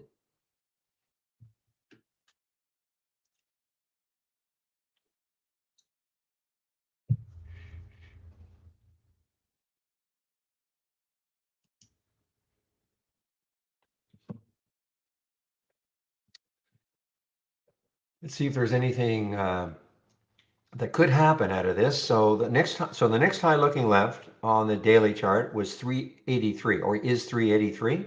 That was Friday's high. So here we are sitting at 308. I'm sorry, wrong stock. Sorry, just a minute. That's my, there we go. So here's the CGTX. So it's halted at 290, potentially opening around the $3 level, potentially. This is time and sales from Interactive Brokers and nothing to do with trade ideas.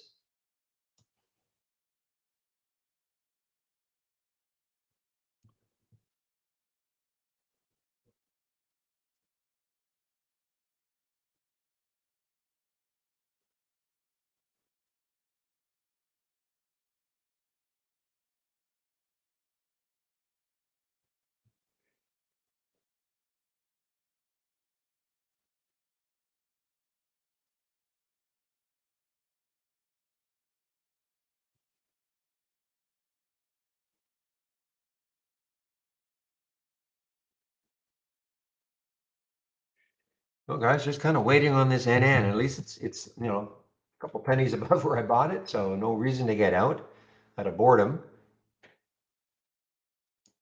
Let's see if we can get into the teens at all, and maybe take that 317 out. If it can take the 317 out, might have a chance to do a little damage.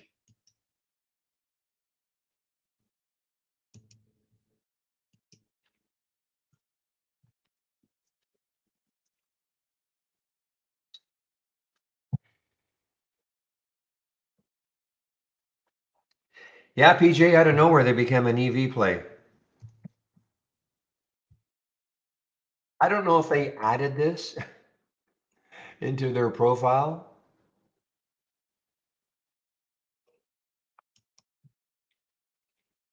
It would help if I typed it incorrectly.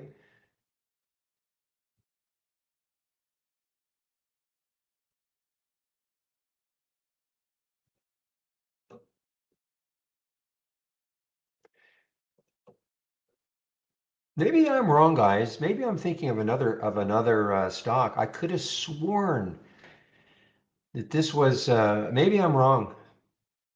I could have sworn this had something to do with streaming and streaming services and I think some of the news releases have been about Spain football. But maybe I'm wrong. I apologize if I am wrong because it looks like it is just a. Nah, I'm right. You see, Prime Video channels available in Italy. Yeah, streaming next three seasons on Major League Baseball, etc. I had never seen anything about, yeah, so trying to establish a public e-bike system in Belgrade. So, I mean, I think they're just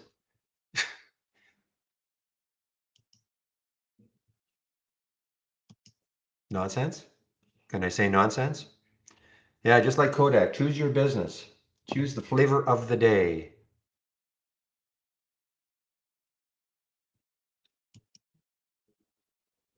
You see so many stocks, and I thought, well, maybe I'm confused, but no.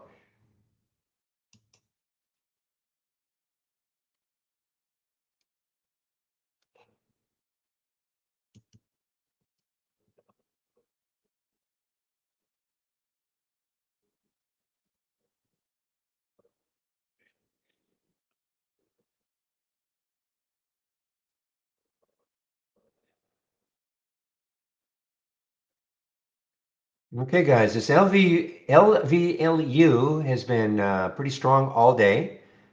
I don't know if it showed up on the, yeah, there it is in the racers. I don't think it ever won a race.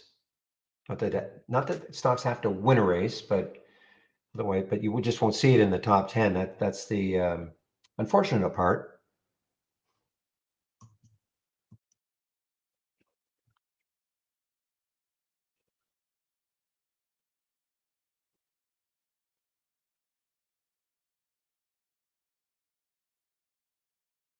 Well, guys, I mean, this has got some room. I mean, it's got room to about the 8 level, 813. I'm not saying it's getting there, but this LU just look left on the daily chart. The next high, I believe, is 813, 806. So, I mean, it's got some room, obviously, from 750 to 8 if it can get there. 813.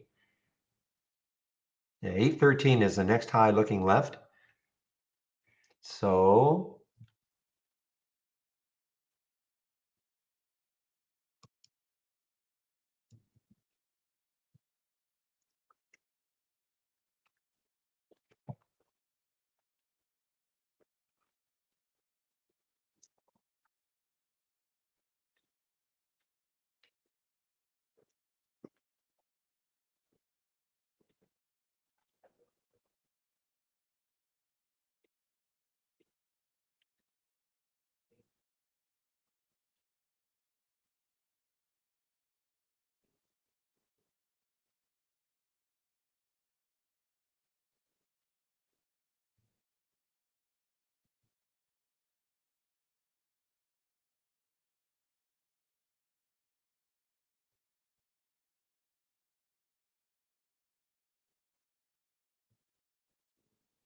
So again, if you're wondering why I have Apple and Tesla here, it's just a comparison, okay? I mean, if you're looking for really active stocks, obviously Apple and Tesla with their high floats and all that. I'm not saying that on any given day, Tesla couldn't or Apple couldn't move, but probably not like these ones, okay? So it's just that people are, all not, I don't say consumed by following Apple and Tesla. And if you can make money trading them, fantastic.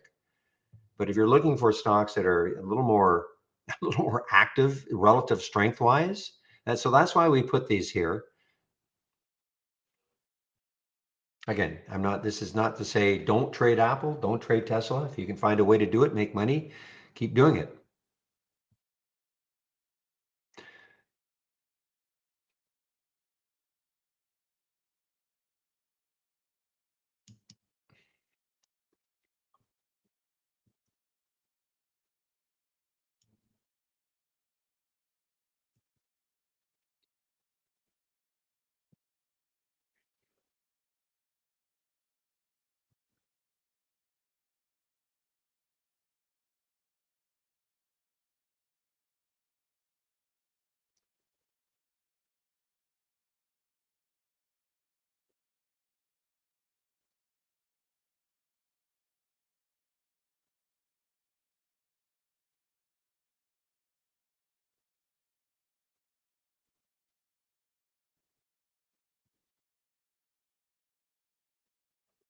It is a live room, James. If you, I mean, I don't talk 100% of the time.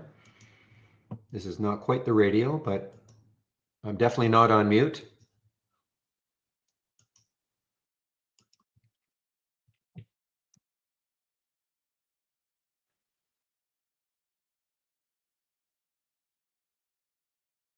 Okay, there you go.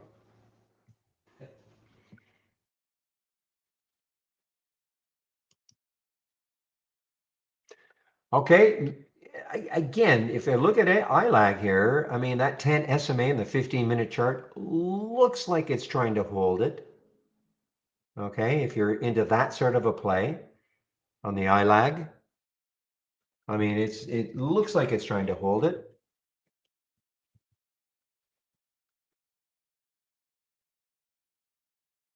The volume, I mean, the volume is decreasing obviously, but it's still pretty good volume, but the volume has decreased.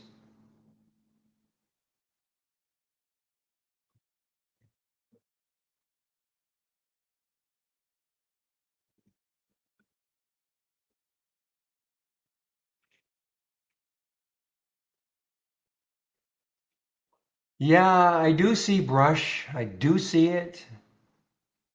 It really ticked me off last week, but you know, um, I may maybe I'll put my alert again at 3 and just see what happens. It's not been a good IPO though, guys. Definitely has not been a good IPO. It's well below quite a bit below the IPO price of about 4. Okay, never got there. Tried the second day, got up to 389. But now Cam, I think Cam said there are, let me just check the IPOs for this week.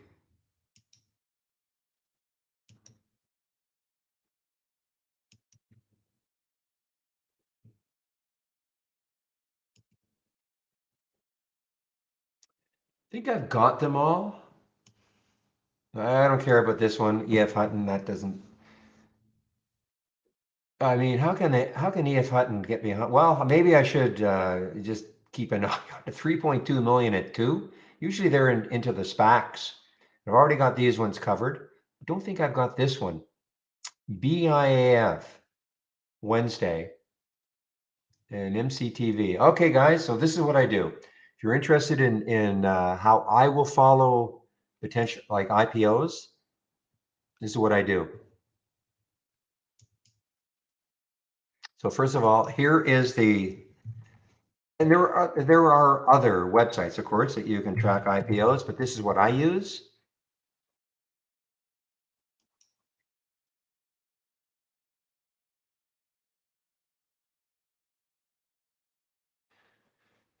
Now I've clicked on the IPO calendar. So this is telling me what the upcoming IPOs are. So on Tuesday, tomorrow, I don't think I've got that one. Let me just check, take a look.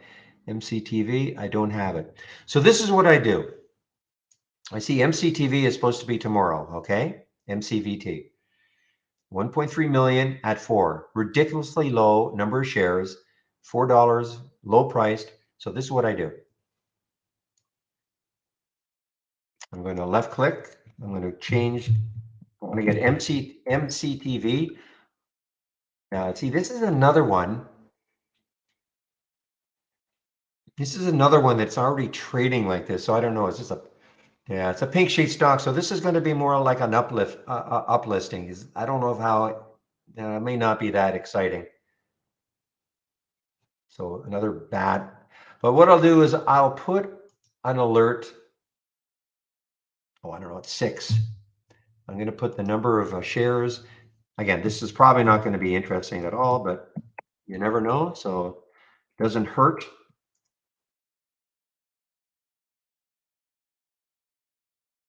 Yeah, see, it's triggering right away, which I don't know why. Yeah.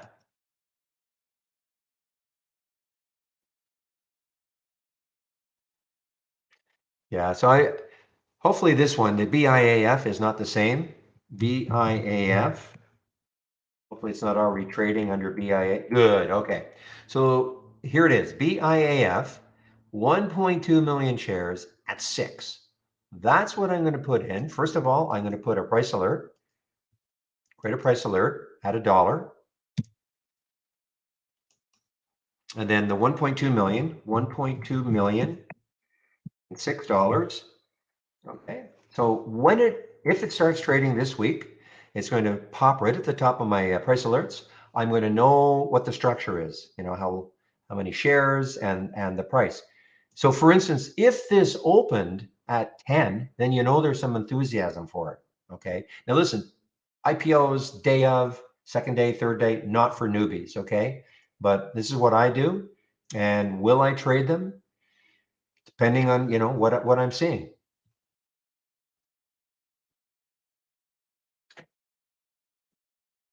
And then GRFX, GRFX, another one.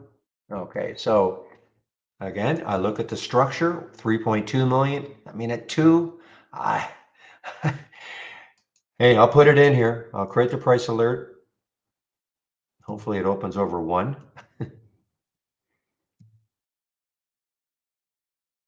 $2 and see what happens.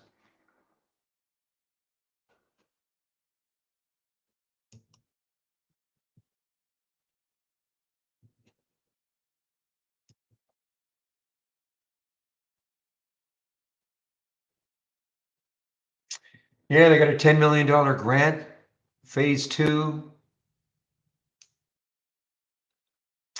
Just doesn't want to really take hold though. This is the CGTX that got halted and then it resumed, and you can see some news on it as Harris is saying. There it is. This is an Alzheimer's play, but oh, it just doesn't seem to want to take hold.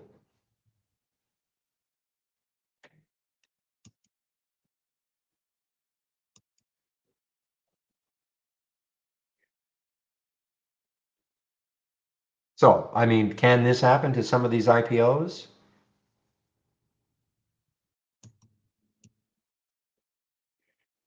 In case you didn't know, I mean, this was another one, MEGL Friday. I mean, it's almost untradeable unless you really, guessed correctly. But, 3 million at five. Look what it did. Got up to $250 the day of. I mean, that's insane, of course.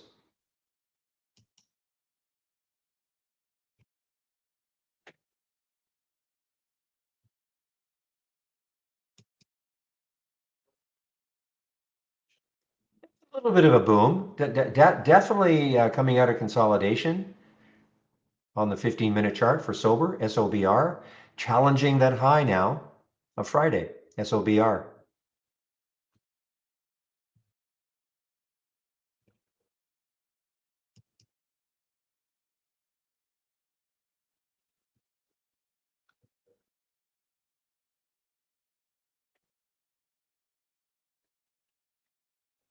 Thank you, William, for your little back of the envelope analysis.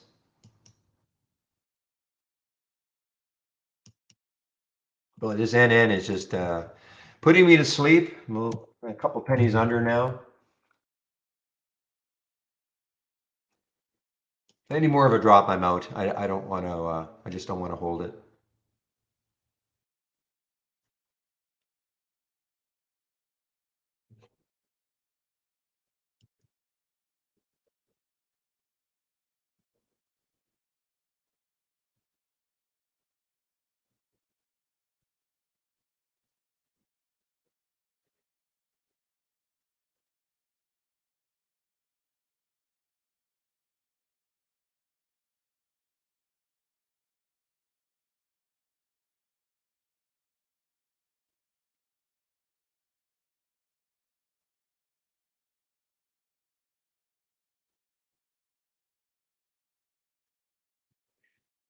Well, I did have a price alert for this ILAG at around, yeah, that 606 mark. So let's see if it takes it out again.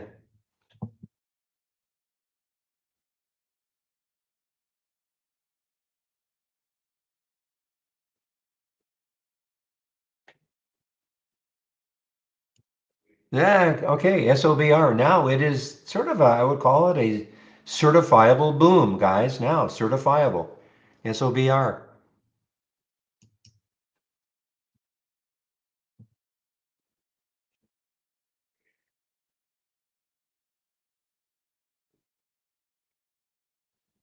So I had a question, do I hold on IPO trades? Well, typically not. I mean, I'm not, some of these are so crazy that I would never want to hold, okay? And listen, a lot of times I'm not even going to trade them the day of. It's just a matter of, I mean, the MEGL was, for me, impossible to trade. Impossible. I mean, I could have guessed several times and made a lot of money, yes, but it would have been a pure and utter guess.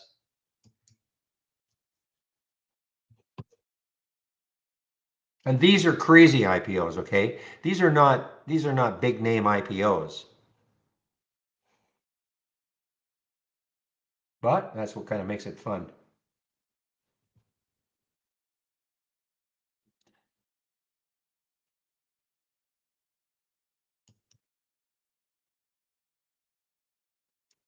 Yeah, still teasing us right here at that 6 level.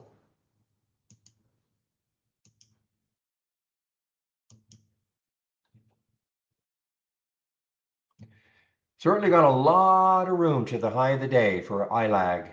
If it really wants to clear that 733 is the high of the day.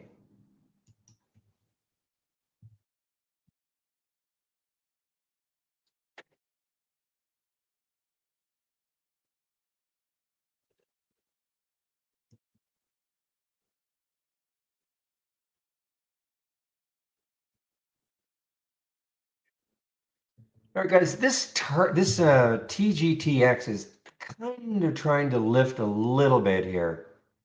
It's actually, oh, I didn't realize it. It's actually an earnings play. Release earnings, you don't really see it this morning, but it's trying to lift a little bit here out of this 7 level.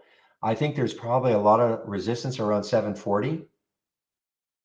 So, from 714 to 740, I mean, if it went up there from 714, that'd be, really good. But I don't know. I mean, it may not, obviously. So I wish there were more room that it could run.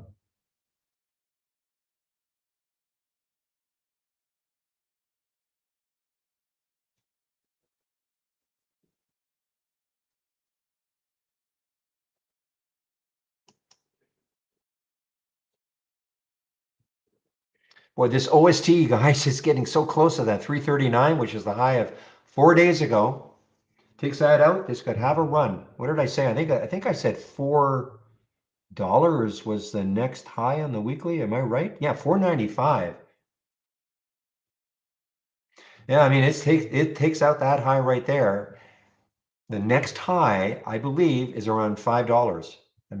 When I say that, I'm not saying it's getting there, but that's all traders are looking at.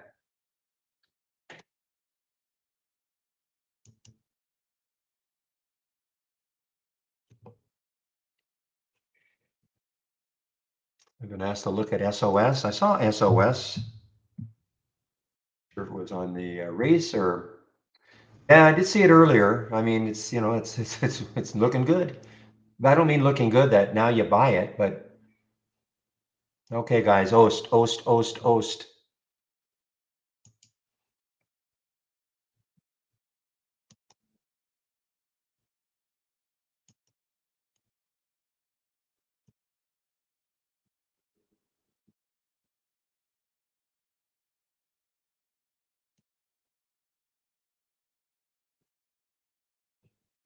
I mean, this has the ideal thing would be for just to rest here just a little bit and then take out that high and just start to run. And that's the OST. I may not do that, of course, but this has got the best possibilities of all the ones I've been looking at just because of the weekly chart and how much room it's got.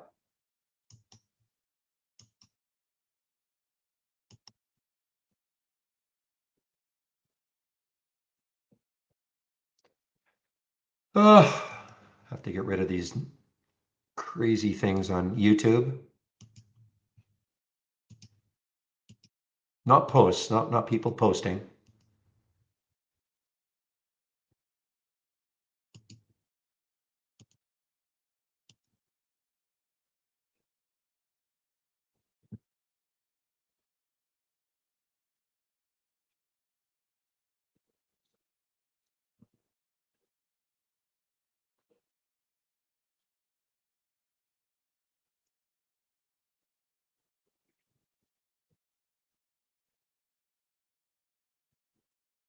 Boy, keep an eye on this OS, guys. I mean, there's the high right there, 339.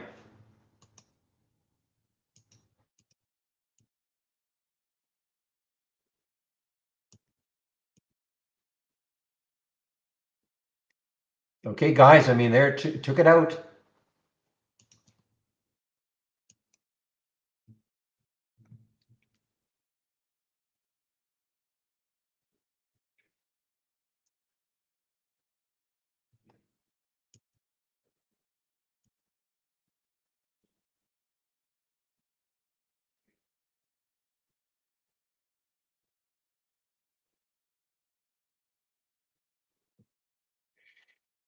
Okay, guys, toying with that high still.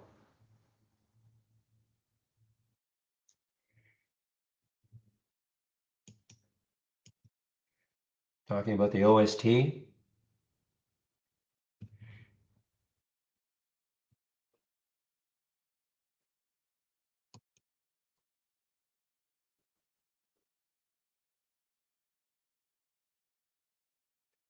Pretty decent volume coming in. Look at the 15-minute candle. What time is it now? 1:44. So this will be at least bigger than the previous one. So let's see if this can really sustain it and pop it.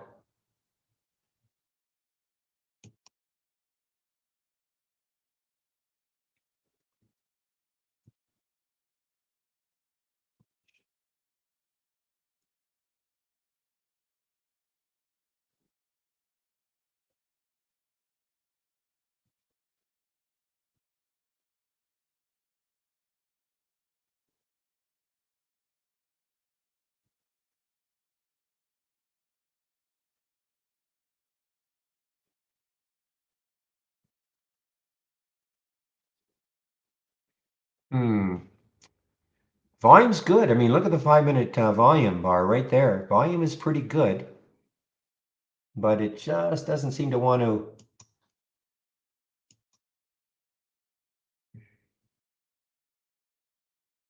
Let me put another alert around 331 and see if it takes that out and gets rolling again a little bit.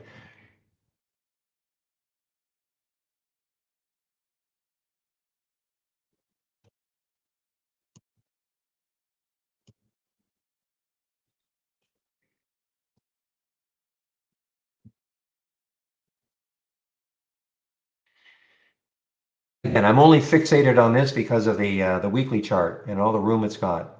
Doesn't mean it's going to happen, but okay, guys, I'm out of the NN, guys. I took myself out of that NN. Just too darn boring. A little loss, a couple of pennies, so I'm out of the NN. Just not seeing a lot of continuation on these some of these smaller ones today. Not today, anyway.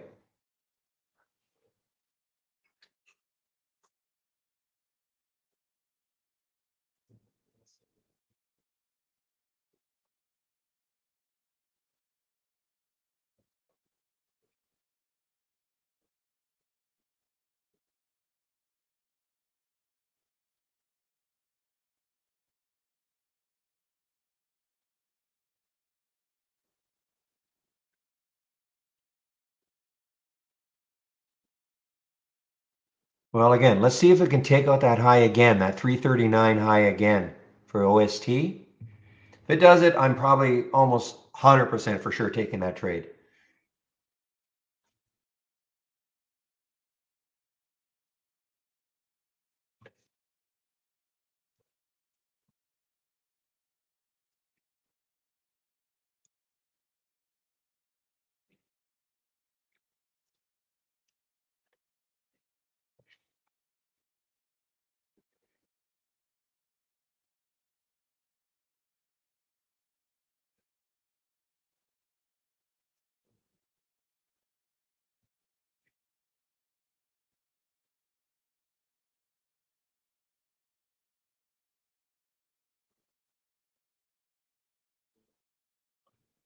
China stock.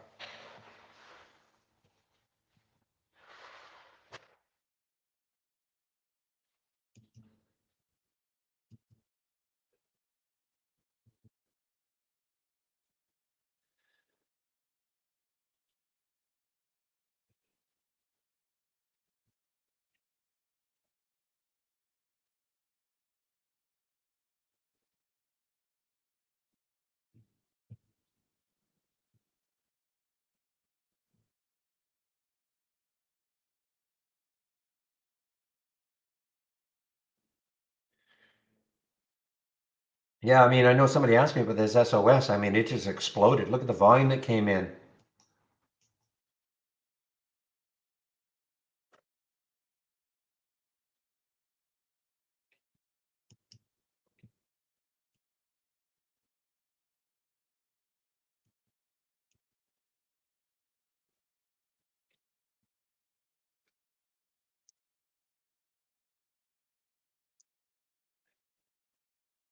Well, ILAG did not do it.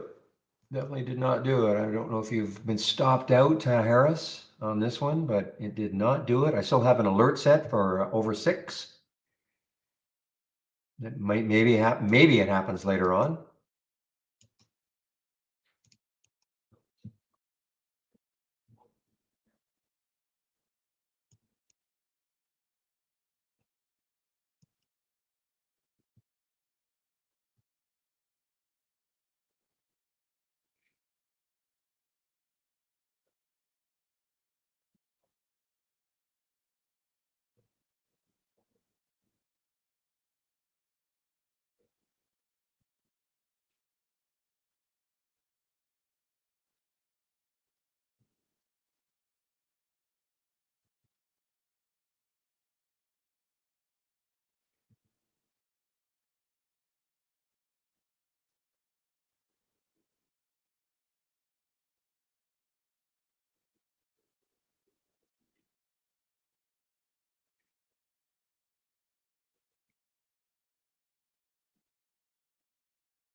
All right, guys. So the OST,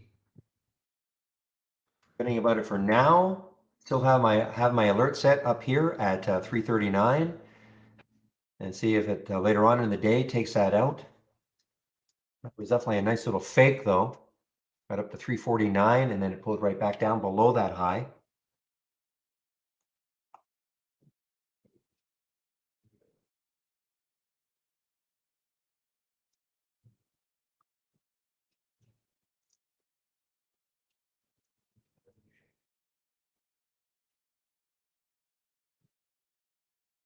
Oh, that's a real drop. Okay, guys. Well, okay, here it is now. Maybe that 10 SMA holds it. On the 15-minute chart, there's the 10 SMA. It right literally to the penny. Now, granted, I have the 10 SMA. I'm including pre-market data, but look what it did. Maybe it bounces off that. That would have been around 280, 90 or so.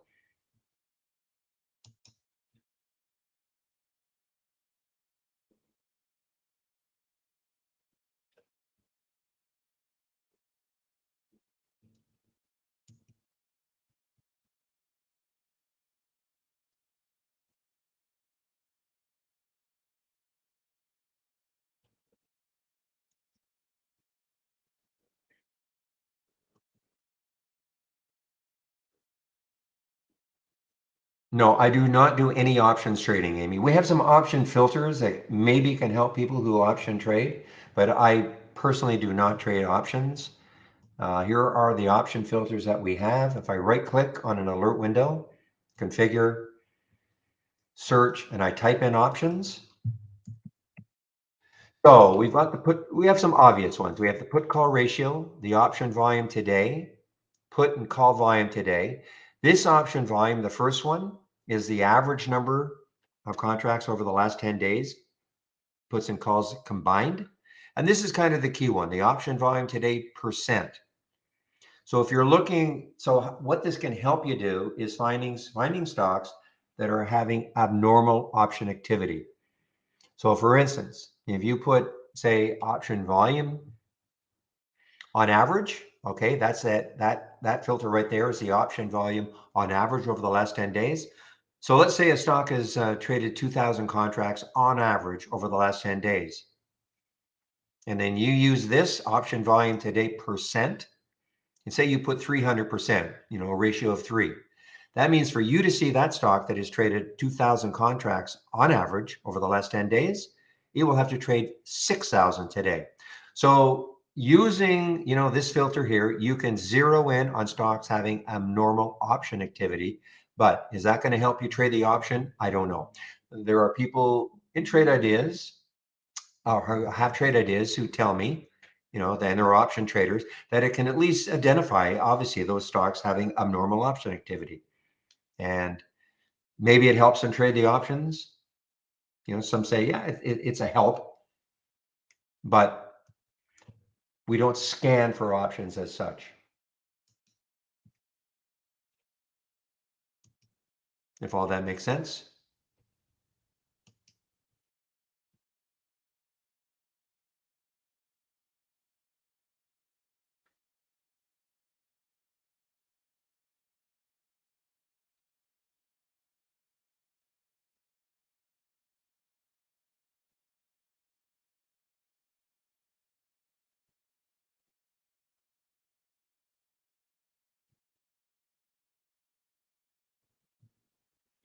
And today has a little bit of a different feel to it, guys. Just not seeing the nice continuation of some of these stocks that we're seeing in the races.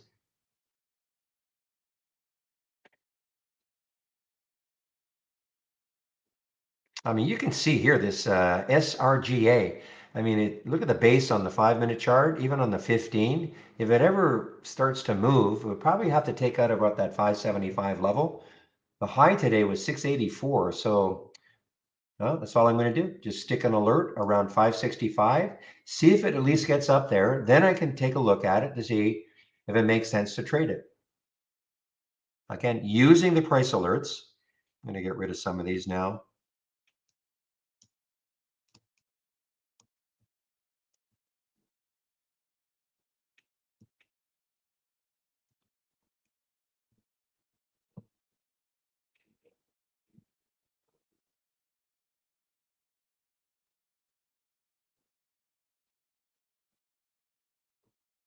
Oops.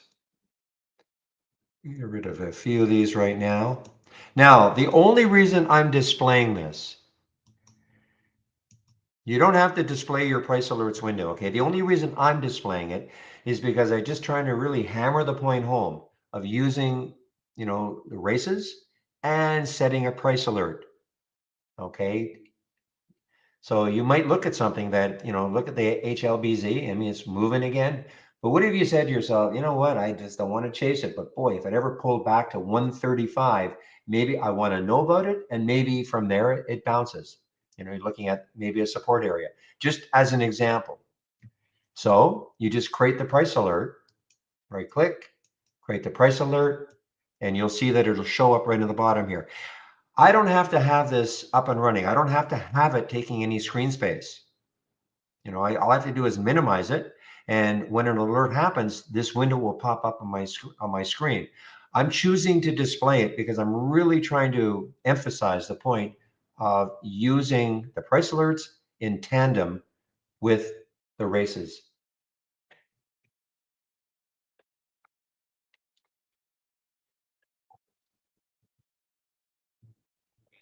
Okay, Professor, you're in the trade ideas questions area. You probably want to put that in the specific stocks only.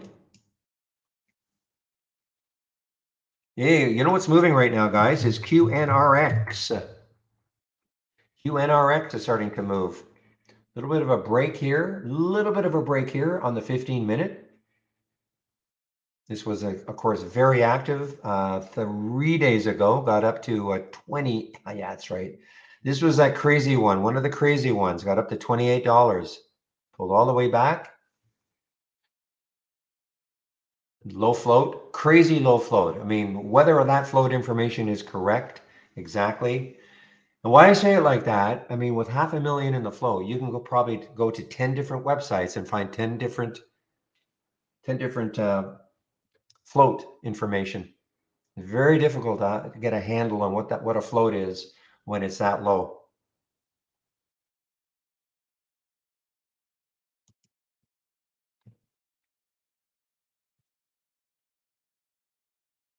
Yeah, I mean the high on Friday was 7.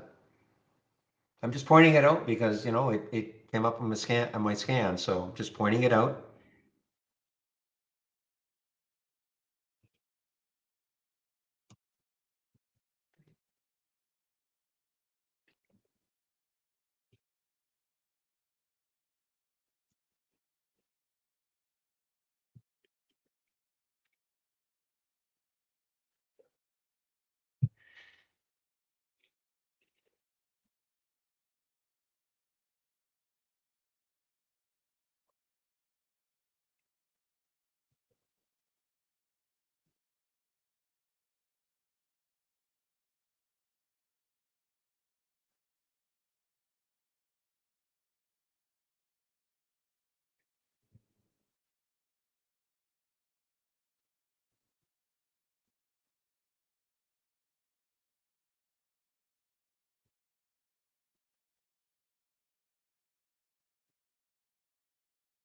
I'm going to delete that DAC.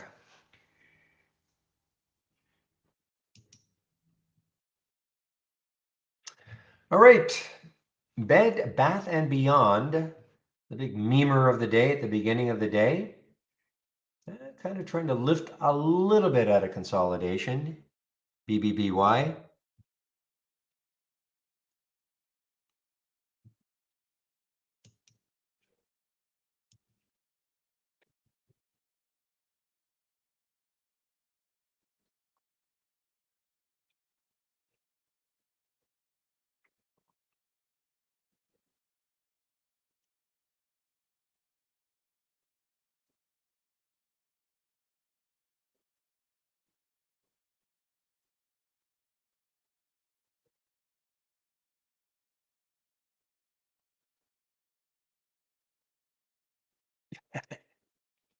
It's just yeah, I mean, well, you know the drill. Specific stocks only, just for a specific stock.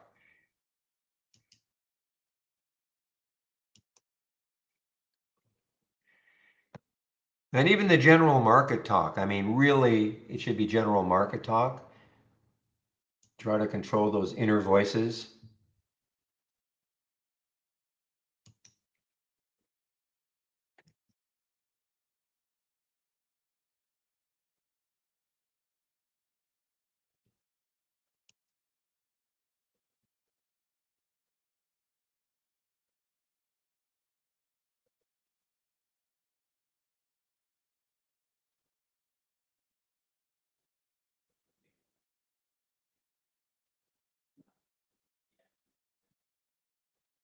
Okay, that is not market talk. Again, Swell Chaser, just try to control your innermost thoughts, okay? We don't have to hear it. We don't have to see everything that you're thinking.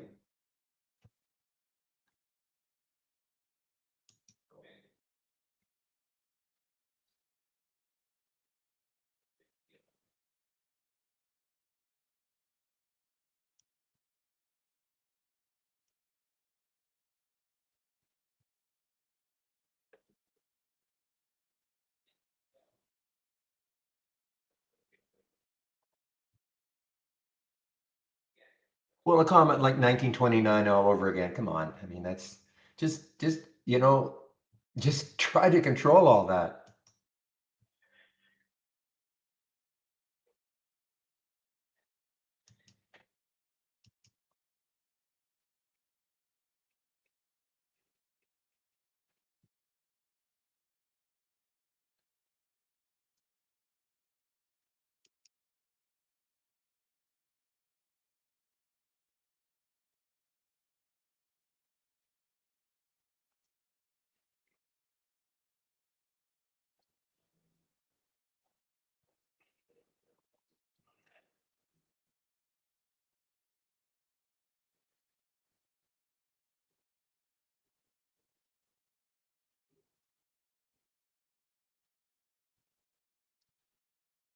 All right, now here's the SRGA. Now I had a price alert set.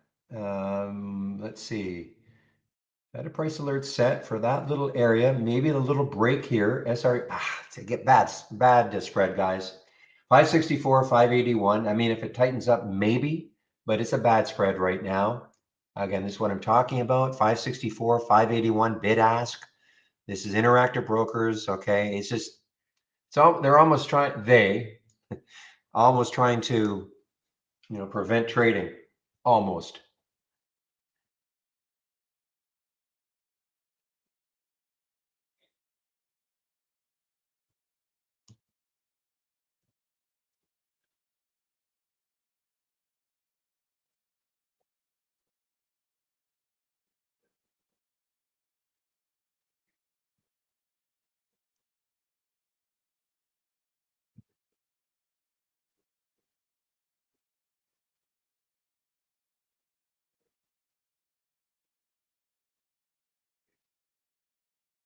Yeah, just going to keep deleting, Swell. I'm just going to keep deleting all your innermost thoughts.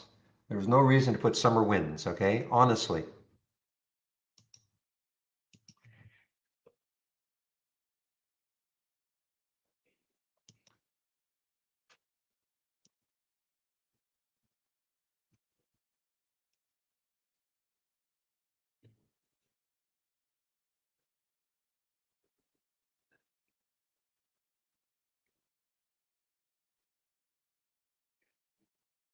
Yeah, I'm looking again, this SRGA. It's a terrible spread, guys. 557, 580. I mean, it looks interesting because look at the high, 682, but the spread is just terrible.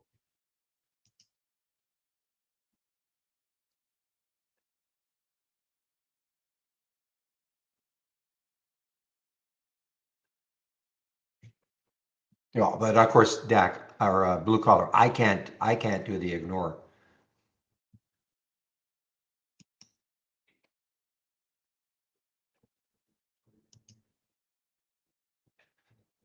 No, the swing room is done. You guys weren't talking swing. Oh, you were just talking.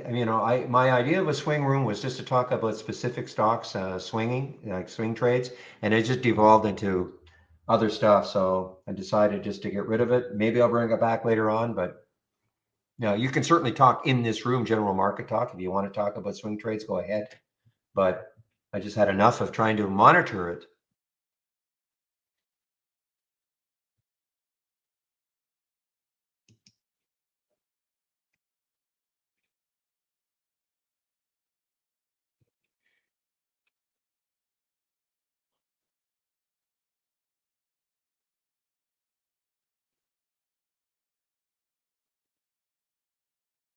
Wow, this Sono, guys. Now, this Sono is getting a little interesting as a short, maybe. SONO.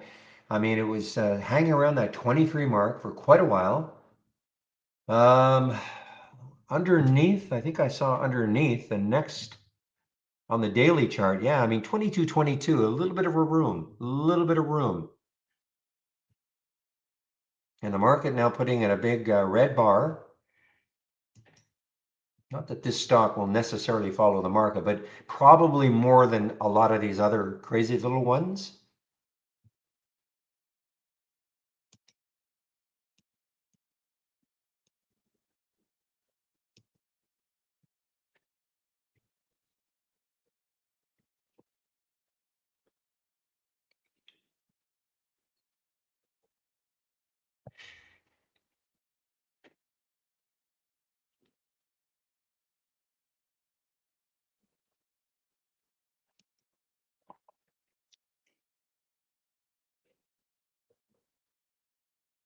All right, you know what, Swell?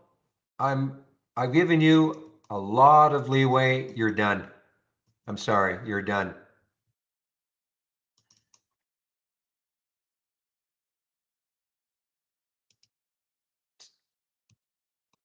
Okay. I've said a million times, no politics. Okay? Oh, I don't care. He knows better. No politics, guys. Zero. I don't care what side of the fence you're on. Zero politics.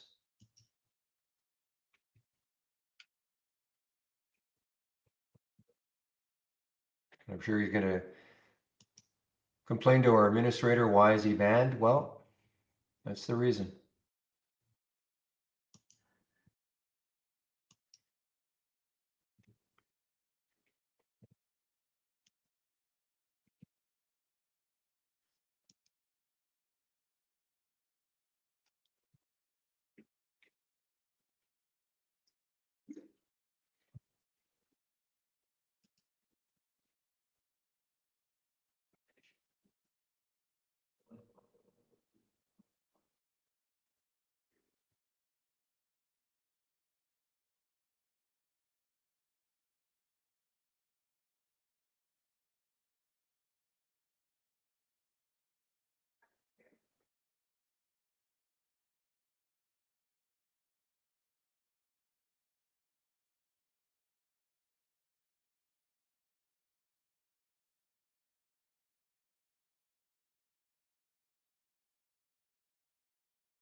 I think China, I believe there's a way I should know. I mean, I know how I can do it, but I think you click on somebody's name in the list, and I think there might be a way in which you can mute or just not see their posts.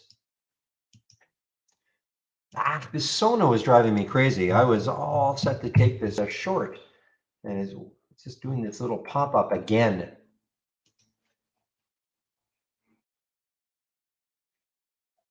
Bobby, you can you have your pick. There is a main room. Call it the main room. It looks like this. There is more activity in the main room, more interaction among traders. Okay, and this is the link to it. Just a minute. This is the link for it, or you can stay in the YouTube room. There's just not as much action. And when you say through software, well, I mean, you know, this is what it would look like. It's a web-based version. It's web-based, but it's up to you. Yeah, right.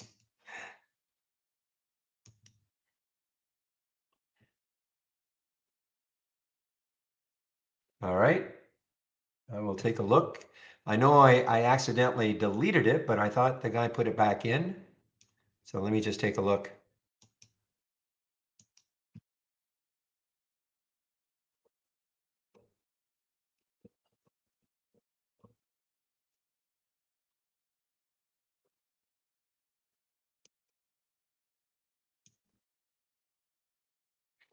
You must have, okay, I think what happened is that you got my old, yeah, so if you go, I'll give it to you again, okay? What happened is I accidentally deleted it. So if you've got my old homepage, I guess that's the problem. But it is back. So if you click on my homepage link, oops, trading room.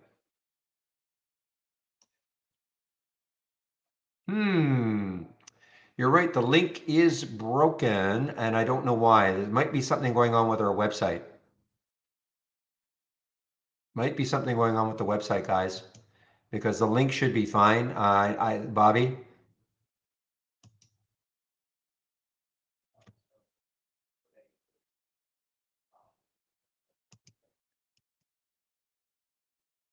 but let me answer. I got to answer somebody first. So if you go to my homepage, and I just clicked on the link, okay, go to the homepage again. Who asked that question about, that was in the tech? Yeah, so Time Man, if you go to the homepage again, and then click on my scans, and then click on the race, it is there. I just checked. I just checked. Okay.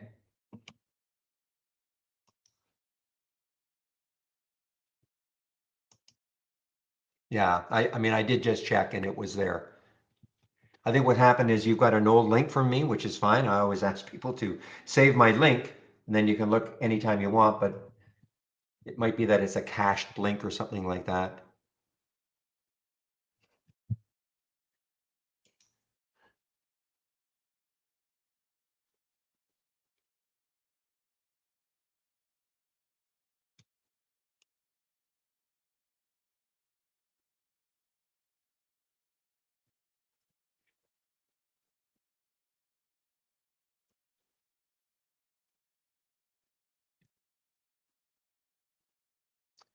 When I look at a chart for WKHS, I cannot find a resistance level.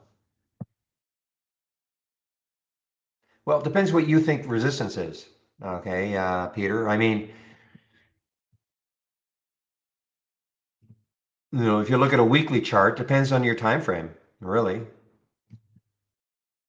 I mean, a daily chart, I mean, some would say yesterday's low, Friday's low is maybe, or are you talking a support, well, that'd be maybe a support level. Resistance, well, I mean, resistance, just look above on the 5 minute. Look on the weekly chart, 539, that could be an area.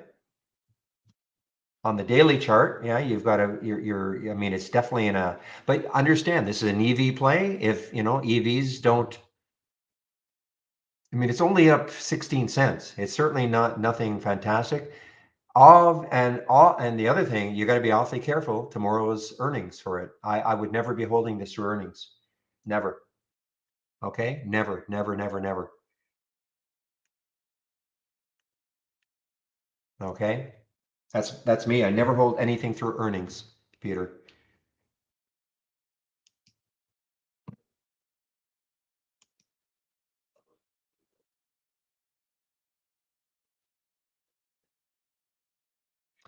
Okay, so Bobby, you're talking about the trading room, right? Let me just see if that link is working now.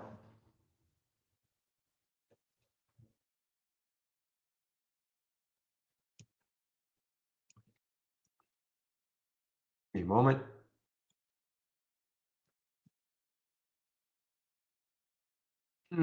So the link is broken. Okay, here is, if you go to the home page,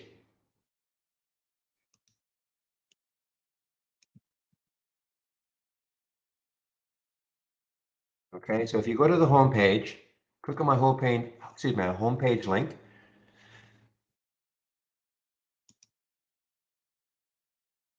Okay, and this is what you'll see. Just give me a moment as I load my home page. Okay, then you see where it says trading room?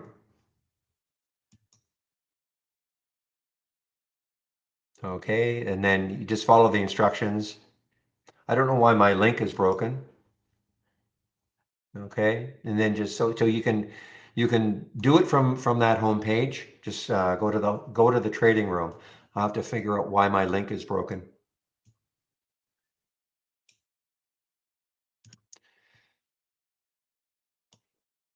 My thoughts on Ford. Well, again, it's an EV play. You know, I mean, with the EV bill, EV, and being passed in essence. I mean, the next high looking left is 1615. I mean, it's got room. Obviously, it's got room. If you believe that, you know, this bill that was passed barely, and it's, you know, it's giving money to these EV players in theory, not giving money directly, but it's, you know, it's helping the industry. I think I saw what $4,500 for a used one and 7,500 for a new one. I mean, you have to read exactly what that bill says. Now, so if you believe that's enough to keep Ford going, then go for it.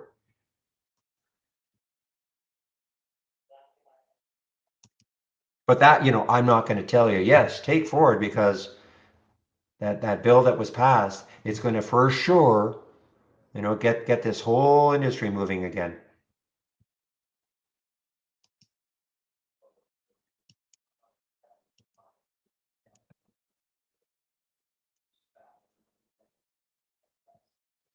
How do you put your order entry in the simulator? You're talking about with IB or E-Trade or in the simulator, Ron?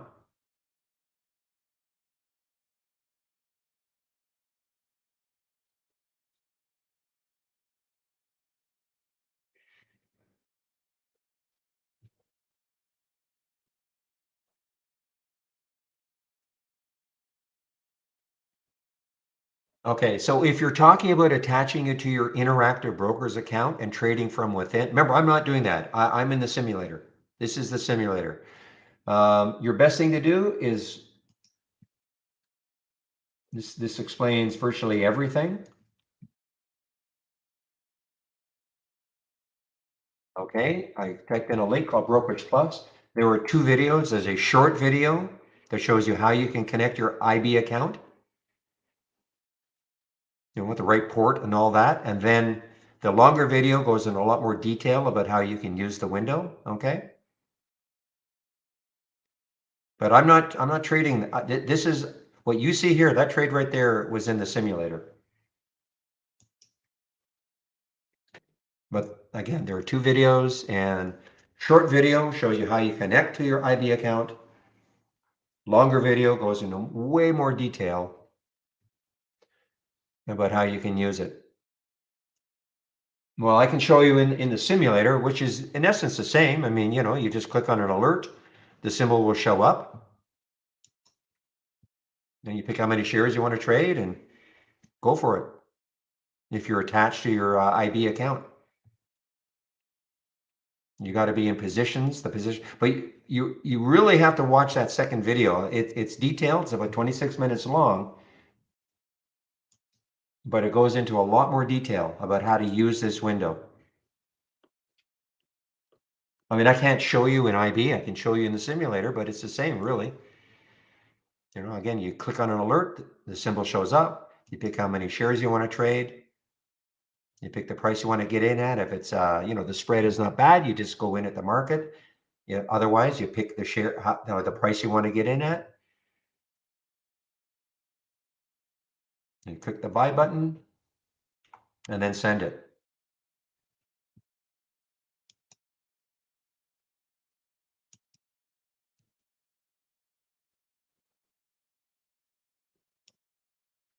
But if you're not proficient about what? Have you used the simulator first? You know, I would get proficient with the simulator first before you start trading your account.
Hey guys, just give me a moment here. Just checking a couple of things. 2:21. Wow, it's been, for a relatively boring day for me, it's been fast.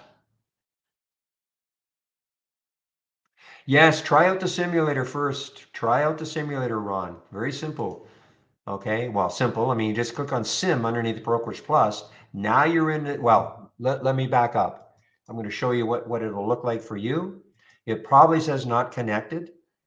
Okay, when you click on Sim, then it should change to account. Click on account and then click on simulated trading default. Now you're in the simulator. Absolutely practice, before you connect live to an account. Practice. I don't know what sort of a trader you are in terms of experience, but we really, really want to hammer the point home. Before you start trading your account, practice in the simulator. Simulator uses our real-time data. So it doesn't matter who your broker is. It really doesn't matter because it's using our real-time data.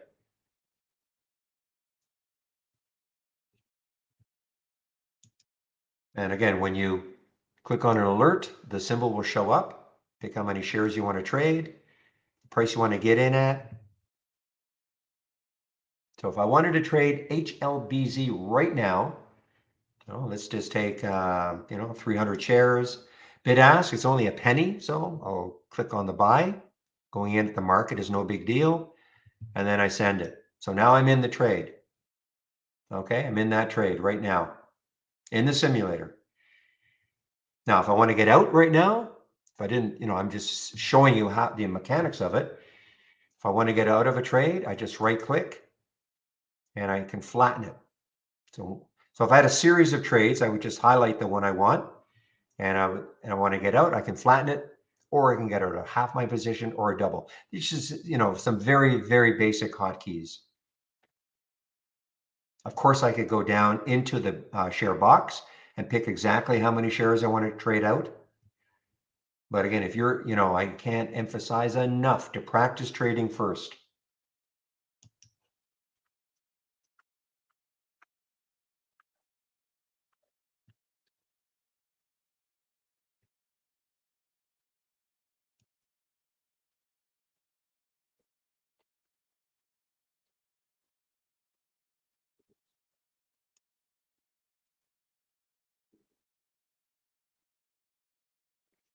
I've seen that HSCS.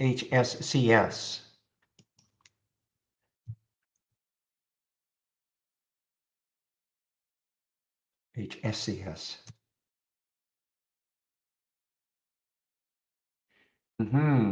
Low float.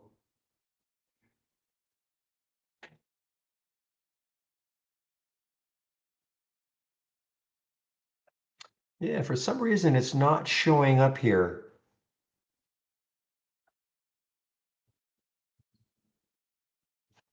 All right, guys, give me a moment. I'll be right back.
Okay, guys, I'm back.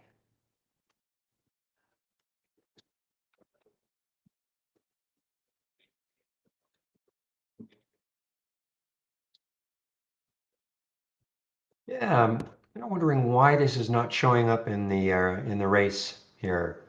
HSCS. Certainly it had the move. Something's blocking it.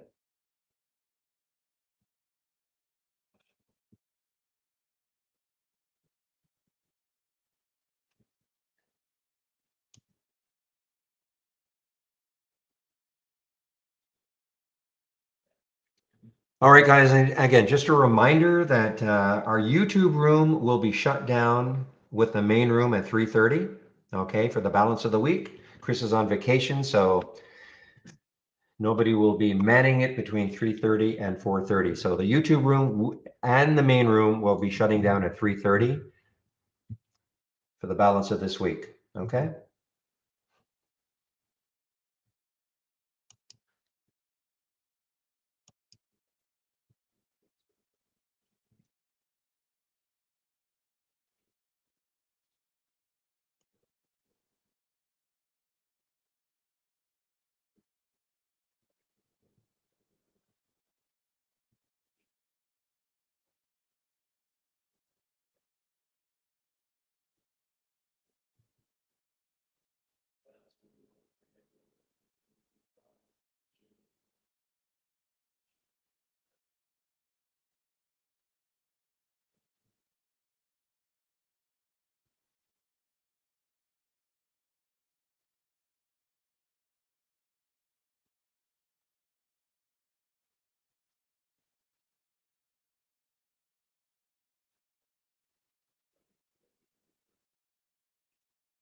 All right, guys, you're saying pot stocks are popping today. Take a look at MJ. Yeah, MJ's a bit of a, I mean, I still think the sector is disastrous, but I mean, MJ is having a little bit of move today, 5% for it. Take a look at CGC, a little bit of a move for it. Just I find it very difficult to get behind these.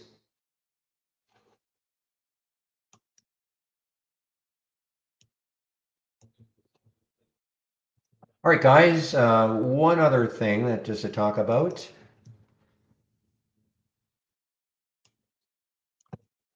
Test drive. So the test drive,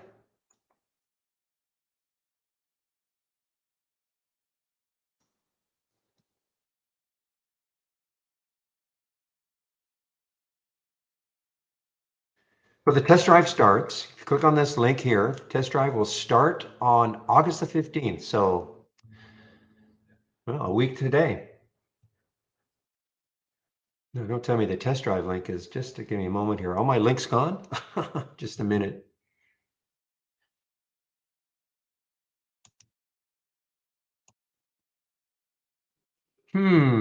Something's going on, guys.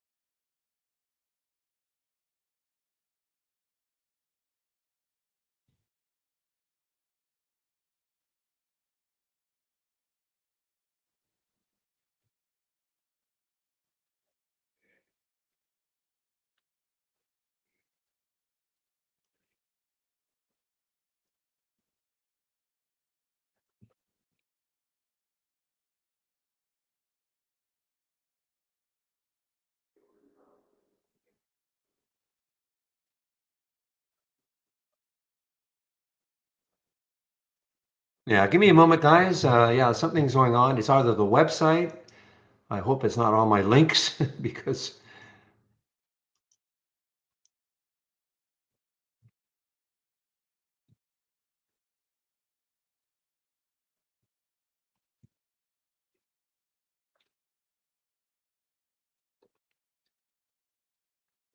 no, but okay.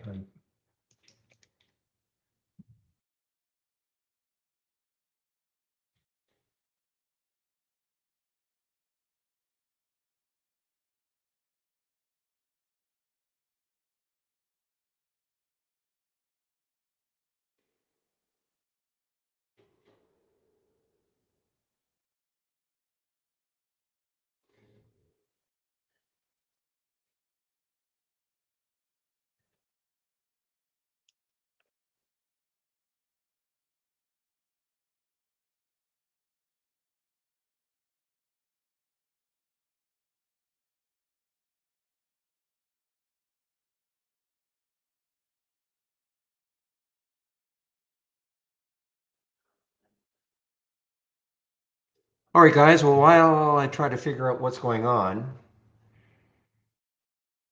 let's see what's happening.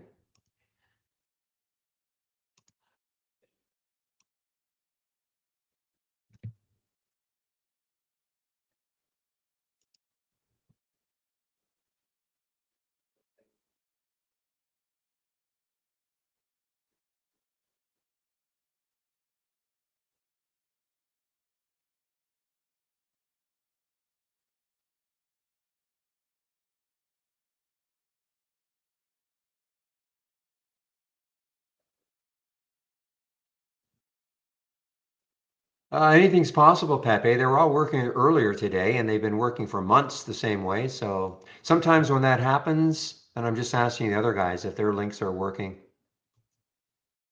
Sometimes when that happens, it is a website issue, but we'll see. But thank you.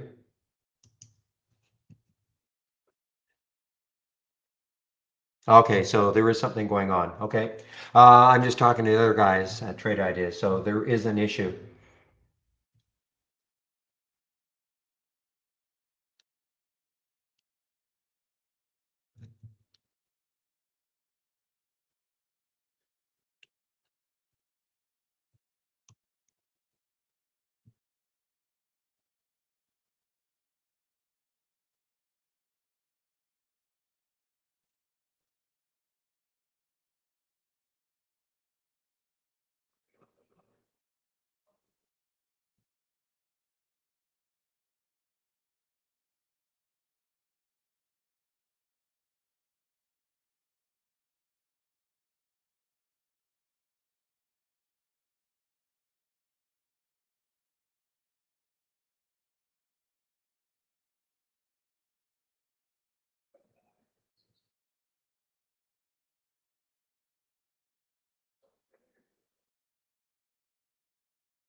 Okay, guys, sorry about that. I just, again, I'm just talking internally, finding out if it's just my links. No, it's others also. So nothing I can do about it right now.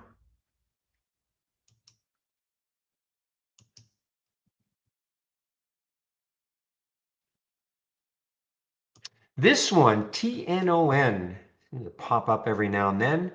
Maybe interesting. 298. 298 was the high 3 days ago.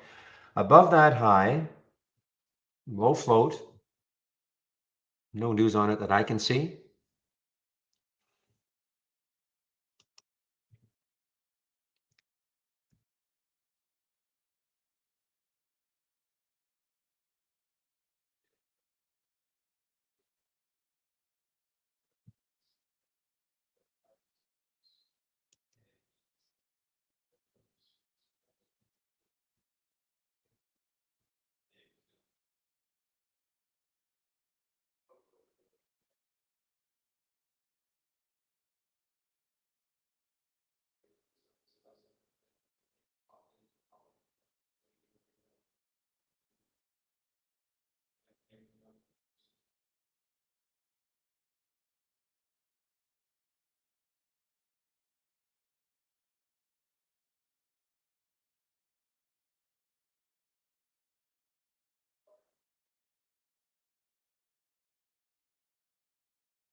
Okay, guys, I think my links are working again. So let me see if I can do this. Again, the test drive.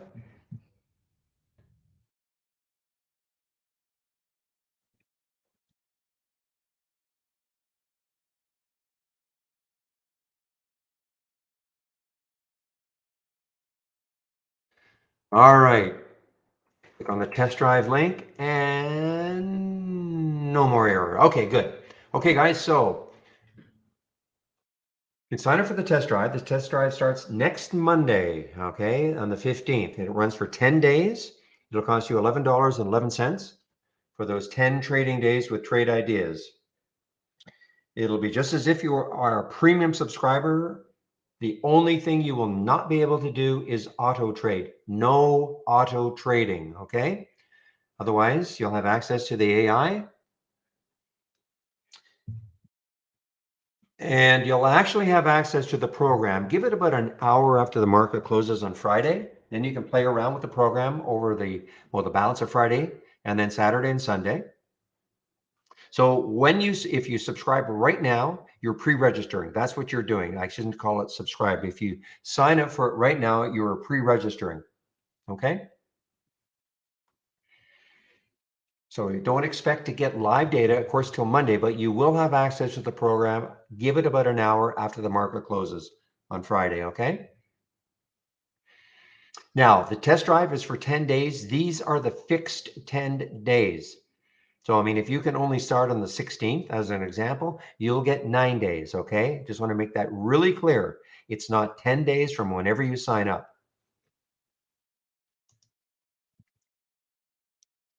We only do this 4 times a year, so this is a great opportunity to try us out. When the test drive is over, it's over. Don't worry, we don't put you into a subscription, and there is nothing for you to unsubscribe from. Okay, so it's a great opportunity to try us out.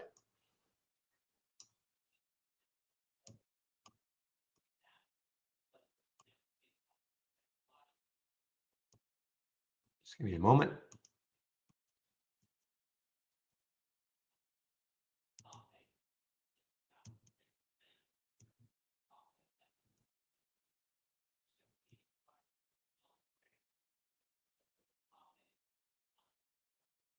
Okay, guys, now I'm going to put my homepage link, and hopefully that's going to work.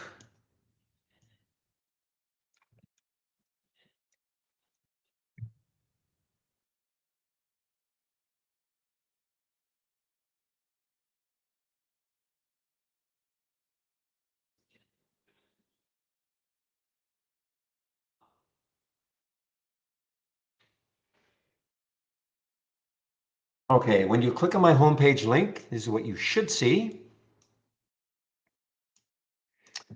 So obviously, if you want to take out a subscription, here is a link. You just click on Get Trade Ideas. You'll see there are 4 plans: annual for premium and standard, and monthly for premium and standard. Okay, if you're going to be part of this test drive, or if you've just taken out a subscription, mandatory that you do this first, the getting started with trade ideas. Okay, it's going to run you through your download and installation, your first startup and login, toolbar and right click magic. Okay, there are 10 videos. It'll take you about 30 minutes. Please do that before you do anything else.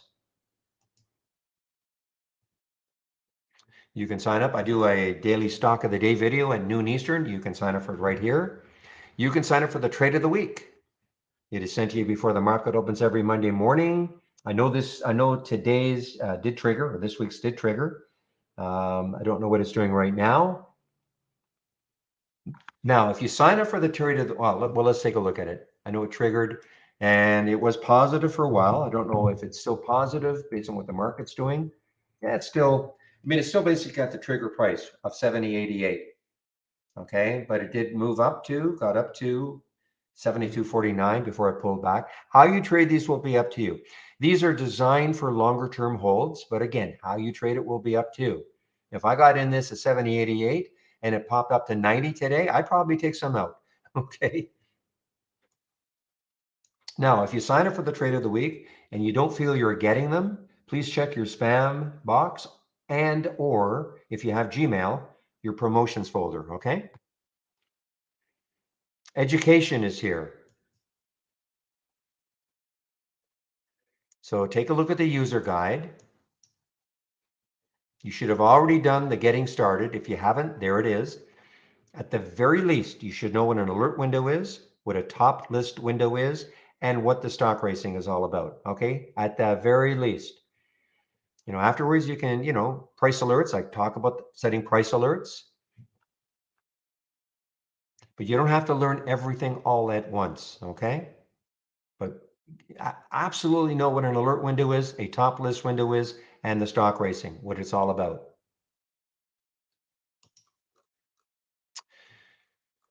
And the webinars. So there are webinars this week, Tuesday and Thursday. You can sign up for them. After that, there'll be no webinars for 2 weeks during the test drive. And now back to basics. Michael Noss at Trade Ideas, he put this together.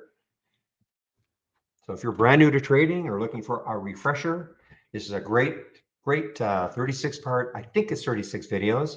They're very short. And last, if you want my scans, now one of the reasons why my scan may have not worked. No, I don't think so. No, yeah, you probably had a cached version of my homepage. But anyway, these are all working now. The race mode that I talk about all the time, and my pre-market actives up and down is what I use in the pre-market. But I'm sharing a lot of scans right here. So you want my scans, you want to take a look at education, and you want let's getting started, but you want to do it whenever you want to do it. Just save my link. Then you can click on my link, and then you can, again, look at my scans or education.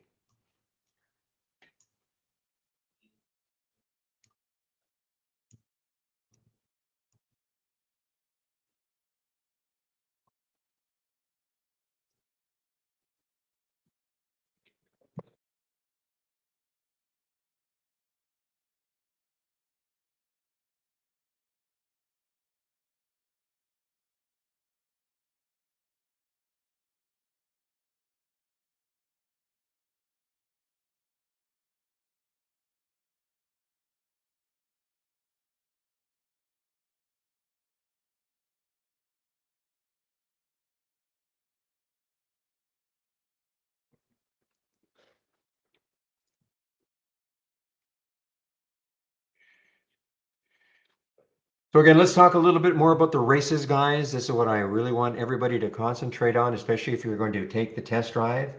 Even if you're not taking the test drive and you're kind of new, and even if you're old, I really, really think you should be looking at the races and what they bring. The number one thing, especially if you're new to trade ideas and new to trading, focus. One window to look at, that's it. One scan, that is it. So before we had races, we still have our top lists, of course, and the races are based on a top list. Now, this is what I'm basing my races on, the biggest gainers from the open. But for instance, you may just want to take a look at 20 or 30 stocks that you like.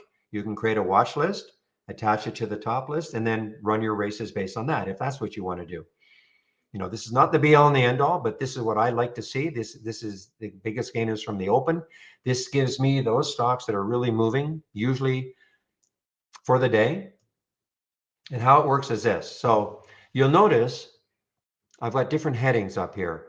I've got the change from the 15-minute percent. Have the change from the open, relative volume, etc. So in the old days, before we had races, the whole idea of a top list was, if you wanted to see the stocks that were up the most for the day, you could create this top list. Then you could do a sort, and it would show you the stocks that are up most of the day, if that's what you wanted to do. If you want to see stocks, biggest change in the last 15 minutes, all you have to do is double left click on any header, and that's going to show you. This is so sober. SOBR, that's the biggest change in the last 15 minutes. As an example, I'm going to sort on the change from the open because that's what the race is based on. So this is telling me that top is up 79% from the open. HLBZ is up 66% from the open. Remember, the open is the first trade of the day. That's all well and good. But how am I going to use this information to trade? Well, really difficult. I mean, if you stare at this 82.4% and maybe watch it starting to change, not just change on to 78, yeah, maybe, but that'd be a crazy way to try to figure out what to change, what to trade. So what the races are all about, now I'm running 4-minute races. That's just my preference. I mean, you could run a 3-minute race or a 5-minute race or a 2 or 10. It'll be up to you. But when a race starts, every stock is at the starting line. I mean, they all start out at the same position, just like any other race. So what happens is when the race starts, though, for instance, look at SLGG. Right now, it's 15.4% from the open, right now, as we speak. But what if SLGG was really starting to move? And now all of a sudden it's 18% and 19% and 20 and 25. No way could you see that looking at a list like that, right? Unless you were really eyeballing this one for some reason. So that's what the race does, though, because every stock starts off at the same starting point, and they're all racing against each other, kind of relative strength. So if one stock is starting to really move with and comparing to the rest of them, that's why you'll see a stock starting to move to the top, okay, of the leaderboard. So you don't have to eyeball anything. You're just allowing, and this is a list, of course, of stocks. And in theory, it's a list of stocks that I'm interested in, but I don't have time to look at 100 different charts or 100 different stocks. That'd be crazy. Let the race tell you what stock is moving right now. Okay. So and then when the race is over, another one will begin. And so what happens over the course of the day, a top 10 list, a top 10 list starts. And so this is telling me number one position, HLBZ, it won a race 10 times today. Top won 9 times, etc., etc. Remember at the beginning of the day, BBBY, Bed Bath & Beyond, had won 2 races almost immediately. But since then, it's done nothing. Look how it's flatlined. So it really hasn't moved. So it's not that interesting anymore. But what happens is this turns out to be a great top or great watch list for the day for you. Okay, it's generated automatically. And so, for instance, if I look at ILAG in the number 5 position, I kind of look and see, well, what is it doing right now? And I look, I don't like it, as an example. Okay. But what if ILAG was still sitting around here, at the 570 mark? And then I'm looking at it and it starts to move. Maybe I want to trade it. Okay, but this gives you a nice watch list for the day to keep track of, and only one window to look at instead of having to flit around between all sorts of different alert windows and top list windows and getting all confused. You click here, you click there. Have one window to look at. Races work pre-market, yes. They work post-market also.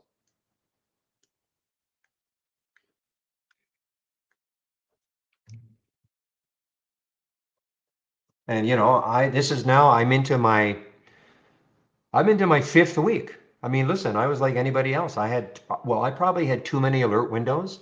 I did my best to pare them down, but I probably had too many alert windows also.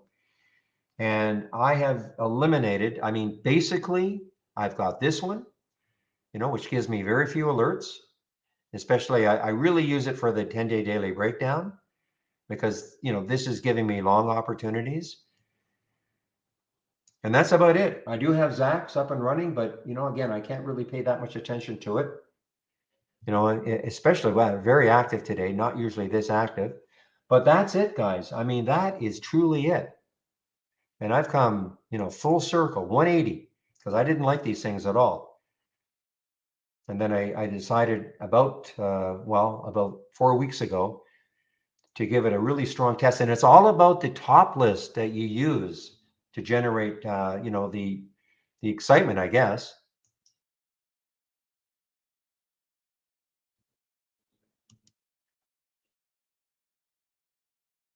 So it's based on it is based on our my symbols that I like. Okay, Ron, you can take a look at that also. I mean, it is based on symbols that I like.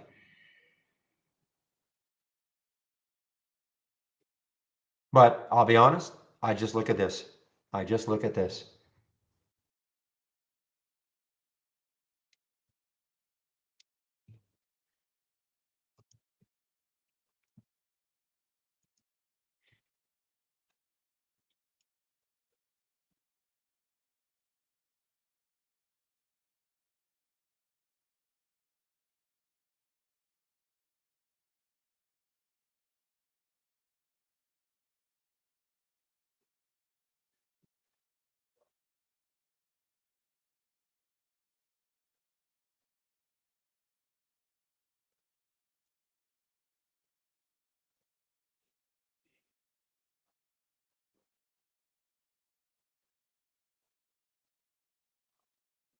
So the layout is not, I'll probably create a layout for the, this layout for the test drive, but really, this is all you need, okay? And I share this. If you go to my homepage, you go to my homepage on that link, and then go to the scan section. Click here in the scan section. There it is, race mode, biggest gainers from the open. After that, I mean, you may not want exactly the same time frames of charts. You may not want all these charts, okay? So the key one is right here. I do have the single stock window, but again, that's sort of customized for me, but it is here also, the single stock window. But this is really what it's all about. And you can kind of build, maybe your layout around that with the charts that you want, the time frames and all that. I'm trying to make it very, very simple. Okay, very, very simple.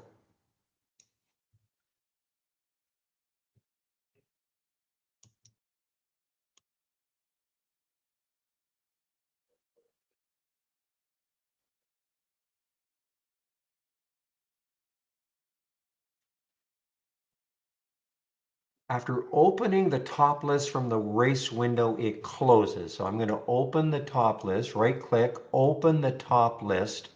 Now, when you say it closes, okay, I'm just going to keep it here. Why does it close? I'm just trying to figure out what you mean by that. I've got the top list open, but you're saying it closes.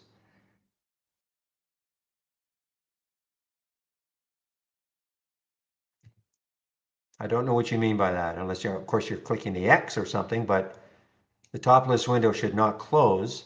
Now, granted, I've never, maybe with a new race it closes. I'm not sure. I've never really thought about that, but I'll keep it up for another 2 minutes and 15 seconds. But if you wanted it, now you just right click and save or share to the cloud. That'll for sure, even if it, for some reason, it just want to close after a race ends. I don't think it does though, but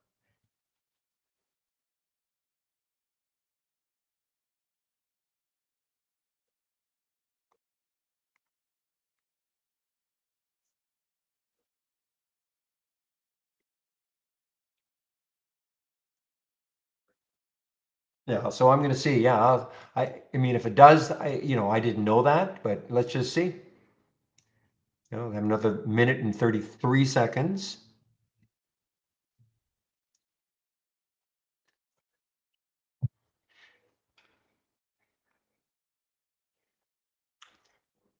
But obviously, if that is what's happening, then yeah, just save it to the cloud. Then you can bring it back if you want.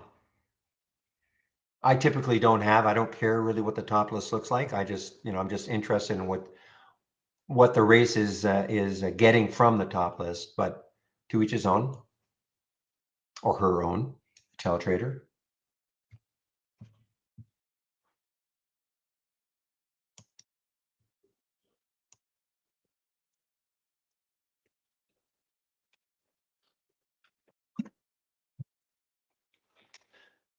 But you've got me interested just to see if this does actually.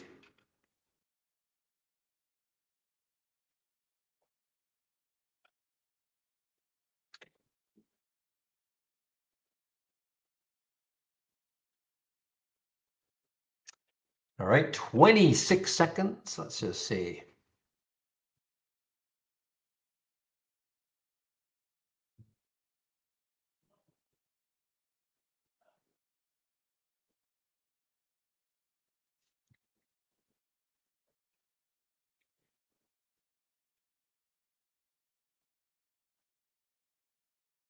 Okay, 4, 3, 2, 1. Okay, another race is going to start. So I don't know what you meant there because you can just see it did not close down. You might, I mean, I don't know for sure what you did, but are you sure you didn't accidentally click on the X? Because you just saw it does not close down once the race is over and a new one starts.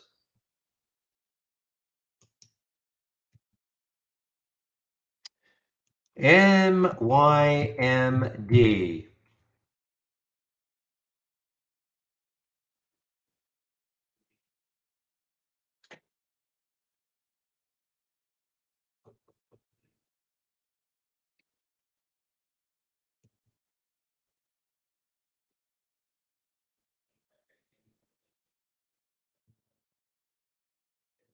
Yeah, nice pop here. Lots of volume coming into NYMD, and there it is right at, so that one actually. Is there news? Let's see if there's any news on it. I don't see any specific news right now. I'm just looking at my IB headlines. I don't see any specific news. Certainly will not be there.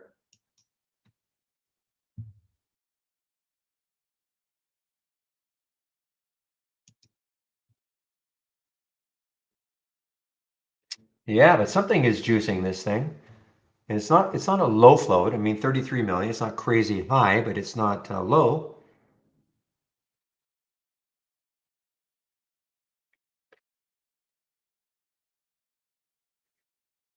But this is an example of something that out of nowhere showing up in a race, out of absolutely nowhere, and the race catches it. I don't know if it's a meme stock. I don't know if I've seen it as a meme stock before. I mean, it's possible, but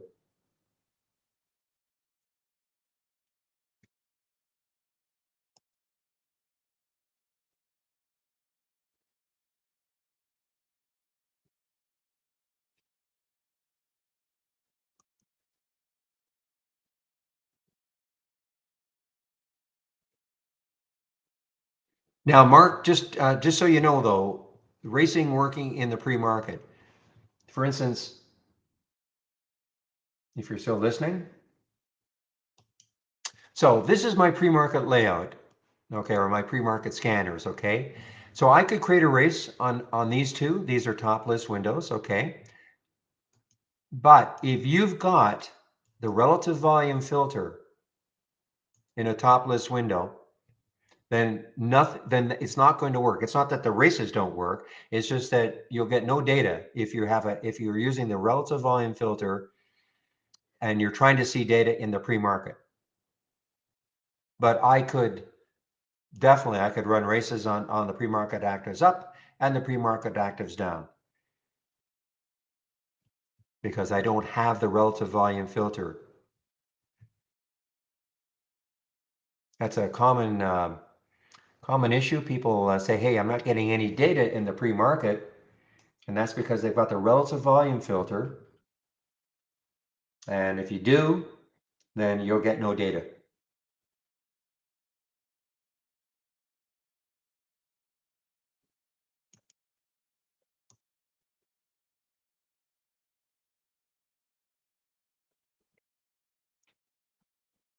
So if you went to my homepage, you could actually run those. You could run races on those two, the pre-market actives up and the pre-market actives down if you wanted to.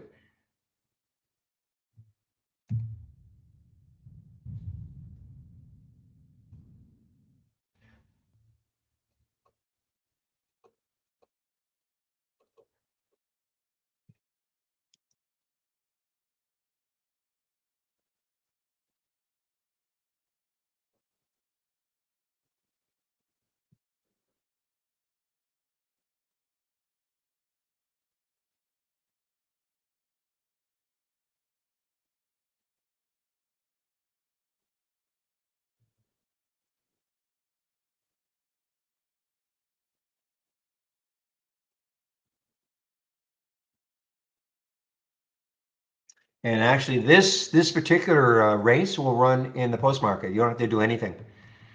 This gives you some really like you'll see the stocks that are really moving after hours.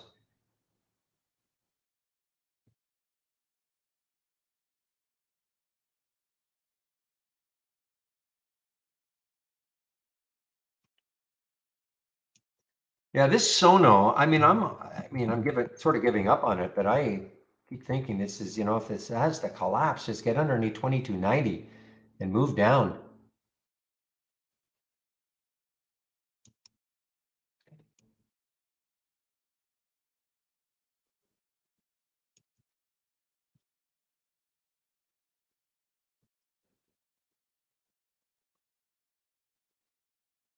And there it is. There's the G box, low float pop. It's just showing up right here. Now, how you trade it, obviously you're sort of extended right now, but you might look at it and go, okay, what if it pulls back to 115? as an example. So you just set a price alert, and then it's going to show up right there down on my bottom, my price alerts. If it happens, it'll pop up. No, Jamie, they were from our YouTube room. No, they were talking about the top list window and saying, okay, if I right click and I want to open the top list window that the race is based on, she was saying it was shutting down. And so I wanted to see, okay, does it shut down after the race is over? But it didn't. So no, I don't think wasn't talking about having the race run automatically all day long, which is probably what most people want to be able to do.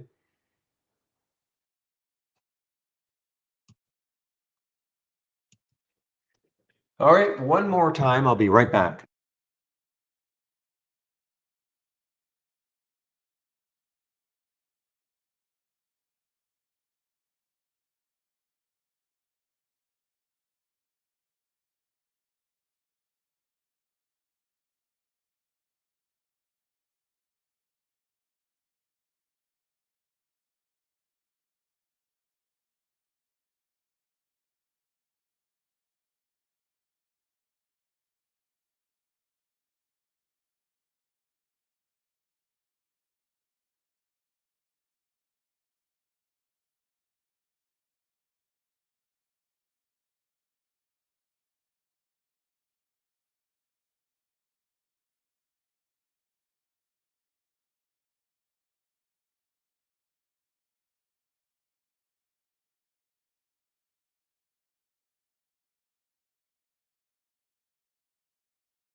All right, guys, I'm back, but I have to just have to change my headset. So just give me a moment, please.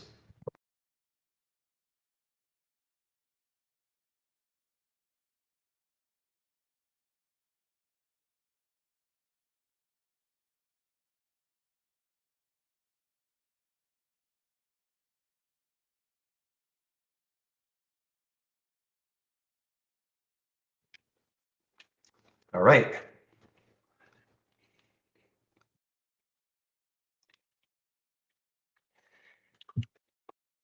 I was right about SOS. Okay, I can't remember what I was right about, but let's bring it up.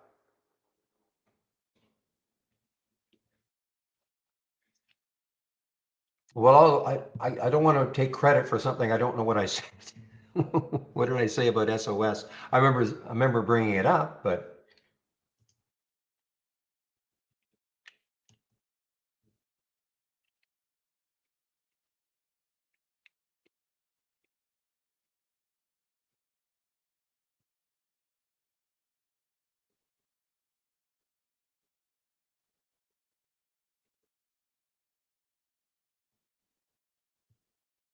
yeah, Zach went into a Zoom meeting quite a while ago, so he's been out of the room for a while.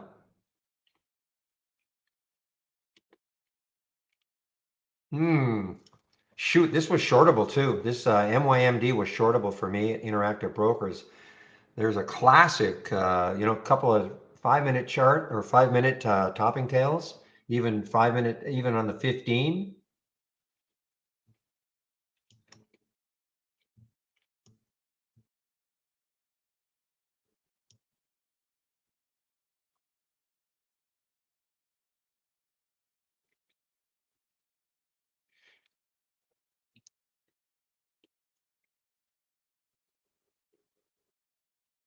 Oh, I see. It could run earlier. Yes, I do remember saying that. Yes. Even that NN that I got rid of, I wonder if this NN has got any legs into the close. 308 now. It's been boring as anything, though.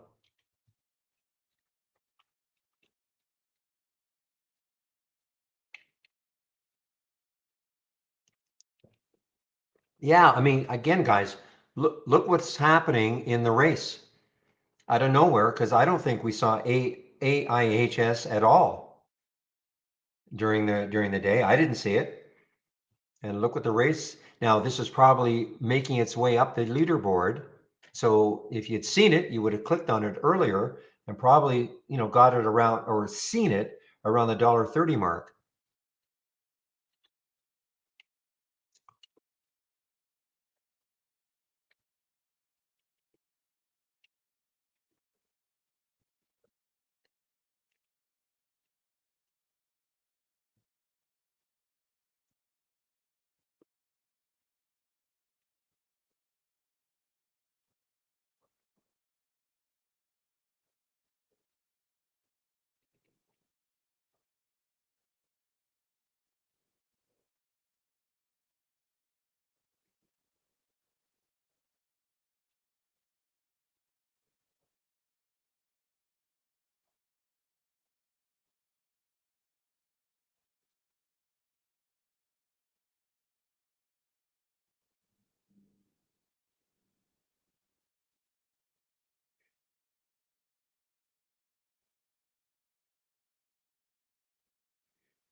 All right, guys, so it is 3:10. So in 20 minutes, I'll be shutting both rooms down. Okay, so if you have any questions right now, good time to ask.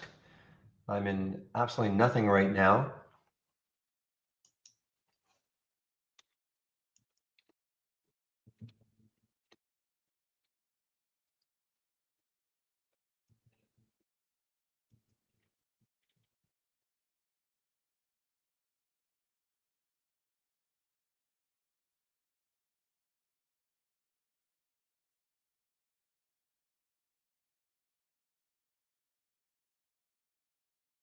Okay, so both rooms closing at 3:30.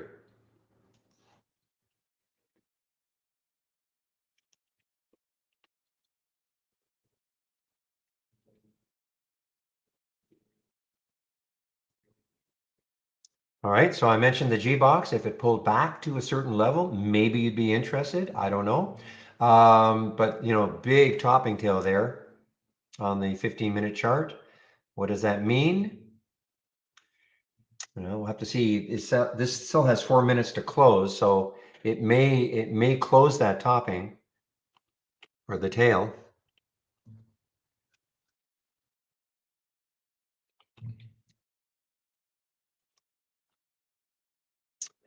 Appreciate that, Harrison.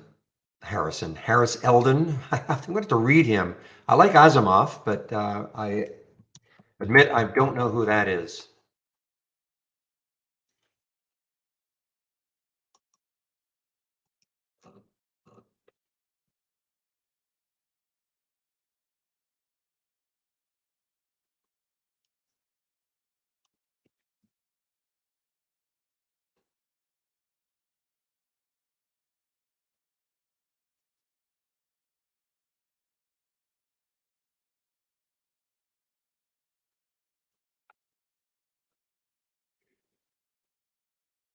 On my 10-day daily breakdown, my maximum price, Jamie, is I think it's about $35 maybe. Yeah, $35. So I'm looking between 2 and 35. Obviously, if a person wants a higher number, higher price, they just have to make the change, but that's what I'm looking at.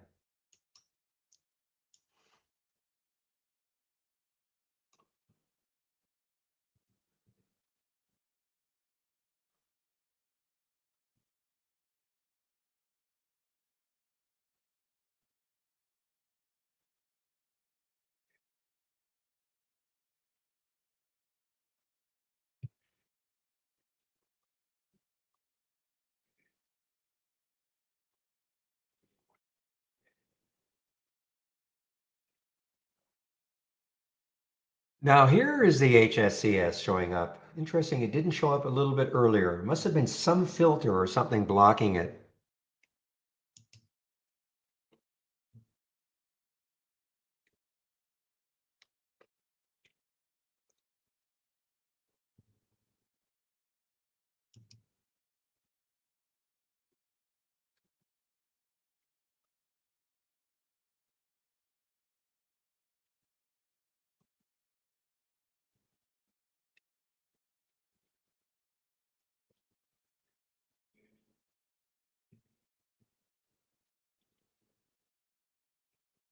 Boy, look at this HA. I mean, this has still got room. I mean, I'm not saying anybody, as you know, I'm not recommending anything in terms of take the trade now, but look left, guys. Look left on HSCS. $6 is the next high looking left. If this keeps running, I mean, it's one of those. I mean, it's an 8 million in the float. Traded the float by the end of the day. I'm sure it'll be double the float traded. I mean, it's one of those. And look at the volume. Look at the 15-minute volume. I mean, it has not abated whatsoever. We got two Jamies in the YouTube room now. Well, come back tomorrow. And by the way, somebody, Brian, I think it was Brian. I think my trading room link is now working for sure. It was just a glitch we had with the website for those links briefly.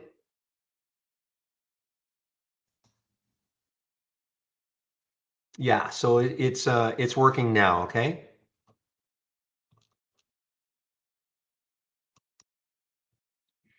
Whoever asked before, Bobby. So Bobby Bentz, if you're still in the room,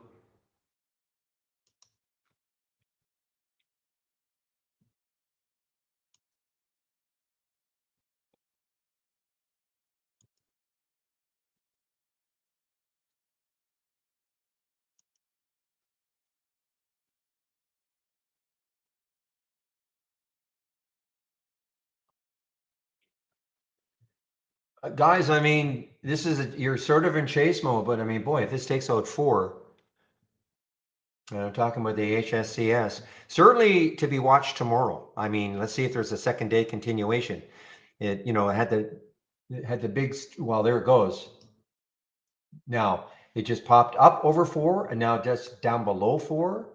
Now let's see if it really starts to rip from four.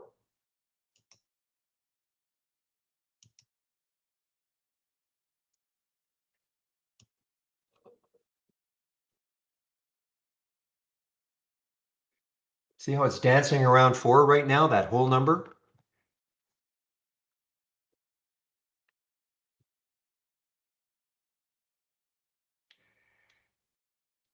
There is news, okay? Initiated a speculative buy, price target of $8. Now, whether that's going to happen or not by benchmark securities, okay? So there is, in theory, some news. I can't. I cannot short that one.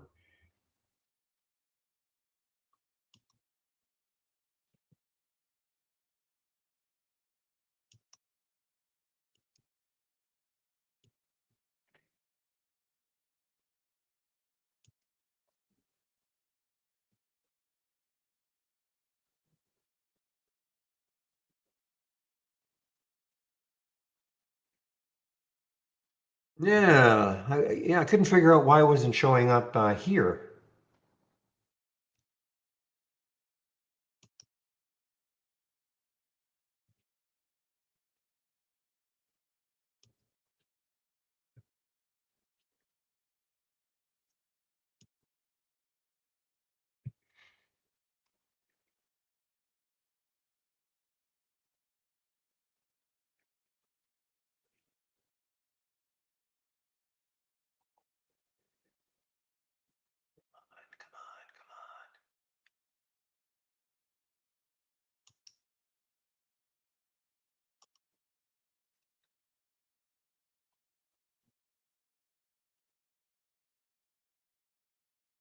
There's Zach.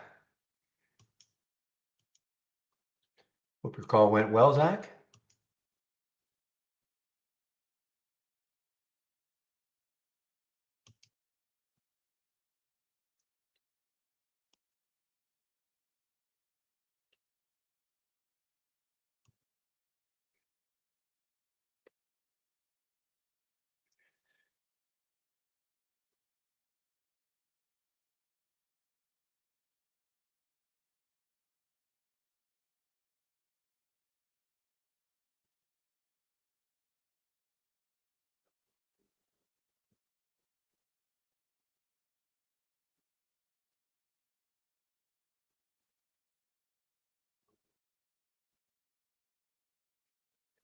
All right, guys. Well, a mini boom, just a mini boom off that 4 mark for the HSCS. It's late, but they're a little mini boom, we can call it.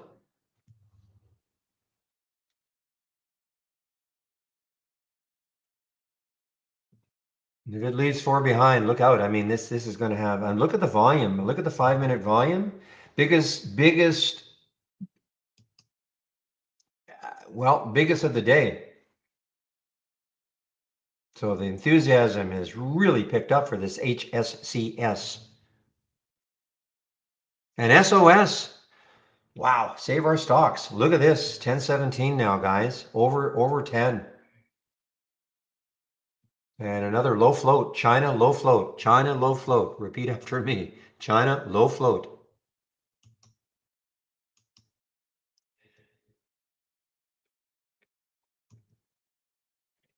So it kind of was for me a bit of a kind of a boring day. In the afternoon, we started getting all the look at the AIHS. I mean, just running. Even though I had this huge topping tail here, look at this thing starting to run.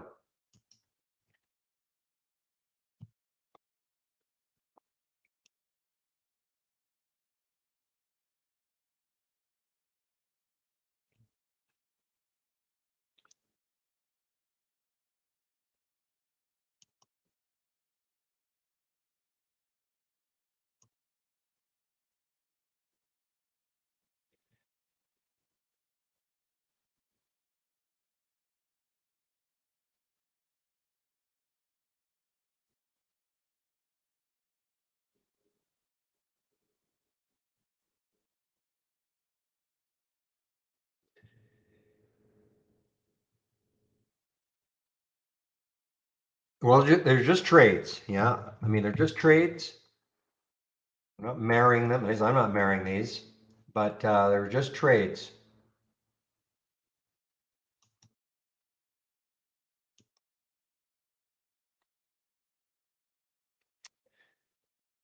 Harris, I wonder about L Pro for you. I'm just looking this weekly chart, 1122. Yeah, the next high is 1353. This was running from my large cap gainers from the open, L Pro. And you know, just this looks more like your style.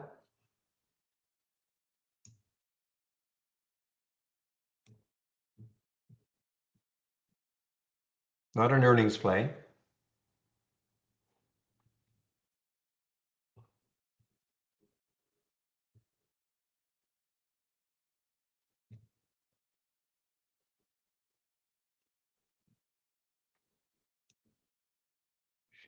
So another lesson, guys.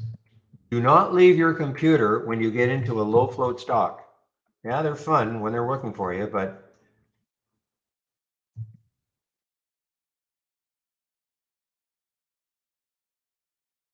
okay, you've got to be so aware that you know the rug can get pulled at any time on any stock, obviously, but with a low float, 8 million in the float, the rug can get pulled anytime. And so you just don't wander away. If you get into one of these, you have to stick it out. You have to keep watching.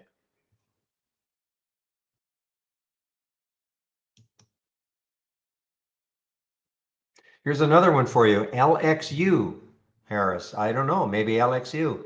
I'm just looking at some of these from the large cap now, larger cap, 1664. I mean, this, look at this. I mean, it's got some room. LXU. And it's just kind of inching its way up.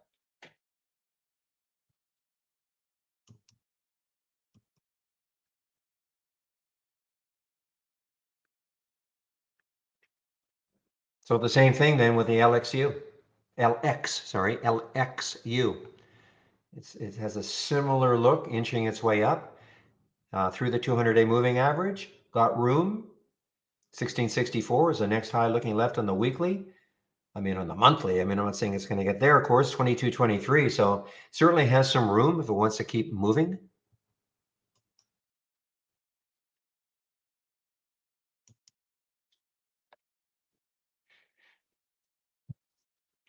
So Harris, you can have this one. I don't know if you've got this one. I can just give it to you because this is all this is the large cap gainers from the open. It's exactly the same as this. Okay, exactly the same as this, except I've increased the market cap. I've increased the float.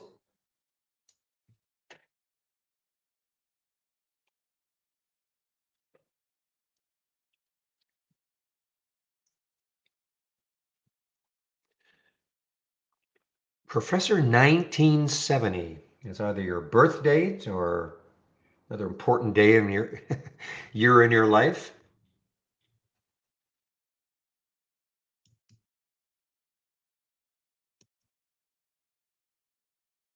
Look at DVAX.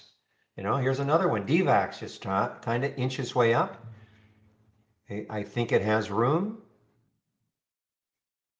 Not as much though. If you well, wait a minute. Yeah, not as much because but well, that's on the 5 minute. Let me look at the weekly. I don't see anything on the weekly, and so the monthly. I mean, again, 2139. So I mean, in theory, it's got some room.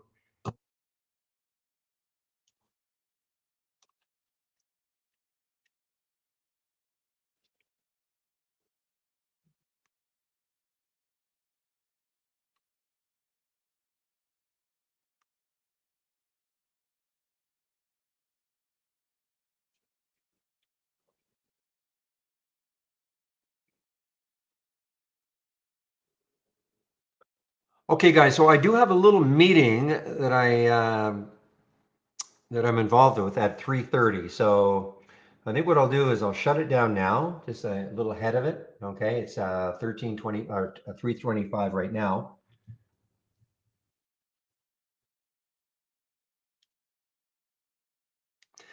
Peaky Blinders, I love it. Harris, no, today, this week, unfortunately, Chris is on vacation. Okay, so there was no YouTube between 3:30 and 4:30 all week. Doesn't happen very often, but so Chris is on vacation this week, so there was no YouTube between 3:30 and 4:30.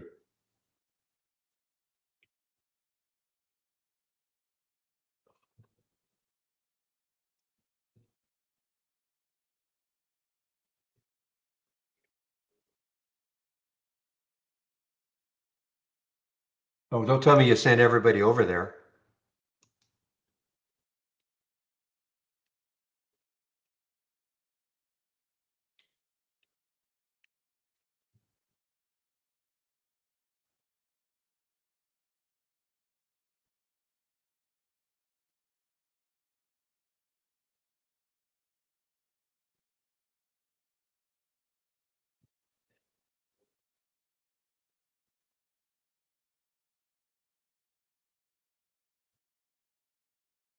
All right, guys. Let me get my script together.